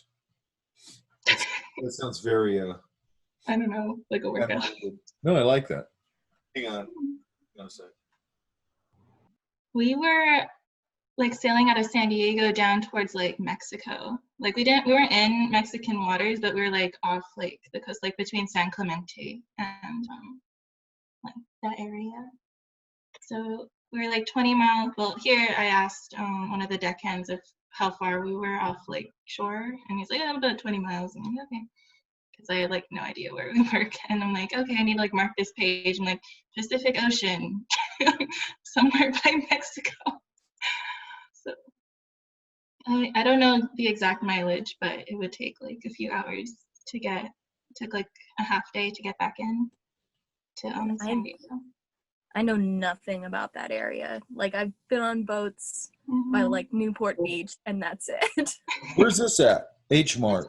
H Mart in Diamond Bar. It's like a Korean market, like off of Diamond Bar Boulevard. My grandma and I like to get dumplings there. Huh? Is that? No. I'm taken down by I'm thinking somewhere else. It's kind of like Mitsuwa. Oh, really? It's kind of like that, just like Korean. It has like a little food court, but like. Does it have any cool stationery stuff? No, it doesn't have the shops. Well, then it ain't but it's like. I love Mitsuwa though. Like that's like love to go there. Like after coming back from the beach, just like stop there, grab a bowl of ramen.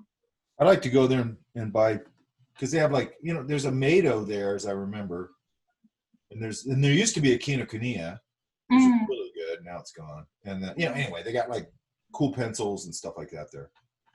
Yeah. Okay.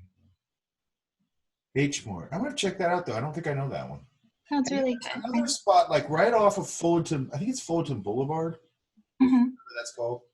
Right before you go on the like, it's the 60. I don't know. It might be the 60. Like in Roland. Anyway, when you go on the on ramp to the right there, it looks like there's a whole bunch of like Japanese restaurants or something, or like little places to eat. Yeah. I've never ate there before, but that looks good. Now I'm hungry, man. Okay, so this is H Mart. These look good. Thank you. These feel much. So are these later? Yeah, this was like my most recent one. Okay. Finally got Now that. be careful with these getting so sparsely apart like that. The point of kind of going to that leafy edge and then dark is that it sort of masses that shape together. Okay. Okay? Like a little more like that. That's a weird looking tree. They cut it like this is fun, this kind of stuff. I like this kind of stuff. This one's starting to be a nice one. Who's that? It's my grandma. Oh, is it?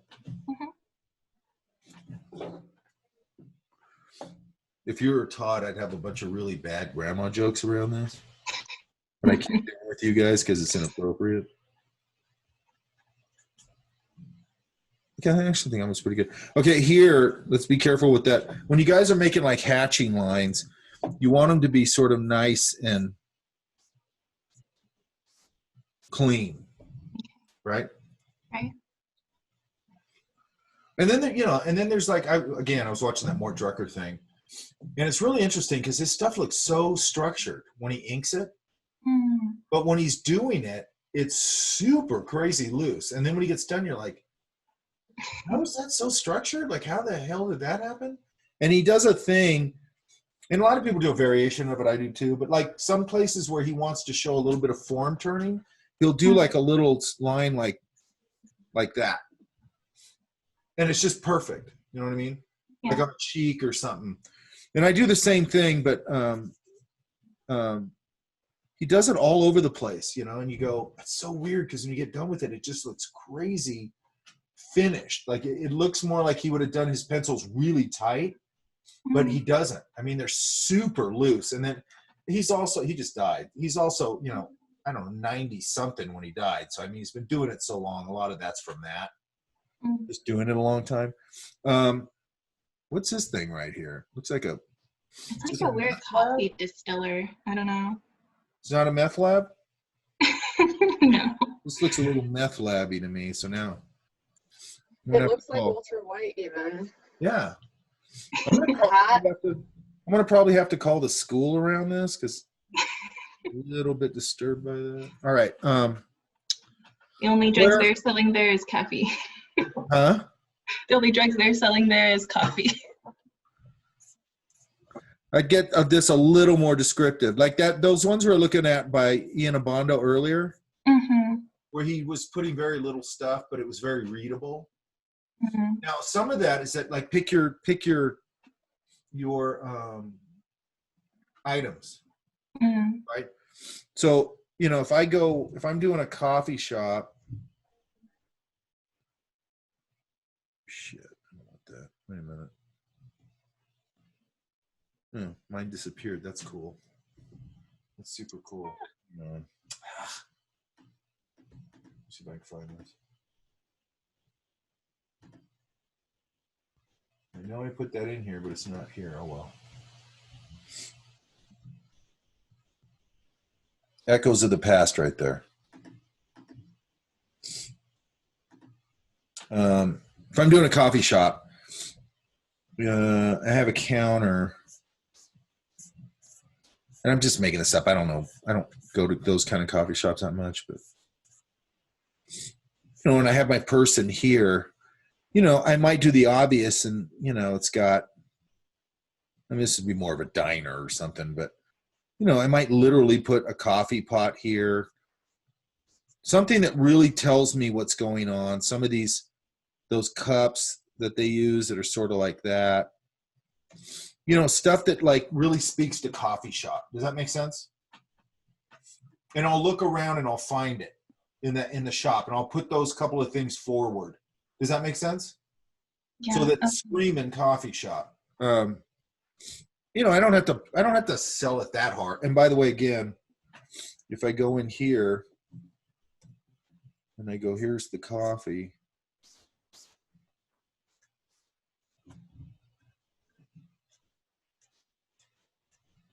Let's get that.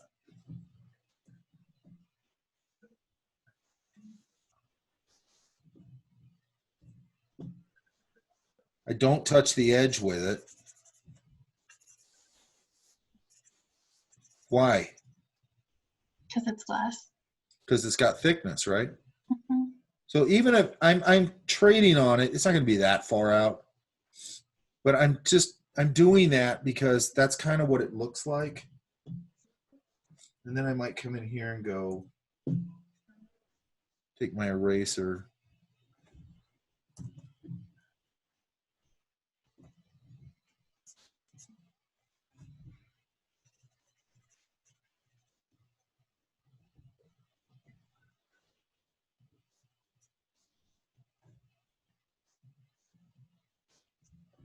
Maybe even a specular highlight.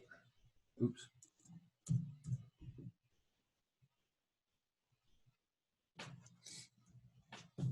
See, we get a little coffee pot, right? And I might do this.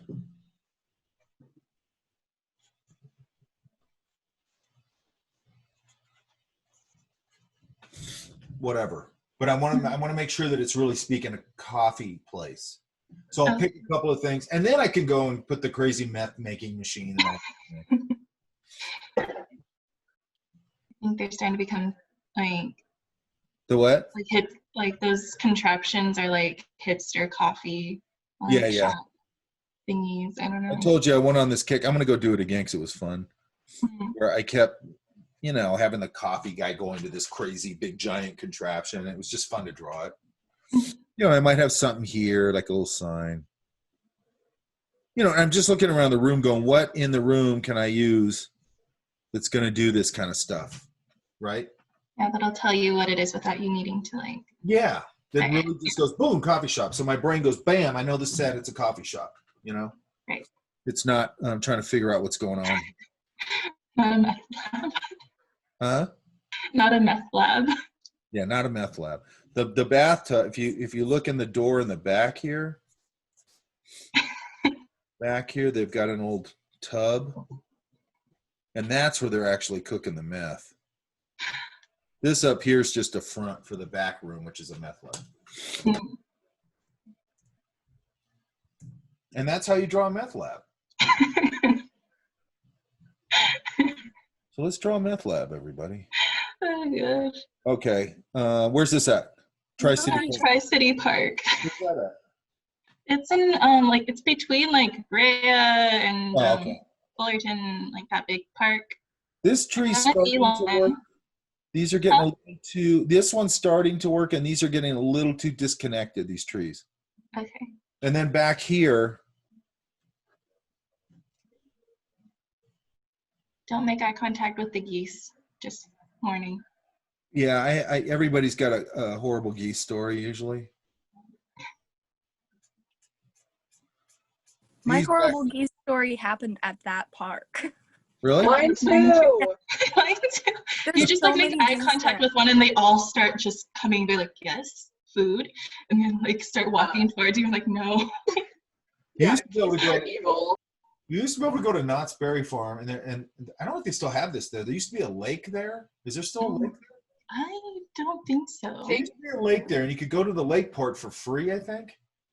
This is way back, man, like early 70s, like 71 or something. But anyway, they had geese there, and I think I had a sandwich or something. I was like a little kid, and a sandwich or something. And those geese are big, you know, when you're a little kid. And I remember they all came running after me and scared the hell out of me. So that's my horrible geese story. I don't have a geese story. I have a goat story where a flock of goats chased me up the street. That's like borderline. No, that's definitely worse. Yeah, that's worse. Because they can like beat you up. Yeah. Yeah, I was walking some dogs and they were chasing us. You would think they'd be scared of the dogs, but they really will follow anything. So. They'll eat anything, they'll follow anything. I might get also a little bit more what kind of duck is this, do you know? Oh, it was a geese. Oh, it's a geese, okay. I'm sorry. There might be like a Canadian. Well, like sometimes their feathers and things get a little bit of iridescence, so you'll get a little bit of shine on there sometimes. Mm-hmm. This one's pretty good.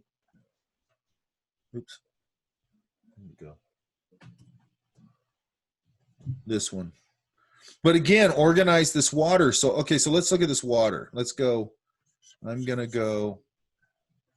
I want to get rid of this guy for a minute. Yeah, you can ditch him. So I might take the side of my pencil and knock in a shape. It's kind of like we were doing that mountain earlier where I just knocked in the whole shape and then carved it out. Mm-hmm. Sort of like that. But I'm also going to go. Wait, how did I end up with a weird pen? I don't want that. Okay. I'm also going to go, I might go.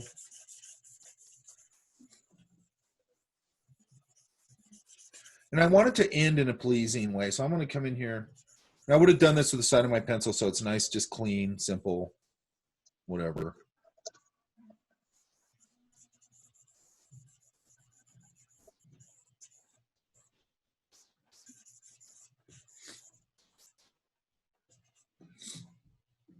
And there's a couple things I can do here.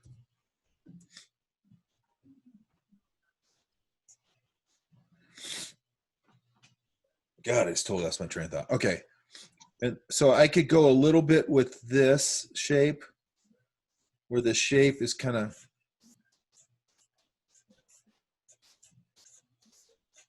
starting to, you know, reflect into the water, correct? Right. Yeah?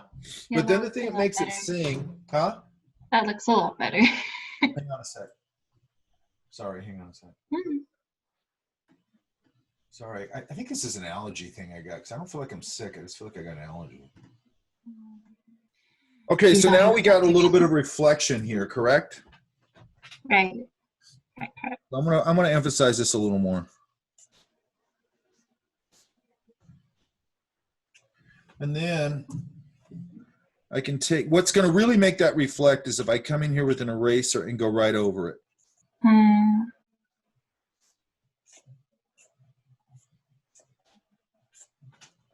See what I mean? Yeah. So what I always say with like water and just reflections in general, as long as I put the mass that's reflecting and then I pull some ripples over the top of it or whatever, it just automatically goes to reflection. Does that make sense? Yes, it does. And then, you know, and then I might do something like, I mean, I might just do it like that as a little vignette. Or sometimes I'll come back in here. It just depends on how warmed up I am, really. You know, and I might have this little shape kind of come out in a nice little way like that or something like that, right? Some little vignette in, right? Right. And then we get a nice little reflection. So just remember the mass reflecting the water, pull a couple of highlights over top it and you're done, right? Okay. Or if I was doing a window, like if you're doing a window, I was just talking about this yesterday in another class. let's go over here.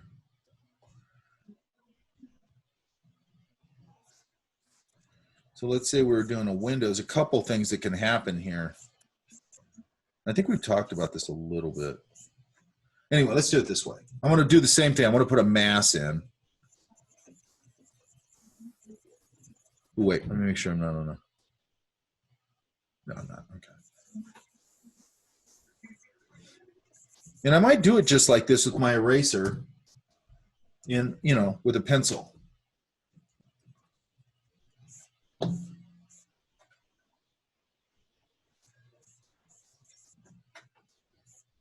Point being, I'm going to put down a flat tone.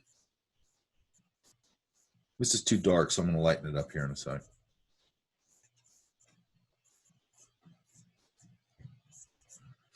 Let's just take a big eraser and lighten it up. Oops.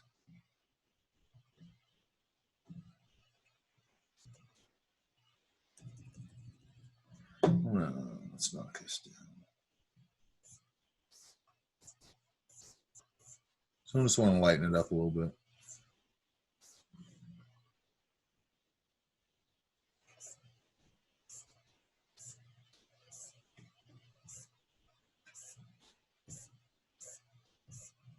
That's good enough. Okay, I'm going to get it back to how I would have it from a smooth perspective. So I would have this fairly smooth. Just like that we did with the side of the pencil again, right? And then I might go, I'm going to put this over because I'm going to try a couple different things here. Then I might go, okay, so what's this? This is a window, let's say, right?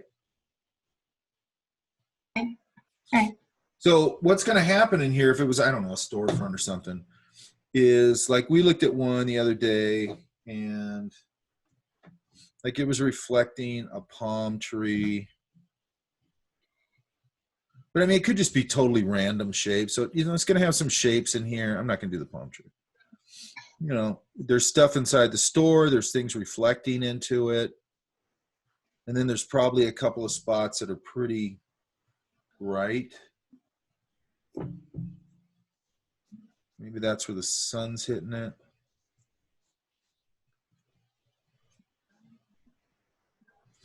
And then I go, okay, now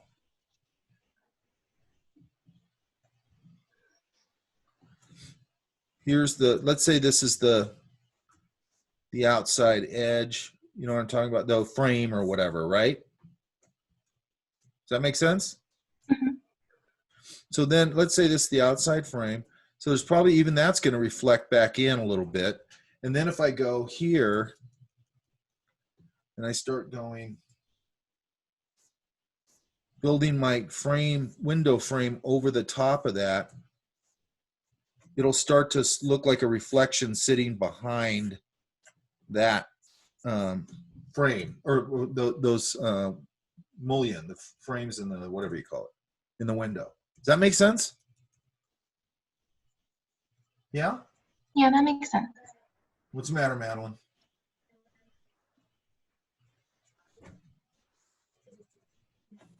Nothing. Just Huh? is nothing. Does that make sense? Yeah. Oh, I'm on Just my seems a little hard, but I'm gonna figure it out. Yeah, it's simple. And then look, then my light's up here. So then I can start going, I'm going to start punching. That's too much. Hang on. I'm going to start punching the side away from the light and start to really build this like little structural idea here.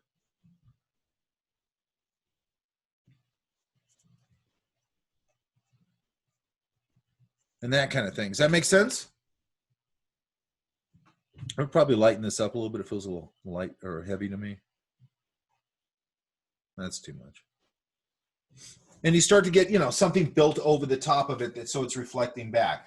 And if I wanted to go a little further with that idea, I could go, what could we put here? I could put a person here. All right, let's put like a trash can right here in front of this thing, or a newsstand or whatever.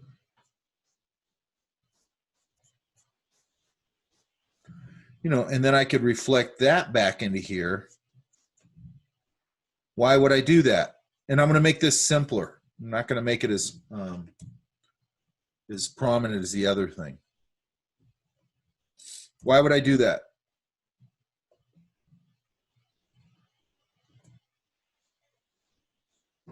I want to say draw focus, but that's not the vernacular that I want to use. It's to push. Like if I put, okay, so I'm starting to get reflectivity in the window, same way we did with the, whatever we call it, the goose or whatever, right?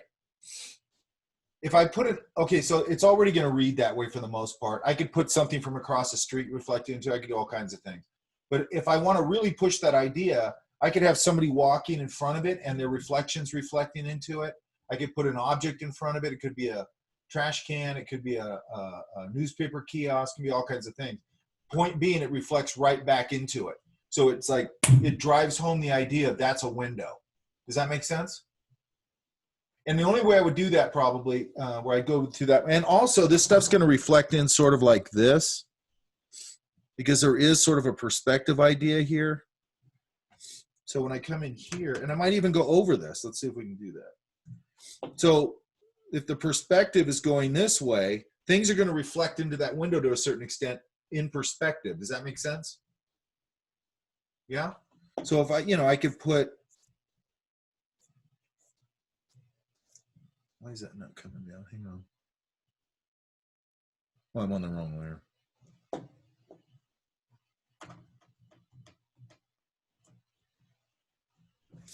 You know, I can also use some of that to sort of get this to work. So when you see those things, hang on. You know, it'll reflect into the window. I can do that as a shorthand. Does that make sense? I can do that as a shorthand also. So there's a bunch of different things I can use to start to speak to reflectivity. Does that make sense? Okay. Yeah.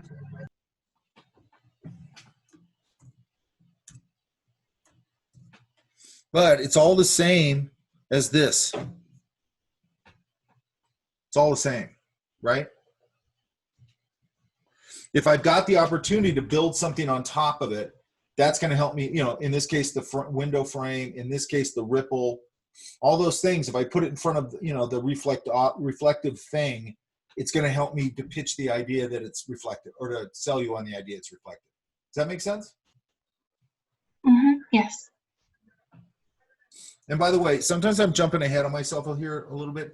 Anything I say, especially stuff we haven't talked too much about, I want to talk about more later.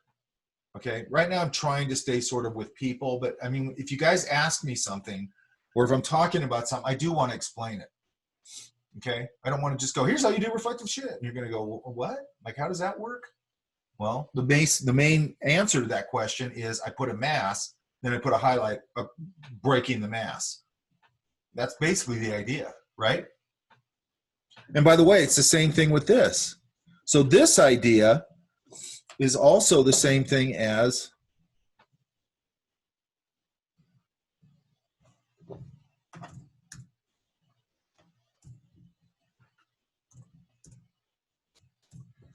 if I had,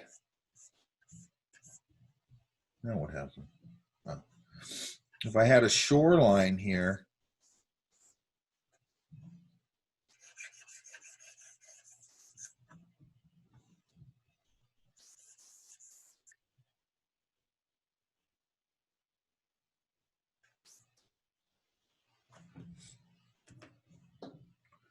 and I had some trees up here on the shoreline.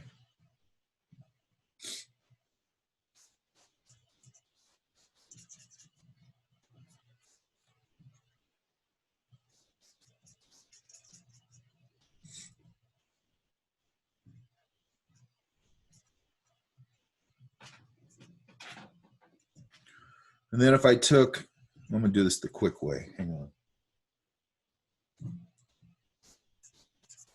So there's our shoreline, correct? Yeah? That makes sense? Mhm.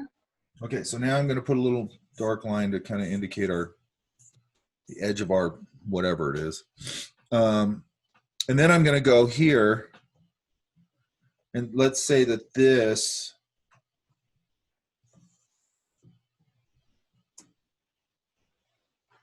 is my water line.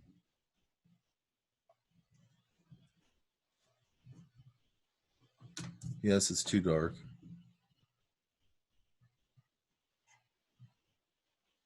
A little more like that. Okay, does that make sense that that's my water? The surface of my water. Does that make sense? Hang on.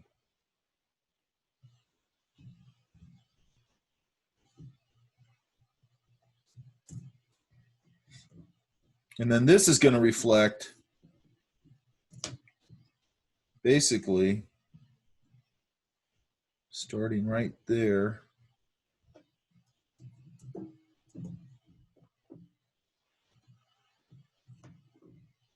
I'm going to flip these. And I would obviously draw this, but I'm just doing it to go quick.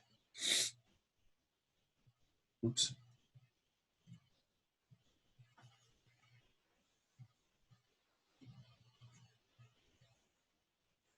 So they would reflect. Let's get rid of this.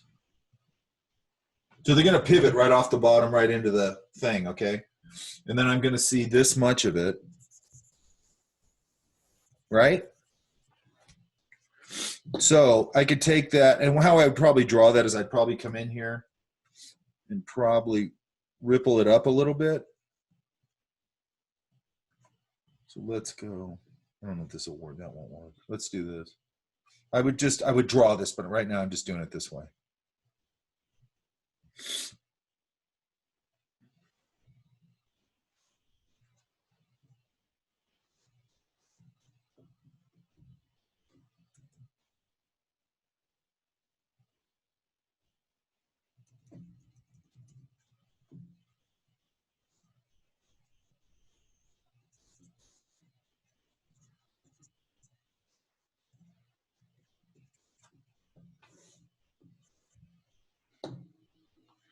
So now they're a little more ripply. And then I'm going to do the same thing. Only now I'm going to go, if it's still water,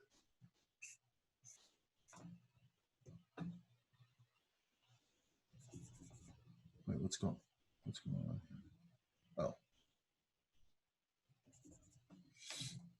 Let's even do this.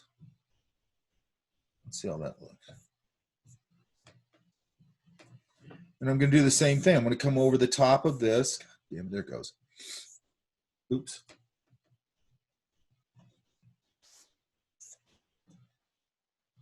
I don't know why it keeps bending that line. It's weird.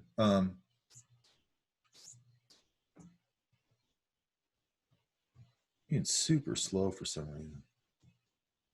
But you see how that line going over to starting to push it back as a reflection?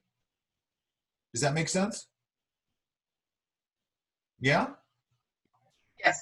If we're doing this on traditional media, what do you recommend we use? Like a little, one of those like pointed erasers thingies? No, what I would do is this. It would be I'm just going to turn this into this. I would have my trees. Actually, I don't like that. So that erases off there nice and smooth. I would go my trees, just like we just did.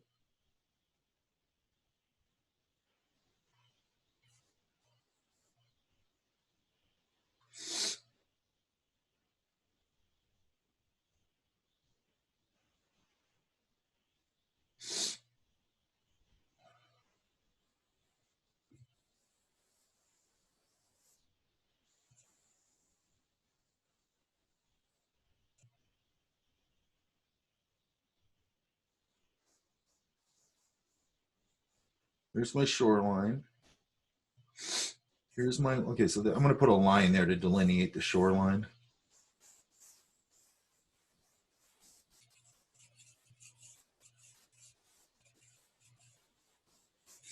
And if I feel like that's too dark, I'd lighten it up. Here's my shoreline. And I would do my reflection. And I can be pretty loose with this reflection.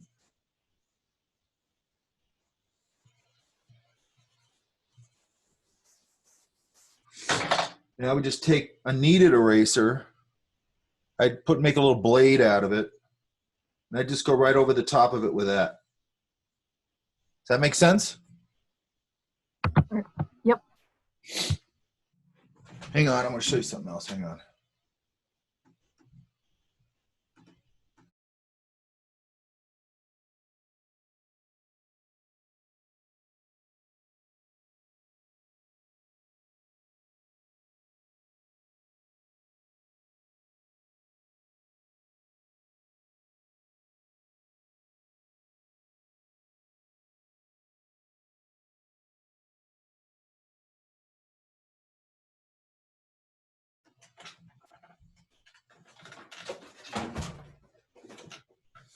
Okay, so I'm going to grab a water brush. Okay, does that make sense, you guys? Yeah. I'm just going to put down a tone. I'm going to erase out of it.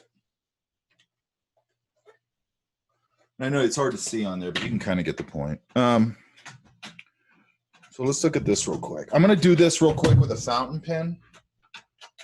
Now you could do it with different types of pens.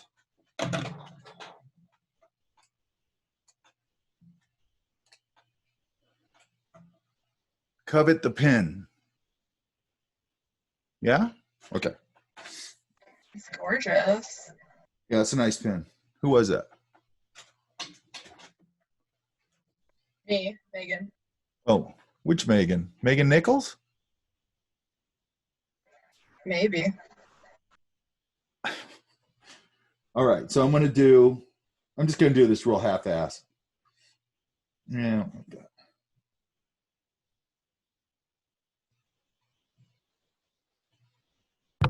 Mike, where'd you get the pen? It's really cool. This is called a Cowico Sport. Mm.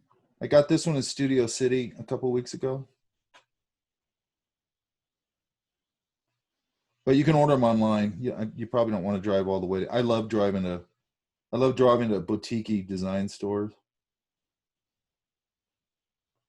It's a really crappy drawing, but it's okay.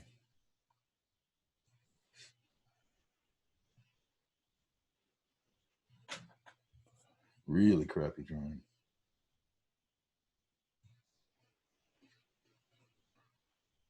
I'll do this real quick.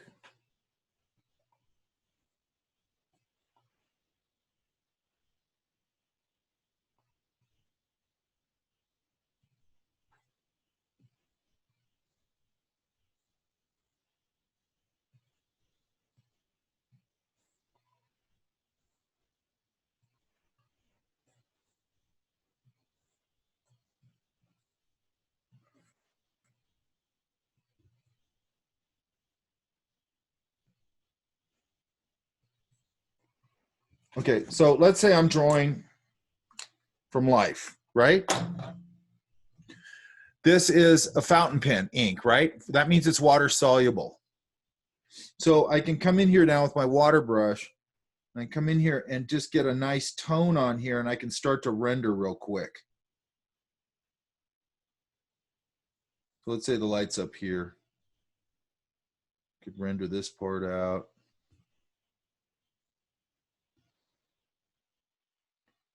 Oops.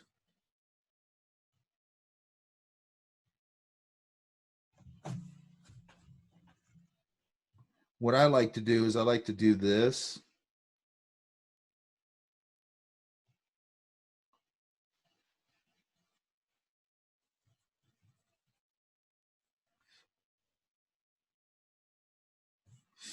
Do you see how I can get all this tone and I can start to render? Does that make sense?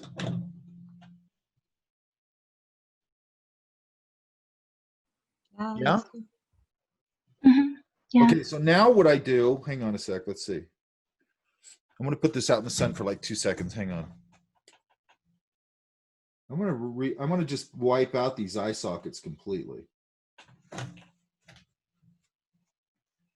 because I want to make a point. Another thing you can do is you can sort of come in here at certain places, and you can sort of, if you have a real heavy ink, you can sort of take it over here and do a lighter wash of ink. Okay, if that makes any sense. So what I'm sort of doing with this in this kit, because this ink that I have in here is nice and really water soluble. Okay, so now we got that. So you can see why I didn't care as much about my line when I started this, right? Yeah? Right. And then this one should do it too. Let's see. It also depends what kind of paper. You want some decent paper, or paper that'll just allow you to do this. Let's see.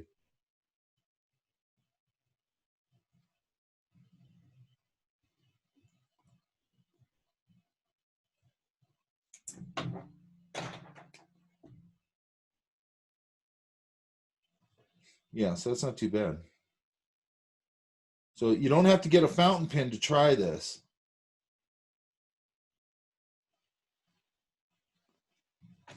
So this one is just a Pilot G2. Okay. So any pen that's water soluble and you go on to like nice, if it's paper that sucks the ink in real fast, it won't quite do it quite as much. But if it's not, it'll, you know, like this one's actually behaving nicely. Yeah. So what does that do, you guys? I think it gives tone and shading. Yeah, really quick, right? So what I do is I set it up like that, and then I go, okay, now I'm going to go in and delineate some stuff here. Now I'll go and put that eye back in that socket, reestablish the nostrils, some of the lip, and just however much I think I need.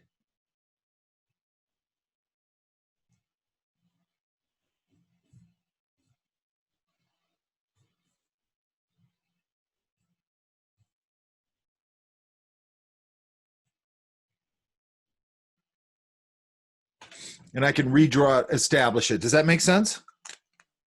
Yes. So it's sort of like having a nice underpainting. I had one in here. Hang on. Yeah, these. So these are that same idea, right? These are people at dinner. Does that make sense? Yeah. Yeah, that's really cool. I know. I love that technique. It just, and this is a Kaweco. You don't have to get a Kaweco. I really like this pin though. This is a medium nib. I don't like a really fine nib. And what I like about this is it's so small. Then when you post it, it's, you know, it's not a bad size. And then the other thing here is that you will get a cartridge. I don't like cartridges. I might have said this in here. I have a piston converter. When I put that in, I'll show you. But the piston converter allows me to suck ink up into it that I like. Do not put India ink in these things. It will dry them out. These are not made for India ink. These are made for fountain pen ink, okay? But fountain pen ink is water soluble. So you get these nice, but again, this is a Pilot G2. You can get those anywhere. You can get them like Rite Aid, right? Does that make sense? Yes. Yeah. How do you think about how much when you're doing the initial ink phase? Yeah. You're thinking about values. So what's kind of going on with your thinking and how much ink to put down where so that you can get, once you add the water, you kind of get the values that you want. Well, I'm looking at what what's in front of me mostly, unless I'm drawing it Okay. out of my head. But like if I'm drawing, you know, I'm not really thinking too much differently than I always do. But I'm probably, the only thing I'm probably thinking is like, I don't want to go too crazy on it here or there because it's going to get, this is a really inky pen, which I like. You know, like I'm going, I know now how inky this particular pen is, but I am going, okay, I know that I'm not going to establish much of the eye in there because I know I want to establish, when I'm doing this kind of technique, I want to establish the eye socket, right? I want to lean on that more than I'm leaning on, hang on. I'm looking for a piece of paper. Hang on here.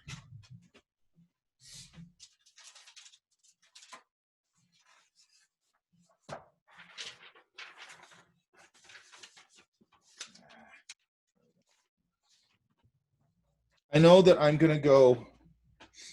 So here's, let's do a side view real quick.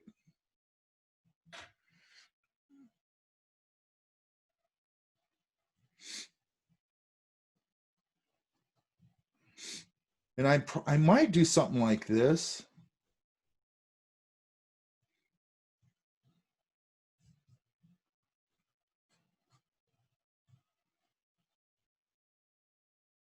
I know I want that dark. And then, okay, so now it's pretty minimal, correct? Yeah? Yeah. So I might go, okay, I know this is going to be really inky, so maybe I'll just establish the hair with the brush.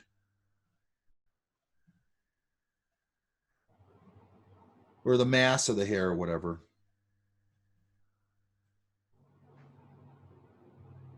Establish the top of his, establish the eye socket.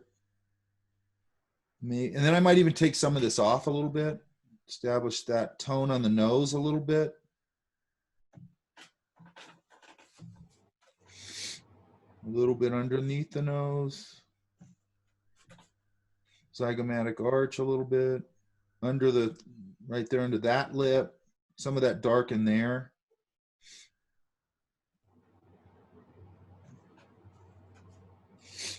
And then I go, okay, maybe here.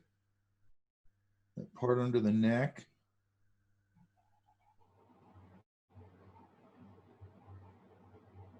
Okay, and then I'm going to go, okay, same thing. Now I'm going to go, now I'm building. I'm going, I don't want to go too inky yet. And now I'm going to come in here. I don't know if it's dry enough yet, but we'll see. And again, now I'll reestablish a little more of the smaller shape. And then I'll come in here at the eye and go, okay, I'm going to reestablish that eye in there. It's a little wet still, but that's all right. That eyebrow a little bit, reestablish that. This, give him a little more of an upper lip. Reestablish this ear shape. And now I can start to come in and go, okay, what's the hair doing? But I don't need to do that much of it because most of it's already there. Right? Yeah. But, you know, I can add whatever I want. And then I can also go, okay, now I'm going to reestablish the top of the collar. Maybe there's something, you know, detail on that. And then I can go back again and go, okay, well, now I'll make this a little darker.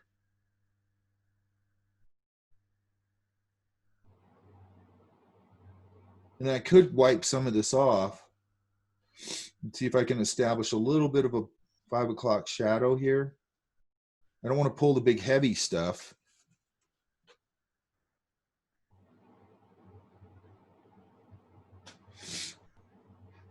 And then another thing I would do probably, and I'm going to let certain things, I might establish this line under here because it's underneath. Establish some of this stuff. And then I'm just going to go dance over it and establish, you know, whatever I think I need to establish. Does that make sense? Yeah, very much so. It's pretty cool that you're using like such minimal tools to do so much value. Yeah, I'm using one. I'm using two. I'm using a water brush and a whatever you call it, pen. A pen. And again, I can use. You can experiment with any sort of inky water soluble pen. Some of these roller balls that are nice and inky, like this is a 5, which is my kind of standard for this thing. But they do a 7 and a 10. The 7 and the 10s get really inky. And also it's going to depend on what kind of paper you use. Most paper, it'll be fine, but some paper really sucks liquid into it really fast, and then it doesn't do it as much. I've noticed that this paper is really nice that I'm using right here, which is a it's a what do you call it? It's a paper from Michaels of all places, and it's sort of a cardstock, and it's got a slight creamy color to it. But man, it just, the ink just glides all over it. Okay, so that you want smooth, right, for that? Yeah, you want pretty smooth paper. I think for what we're doing in here, smooth paper is probably your friend. Yeah. Somebody found the Amelia found the link. And by the way, that pin out the door with a piston converter was like $32, which is a really good deal. Okay, I would say you want the piston converter, and then you can buy, because I like to use sepia ink. I think I've said this in here before. This is a blue, obviously a bluish ink. I'm looking at myself. I'm pinned. Hang on. This is a bluish ink. I'm not a big fan of the bluish ink. I'm using it up because it came with it. And then I'll fill it up with my, I'll pop in my piston converter and fill it up with sepia ink. And I also have like a rose ink, which is kind of interesting. The rose ink actually smells like roses. Look at that, caught Megan's attention. You want to hear the nice. You want to hear the move, Megan? What's the move?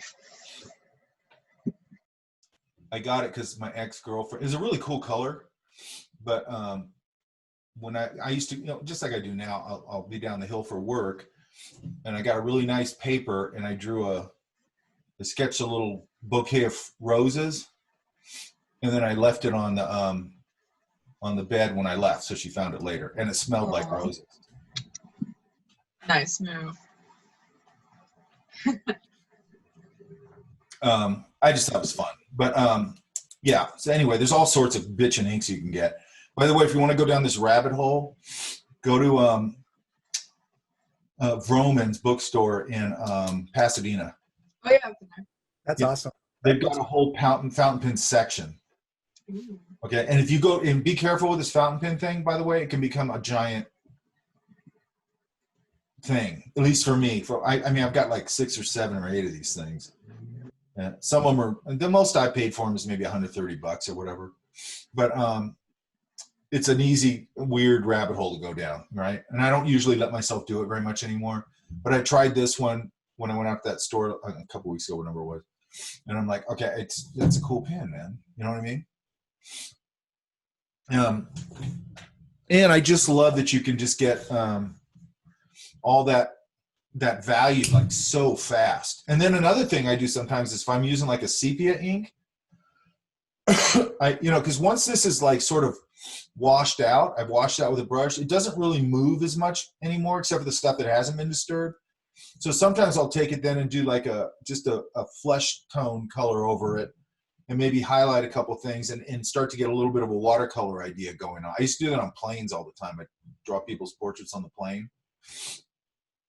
And I'll show you a couple other ways where you can do it with 3 or 4 pencils where you can just do a quick portrait, right? Does that make sense? So what these things are is obviously they're ways of working very quickly, right?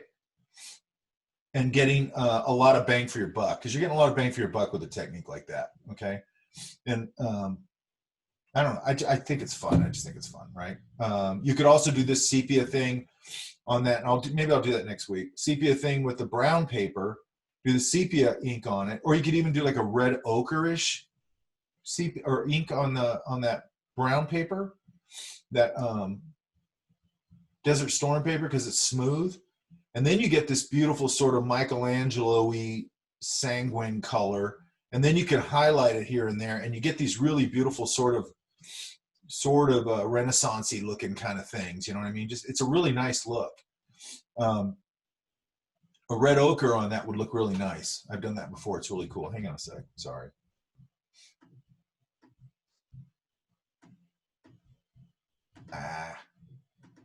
Where did my thing go?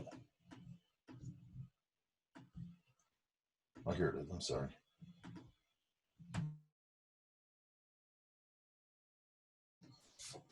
Okay, guys, any questions on this? Nope. And again, you can try it. Any pen that's not waterproof, you can try this with, okay? Because it should smear. I wouldn't do it with a ballpoint pen or anything, but like these, a lot of these rollerball pens aren't waterproof, okay? This one isn't. But you can get the same technique. You can also get these really nice ghosty technique, very watercolory, I guess is what I'm trying to say, okay? Now I want to go play with it. Oh, you mentioned that you ghost like skin tones over it after. What do you use to do that? Watercolor. Okay. I've got a little tiny watercolor set in my bag. I'll try and find some of those, see if I can find some. Because I went down this, whatever you call it, fountain pen rabbit hole for quite a while. Also, Rotring makes a really nice fountain pen that's specifically for drawing. Here. Of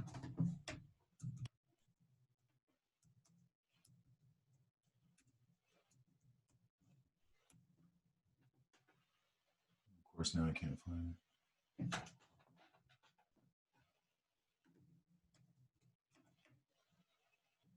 I hope they didn't take these off the market. I love this pen. Here it is. Yeah, here it is. This one. Rotring makes this pen. Really nice drawing pen. Same thing, it's a fountain pen. I think you can get a piston converter for it because I don't ever use anything without a piston converter, so you must be able to. This one used to be, let's see.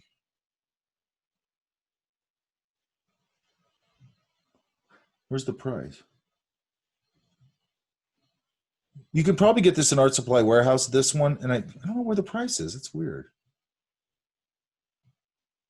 I used to get them for about 16 bucks. Okay, and they probably they used to always have an Art Supply Warehouse. It's a nice pen. It's a fun drawing pen. I wouldn't get an extra fine, but I mean, if you like that, that's cool. I don't like them too scratchy. This one I got is a medium nib, so it's a fairly inky nib. Okay. Anyway, that can be for later. I just wanted to show you guys that. All right. Any other questions? Yeah, just a quick question. What do you use to hold like loose leaf paper without it getting all banged up? Like, I know you have a storage compartment in your clipboard, but does that like keep it nice and like straight or? Mm-hmm. They hardly ever. And then what I do is I spray fix them. I spray fix in my car and here, and I spray fix them, and then they go into. It doesn't have to be this, but I just put them in this archive box. Nice. So all I do is just, I got a bunch of drawings in here. And once this fills up, mark it, put it on the shelf somewhere, right?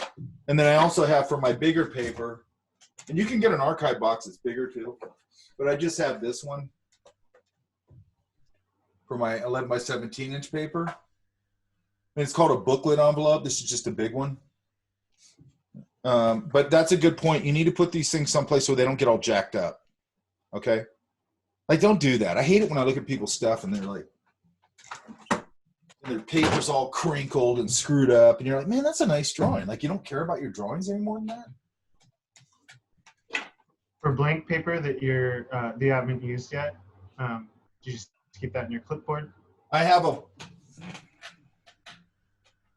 Where is it? I don't think I have it. Remind me of that next week. I'll show you. I got it from Staples.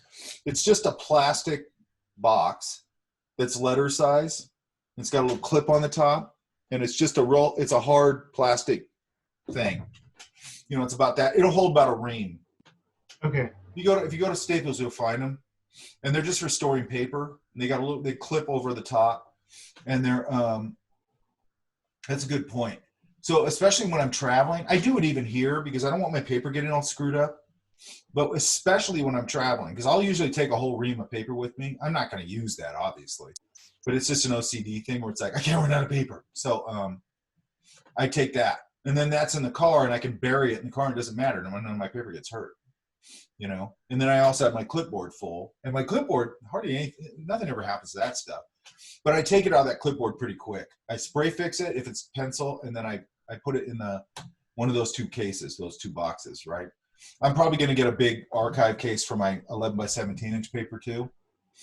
They have those everywhere. They have them at Blick. You know, they probably have Art Supply Warehouse, all that stuff. An archive box, I don't know how much that. I think they're probably 10, 15 bucks. The bigger ones are probably 20. I think it's a worthwhile investment though if you actually care about your work. You know what I mean? And it's going to take me forever to fill those up. As much as I draw, it's weird. It'll take me a long time to fill that up. I mean, that's a ream of paper that thing's going to hold, right? Which is at least 500 sheets, right? I think it is 500 sheets. And I don't, by the way, I don't save every single thing. If it's some stupid, cheesy drawing, I get rid of it. You know, I don't think, you know, and then sometimes I save certain things where I'm like, this isn't great, but it's just like, I think it's funny, or I kind of like the doodle. It's not like a big deal or anything, but I just kind of like it. It's a moment. You know what I mean?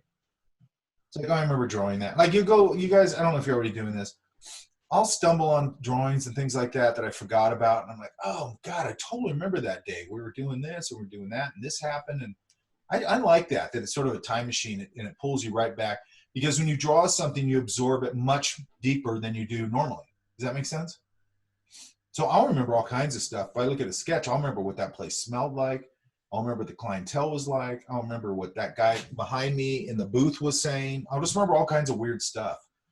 And I think that's part of the reason why when I talk to you about filling up your data banks with like images and things, you absorb that on a much deeper level when you're sitting there drawing it. Because when you're drawing it, you're actually sort of deconstructing whatever you're looking at. Does that make sense? Mm-hmm. That's what you're doing. You're deconstructing it and going, okay, how do I draw this? Oh, it's that big shape. And then that, oh, and that goes to that. Oh, and then there's like a little tube, and, you know, and you just hyper absorb it. You know what I mean? And I think it sticks in your brain. I think that's why after a while you can start drawing out of your head and stuff like that, because all that stuff sticks in your head. Just like Mort Drucker was saying, it's like, I don't know exactly what that plane looks like, but I know what a plane looks like. I know enough. You know what I mean? I know enough.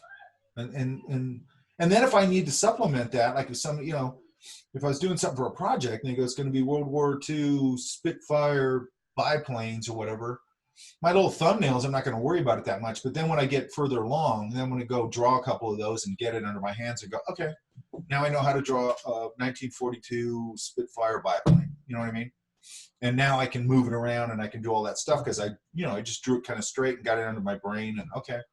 And then when I start going to the final drawing on something, I go, I need a little more surface detail. Then I might look at it again and go, oh, there's like a cut line right there, and they put a symbol right there. That'll be nice. I'll put a symbol right there. You know, that kind of stuff. And fill it up so it looks cool. All right, you guys. I just want to keep going with people right now. Does that make sense? Mm-hmm. I know I didn't get to everybody yet, but part of that too is like, after a while, I'm going to start repeating myself. Okay, because hopefully you're seeing that. And also, by the way, you guys, like some of you did, where you're like, hey, look at mine next or whatever. Every week, do that. If you really have a question about something specific, make sure that you go, hey, look at mine, I have a question. Does that make sense? And by the way, I'm going right out of this meeting into an open discussion meeting. So if you guys want to go to that, go to that. Okay? Hey, I had a quick question. I wanted to verify if something that I got recently is something that you recommended. What's that? What is it? Yeah, that'll work. Yeah, it's a kind of a little travel watercolor kit. Yeah. I think the little travel ones are great. They're great. You know, it gets you started on your, your colored thing, and you don't need a big one, Most of the time I use my little one. I have this like other one over here. This one, which if I'm stationary somewhere, I might pull this out. Right? Oh yeah, I have that palette. That's a good palette. Yeah, it's a pretty good palette. And then I have a little tiny one in my bag that I just use if I'm in in the saloon or something. I just wanted to start doing bar portraits. I just pull that out and start doing it with that. Right? I used to have a little cheap like Sakura one, and I kind of like I upgraded to a Winsor and Newton one. Yeah. But I miss the little cheap one. Yeah, sometimes, I've had the little one that's in my back or in my sketch bag for, I don't know, 25 years. You know what I mean? It's a nice little kit. So, and I think it's one of the best designed travel kits I've ever seen. They still make it. And I go, even if I bust this one eventually, I mean, I've had this for like 25 years. The only thing it's broke on is the little bottle, the little water bottle. It got a little crack in it. But other than that, it's still going strong, and I go, if I ever replace it, it's going to be the exact same one. You know what I mean? I haven't found one better. And there's this guy that makes these custom, handmade, takes like 8 months to get them. He makes them out of brass, and then he'll like enamel them if you want, and it does all this shit, And And I want one, but when I look at it, I go, okay, I want that because it's cool, but it's not a better kit than this one. You know what I mean? I just want it because it's all cool. And it's like this little square, but it's really cool. And he makes them out of brass. I mean, they're really bitchin'. And I think he enamels the interior or whatever, but it takes forever to get them. It literally takes like 8 months to get them. And then there's another guy that makes them out of England, and his take forever to get. And then also he's sort of incommunicado because everybody wants them. I forgot the name of them, but they're like, I don't know, $800 or something. You know what I mean? They're expensive. All right, guys, I'm going to jump out of here. I want 4 more pages. Does that make sense? Okay. Yeah, Mike, thank you so much. 4 more pages, you guys. In And pencil again? You guys are doing a good job, a great job. I think overall, I looked at all of them overall before class. You guys are getting the concept. Now we just got to fine tune it. Yeah? Okay, guys. Yeah. Okay, sounds good. Thanks, Thank Mike. you. Thank you. Thank you. Jump into this other meeting. Thanks, Mike. Bye.